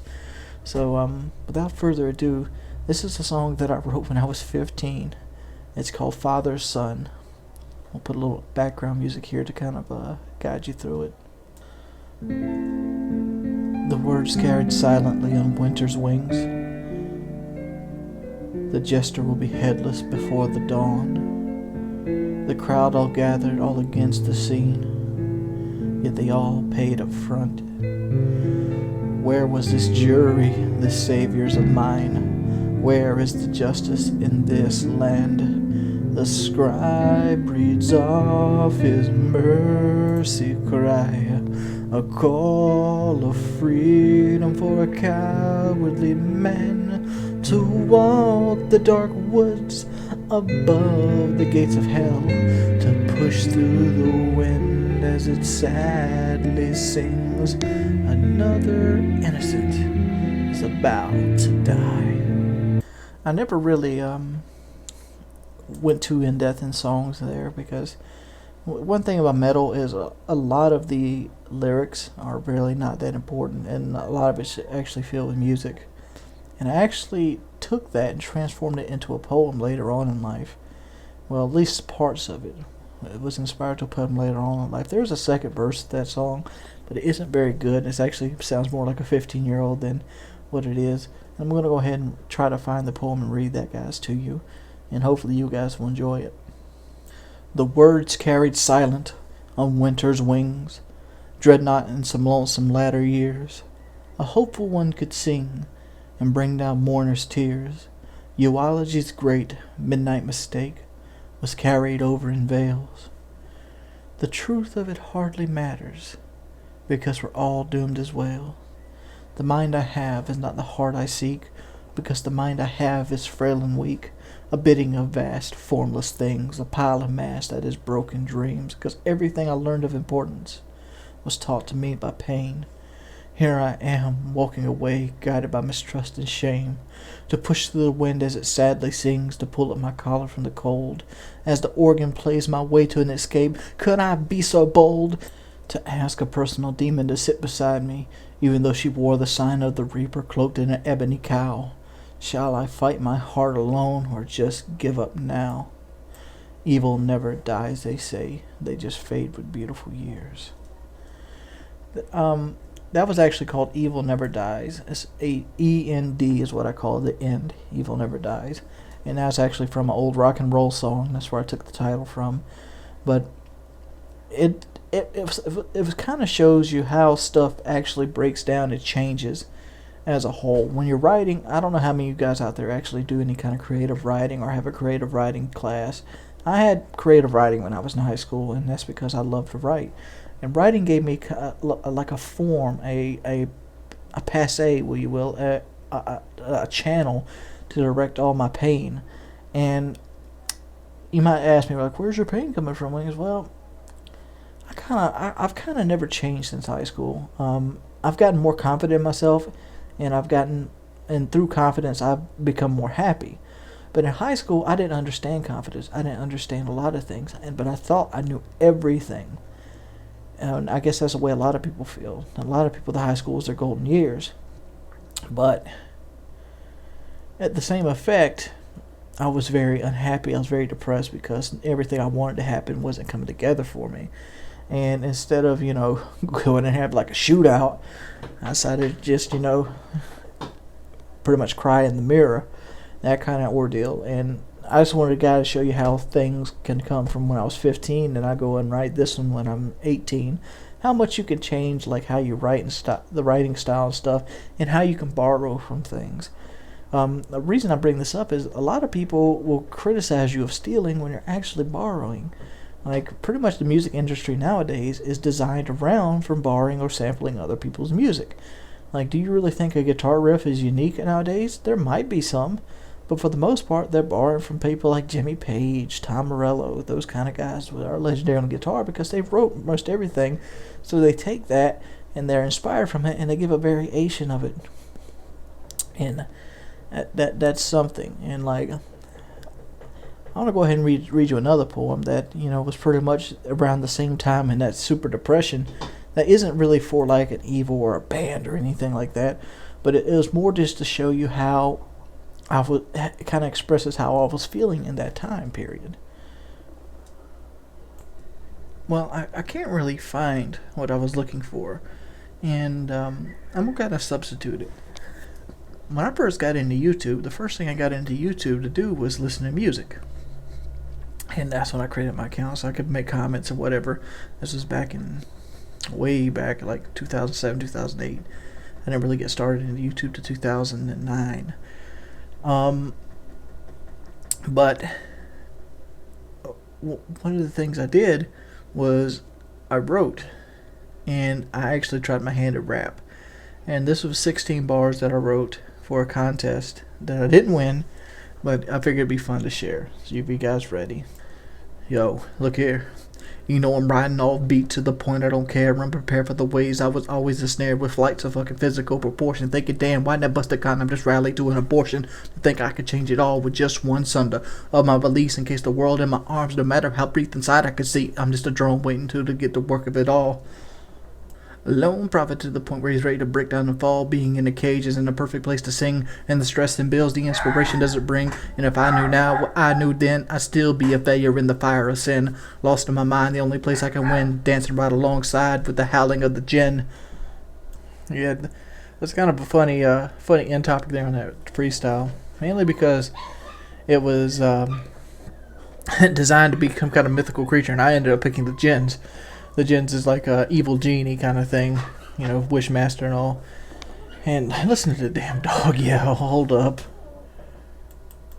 I guess I can go and give you guys a little bit of Riot Shield tips here at the end. What you want to do with the Riot Shield is you want to make sure that you're always crouched when you're actually stopped. The reason this is because it protects your feet the best. And when you're in the crouched position, the left side of your body is always going to be exposed. Your little butt's going to be hanging out the side of the shield. To remedy this, you put yourself against a wall like you see Chuck was doing right there. This provides you with the maximum cover as possible, and what they're going to end up doing with you is they're going to end up trying to throw a Semtex on you. The way you get around the Semtex is you move. I mean, seriously, as soon as you see the guy throw the grenade indicator, you start running. Remember, he can't shoot you. And if you can get the grenade in front of the shield and not stuck to you, you will survive it even without blast shield. The shield will block all explosive damage. And that's something that you can use to your advantage.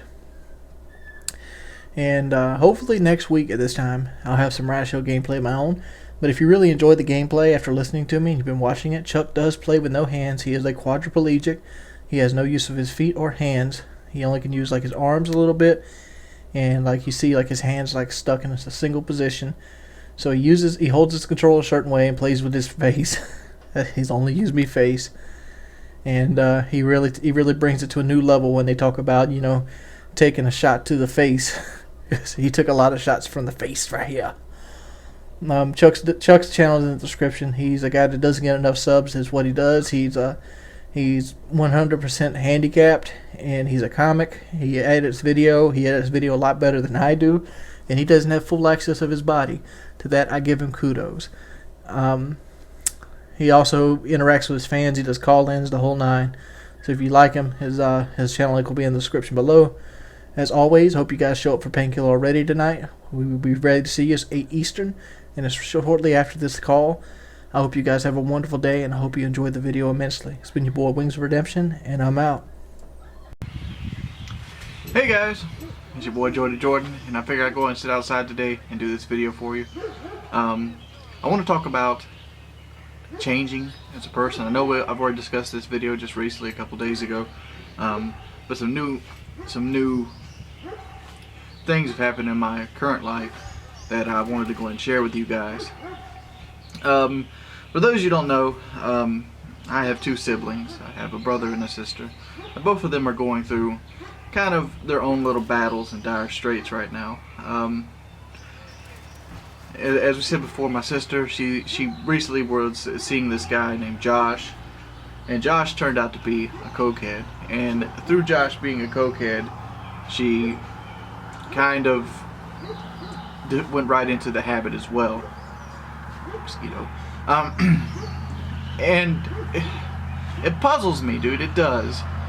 I don't believe that I have the worst looking sister in the world, and you gotta excuse redneck trucks, they're gonna come by from time to time. I don't have the worst looking sister in the world. she's by no means ugly. She could probably pull a guy out there that has, you know, a good job, a steady future, and things of that nature. But she chooses not to go after guys that have, you know, I'm just gonna call him quality, a quality male. You know, a guy that, you know, wants something, has some ambition, wants to have a house, wants to have a nice truck. You know, these things, I know these are southern things that come around, but in the South, if you don't have a truck, your truck's based what most people base your values off. Eventually, we popped a drug test on her, and she failed the drug test with flying colors for cocaine. We found a cocaine, you know, pipe in there. But here's the kicker. He eventually went to jail. He went to jail for stealing an air conditioning unit out of somebody's yard. And he was in jail for like 4 or 5 months. And like even like the cop came up here and told Taylor about all his sugar mamas that he had on the side. They came out to try to bail him out of jail, which he got denied bond. Well, apparently stealing air conditioning units only gets you about 3 months because he's out again. And with that being said, big boy goes by. With that being said,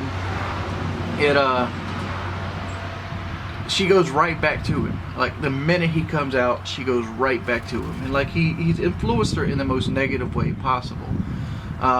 You know, when being raised up around me, I am 100% vehemently against, you know, smoking cigarettes and drinking alcohol and things of that nature. I'm a little more lenient with alcohol than I am with cigarettes, but like being around this guy, she got onto that and got to smoking, and now she's back there.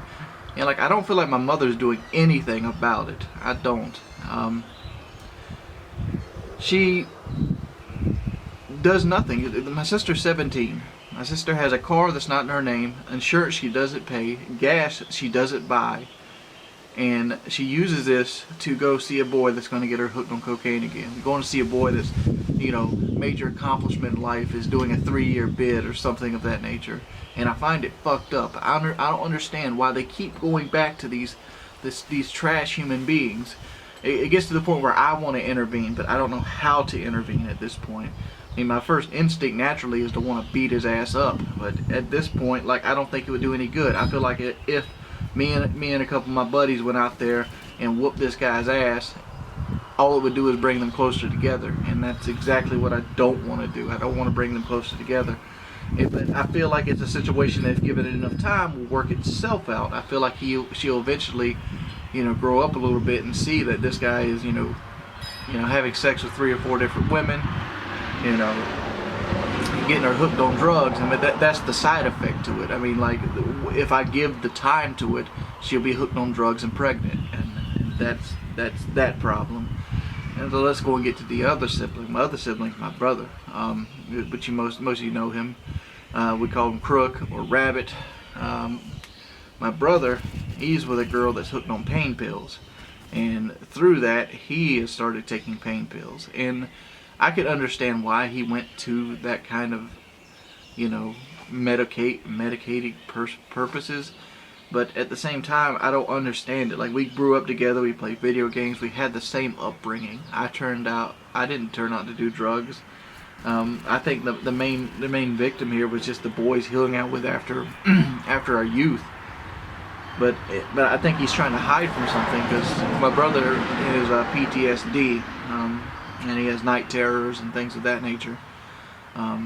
But at this point, he makes more money than me. Even though he works at like a golf plantation, he gets a military check at the same time. So he literally makes more money than me. But he constantly has to borrow money off of me, and I don't understand, you know, how he sees his life panning out. I don't mind, you know, loaning the dude some money or putting some gas in his truck, you know, to get him by, to get him to work. But at the same time, it's like eventually you got to look around and see that what you're doing in life just doesn't work. And, you know, I guess it's hard to see. Like, it's hard to see when it's your own self. Like, you ever been around a dude and he has a girl that's there that likes him, and it's obvious to you that this girl's all about him, but to him, this girl seems like, oh man, I wonder if she likes me or not. I think it's that situation. It's hard to see your own faults. But I figured I'd go ahead and do this video today, guys, and kind of fill you in on where I'm at. with my siblings, and that's some of the stuff I've been dealing with lately, apart from the painkiller already stuff and all this other mess. And only the one thing I've been trying to be is more humble. It's kind of earth-shattering, kind of a realization that shell shock. It's like a baseball player. They make baseball money for so long, they kind of expect to make baseball money. And I think I had a little bit of that going on. And like recently, I've been brought back down to earth. But thank you guys for watching my video. As always, if you could, please leave a like rating. It will help tremendously. And also, let me know what you think. Comment below. Peace. Where are you? Stay. Say hi, Scott. Hello. So Someone is available to take your call. That's Please leave a Smoker message after the Edition, tone. 420. Bam. My Ford Fiesta legit bag. We got a Ford Fiesta bag.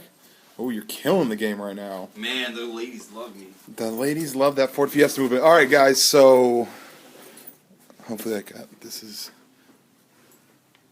Are you doing a MySpace shot? I'm doing whatever. I don't know. That's gonna be weird Inception-ness. That's actually kind of cool that I'm holding it like that, looking in the mirror. It's pretty sweet. So, taco meat going on. So basically what's going on is we are going to different cities, and we are eating all the good foods, the local spots, the hot spots, the places that you go to. Want to know specifically? What specifically, Scott? We are going, well, we already hit up Cleveland. We went to the Winking Lizard. And next we're going to a couple different hot dog places, Super Dog. And then we're actually in Chicago right now. Yes, we just got to Chicago. And then after this, tomorrow we're stopping in Indianapolis. We're going to Cincinnati for some chili. Then we're going to Columbus for lunch. And then we're going to swing back up and go to Melt Bar and Grill. We're going to get some deep fried grilled cheese sandwiches. And then head back up to Buffalo, rest, and then go over to Boston. We're going to Philadelphia, Providence, Rhode Island, New Haven, Connecticut, New York City for pizza, Philadelphia for cheesesteak, Baltimore for crabs, D.C. We're going to get some crabs. Yeah. I forgot Boston. We're going to get lobster, and we're going to be trying different things, coffee milk, and whatever that is in Providence. So yeah, that's the month of May culinary. Let me try to. How does this work? I don't. What? There. So yeah, that's pretty much about it. Just kind of giving you guys an update. I'm going to be uploading random videos on the Blade Plays channel. I got my little iPad. One take Charlie. Bam. Pizza Buggeries.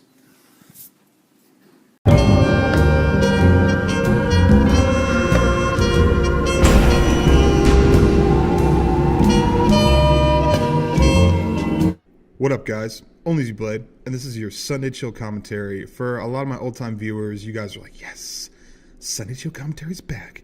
I'm going to work on trying to get one of these out for you every single Sunday. No promises, but pretty much for new viewers to my channel, a lot of times videos are all about excitement, crazy gameplay, super fast mode, just funny clips or whatever. Whatever a YouTube video is, the Sunday Chill commentary is literally something that you can light some candles for you smokers, light one up, and basically enjoy yourself. And kind of, this is more of a going deep, more reflective type of thing. And people ask me all the time, they're like, Blade, we need you to do Sunday Chill commentaries, we need you to do gun game reactions, we need to do bad kid casts. Well, the bad kid casts, the gun game reactions aren't really feasible, but Sunday Chill commentaries, I feel like I can give that to you. So let's get right into it. So the topic of this Sunday Chill commentary is let's forget stuff. And what it did is it spawned from a tweet from Smokey Dog, who's a fellow YouTubian. And he made this tweet and he said, man, I wish that I can forget Breaking Bad so I can rewatch it. And this spawned this entire commentary right here. Now, if you guys are kind of don't know what I'm saying, basically what I'm saying is this. It would be amazing if there was like some Men in Black type of thing that you could flash in front of my face and it will allow me to forget stuff. I get kind of envious of like super old people that have Alzheimer's and they just don't forget stuff, because a lot of times, like I've seen these little Facebook posts where some dude will be in a bad car accident and he'll wake up and he'll see his wife, but in his eyes, it's the first time, and he literally like falls in love with her all over again. That to me, that's the romantic side out of me or whatever, but I think that would be freaking amazing. I think it would be amazing to somehow forget stuff just for the pure experience of re-experiencing things that you once have to get that joy out of it. A small example of this would be the movie Usual Suspects. If I had the ability to rewatch The Usual Suspects for the first time and experience that ending, that twist, I think that would be amazing. Some drawbacks. Let's say that I completely forget something and I attempt to relive it or re-experience that same experience. What if that experience wasn't as good as the original experience? What if I experience it, but because I'm at a later time in my life, I don't enjoy it as much? It's kind of like, go back and watch old TV shows that you used to watch. You're going to get that nostalgia. That nostalgia feel is amazing. If you go back and get that nostalgia feel, you're like, wow, I equate these sounds or these visuals or this feeling or whatever to how I felt when I was much younger. And that's an amazing feeling. But sometimes the story or whatever that you are trying to experience, if you are able to re-experience, even with the you not knowing what the fuck happened, if you're trying to re-experience that, what if that doesn't have the same impact?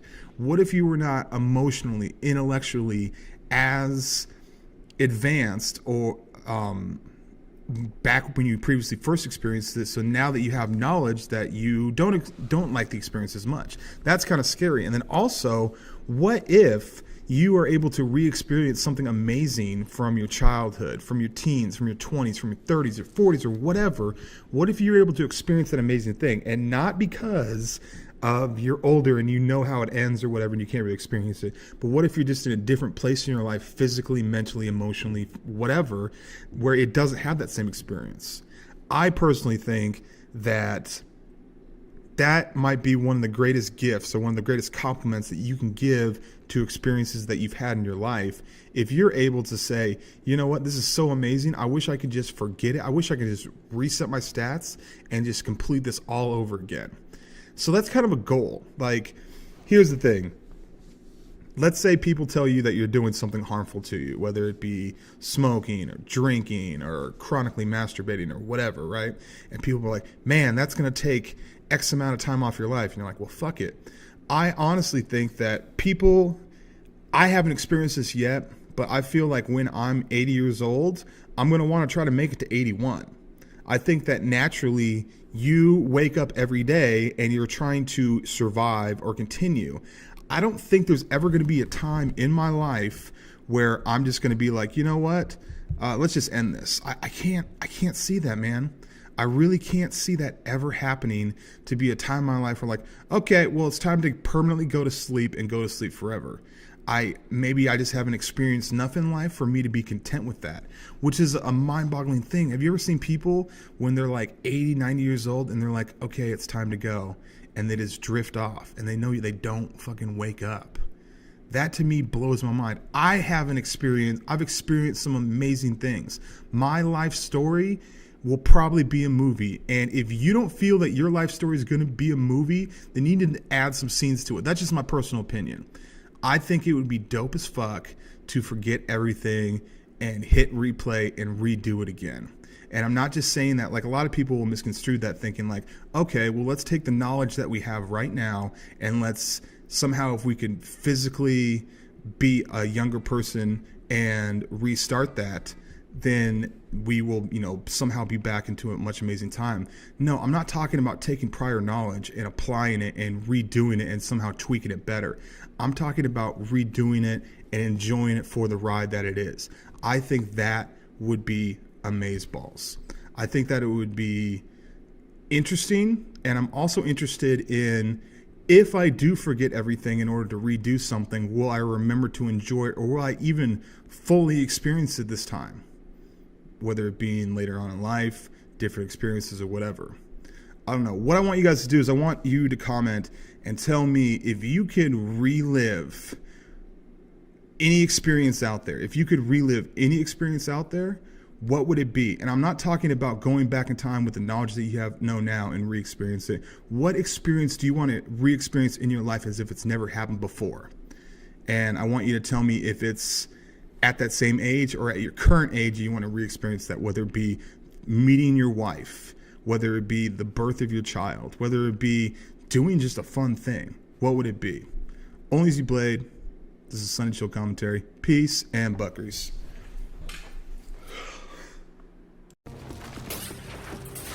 We've lost the lead.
this MC feel empty. I'm telling y'all, it's the lyrical recipe, lyrical ecstasy. Hearing no less from me, I accept and expect no less than the best and inject intellect without disrespect. Come on.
See, I play the season, y'all have a scrimmage. I spit with reason, y'all hit the image. But I believe the dream has no limits. I believe that's the whole reason we live it. But they don't get it, they like it's not right, is it? No visit, hip hop here to stay, no shizit. We gonna get it, new improved music, move and groove with it. Choose who you get with. I smack rap back like pimps do hoes.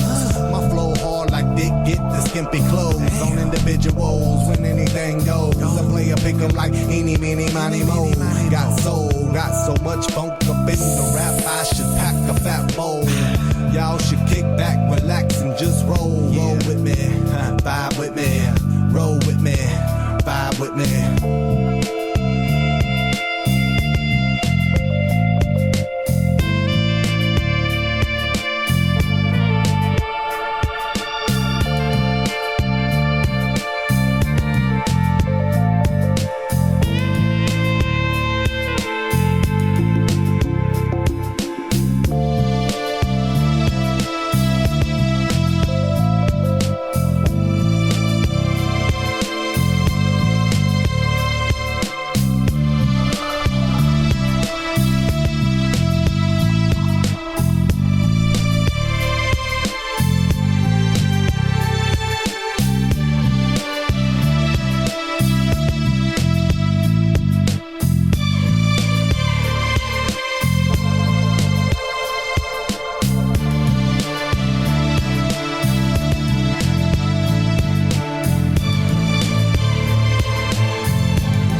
going on here? Sarah? Sarah? She won't answer you. Or she can't. This is the way it's been since she started smoking pot. She's all lazy and boring and... You know, we used to have so much fun together. And now? This is what we do.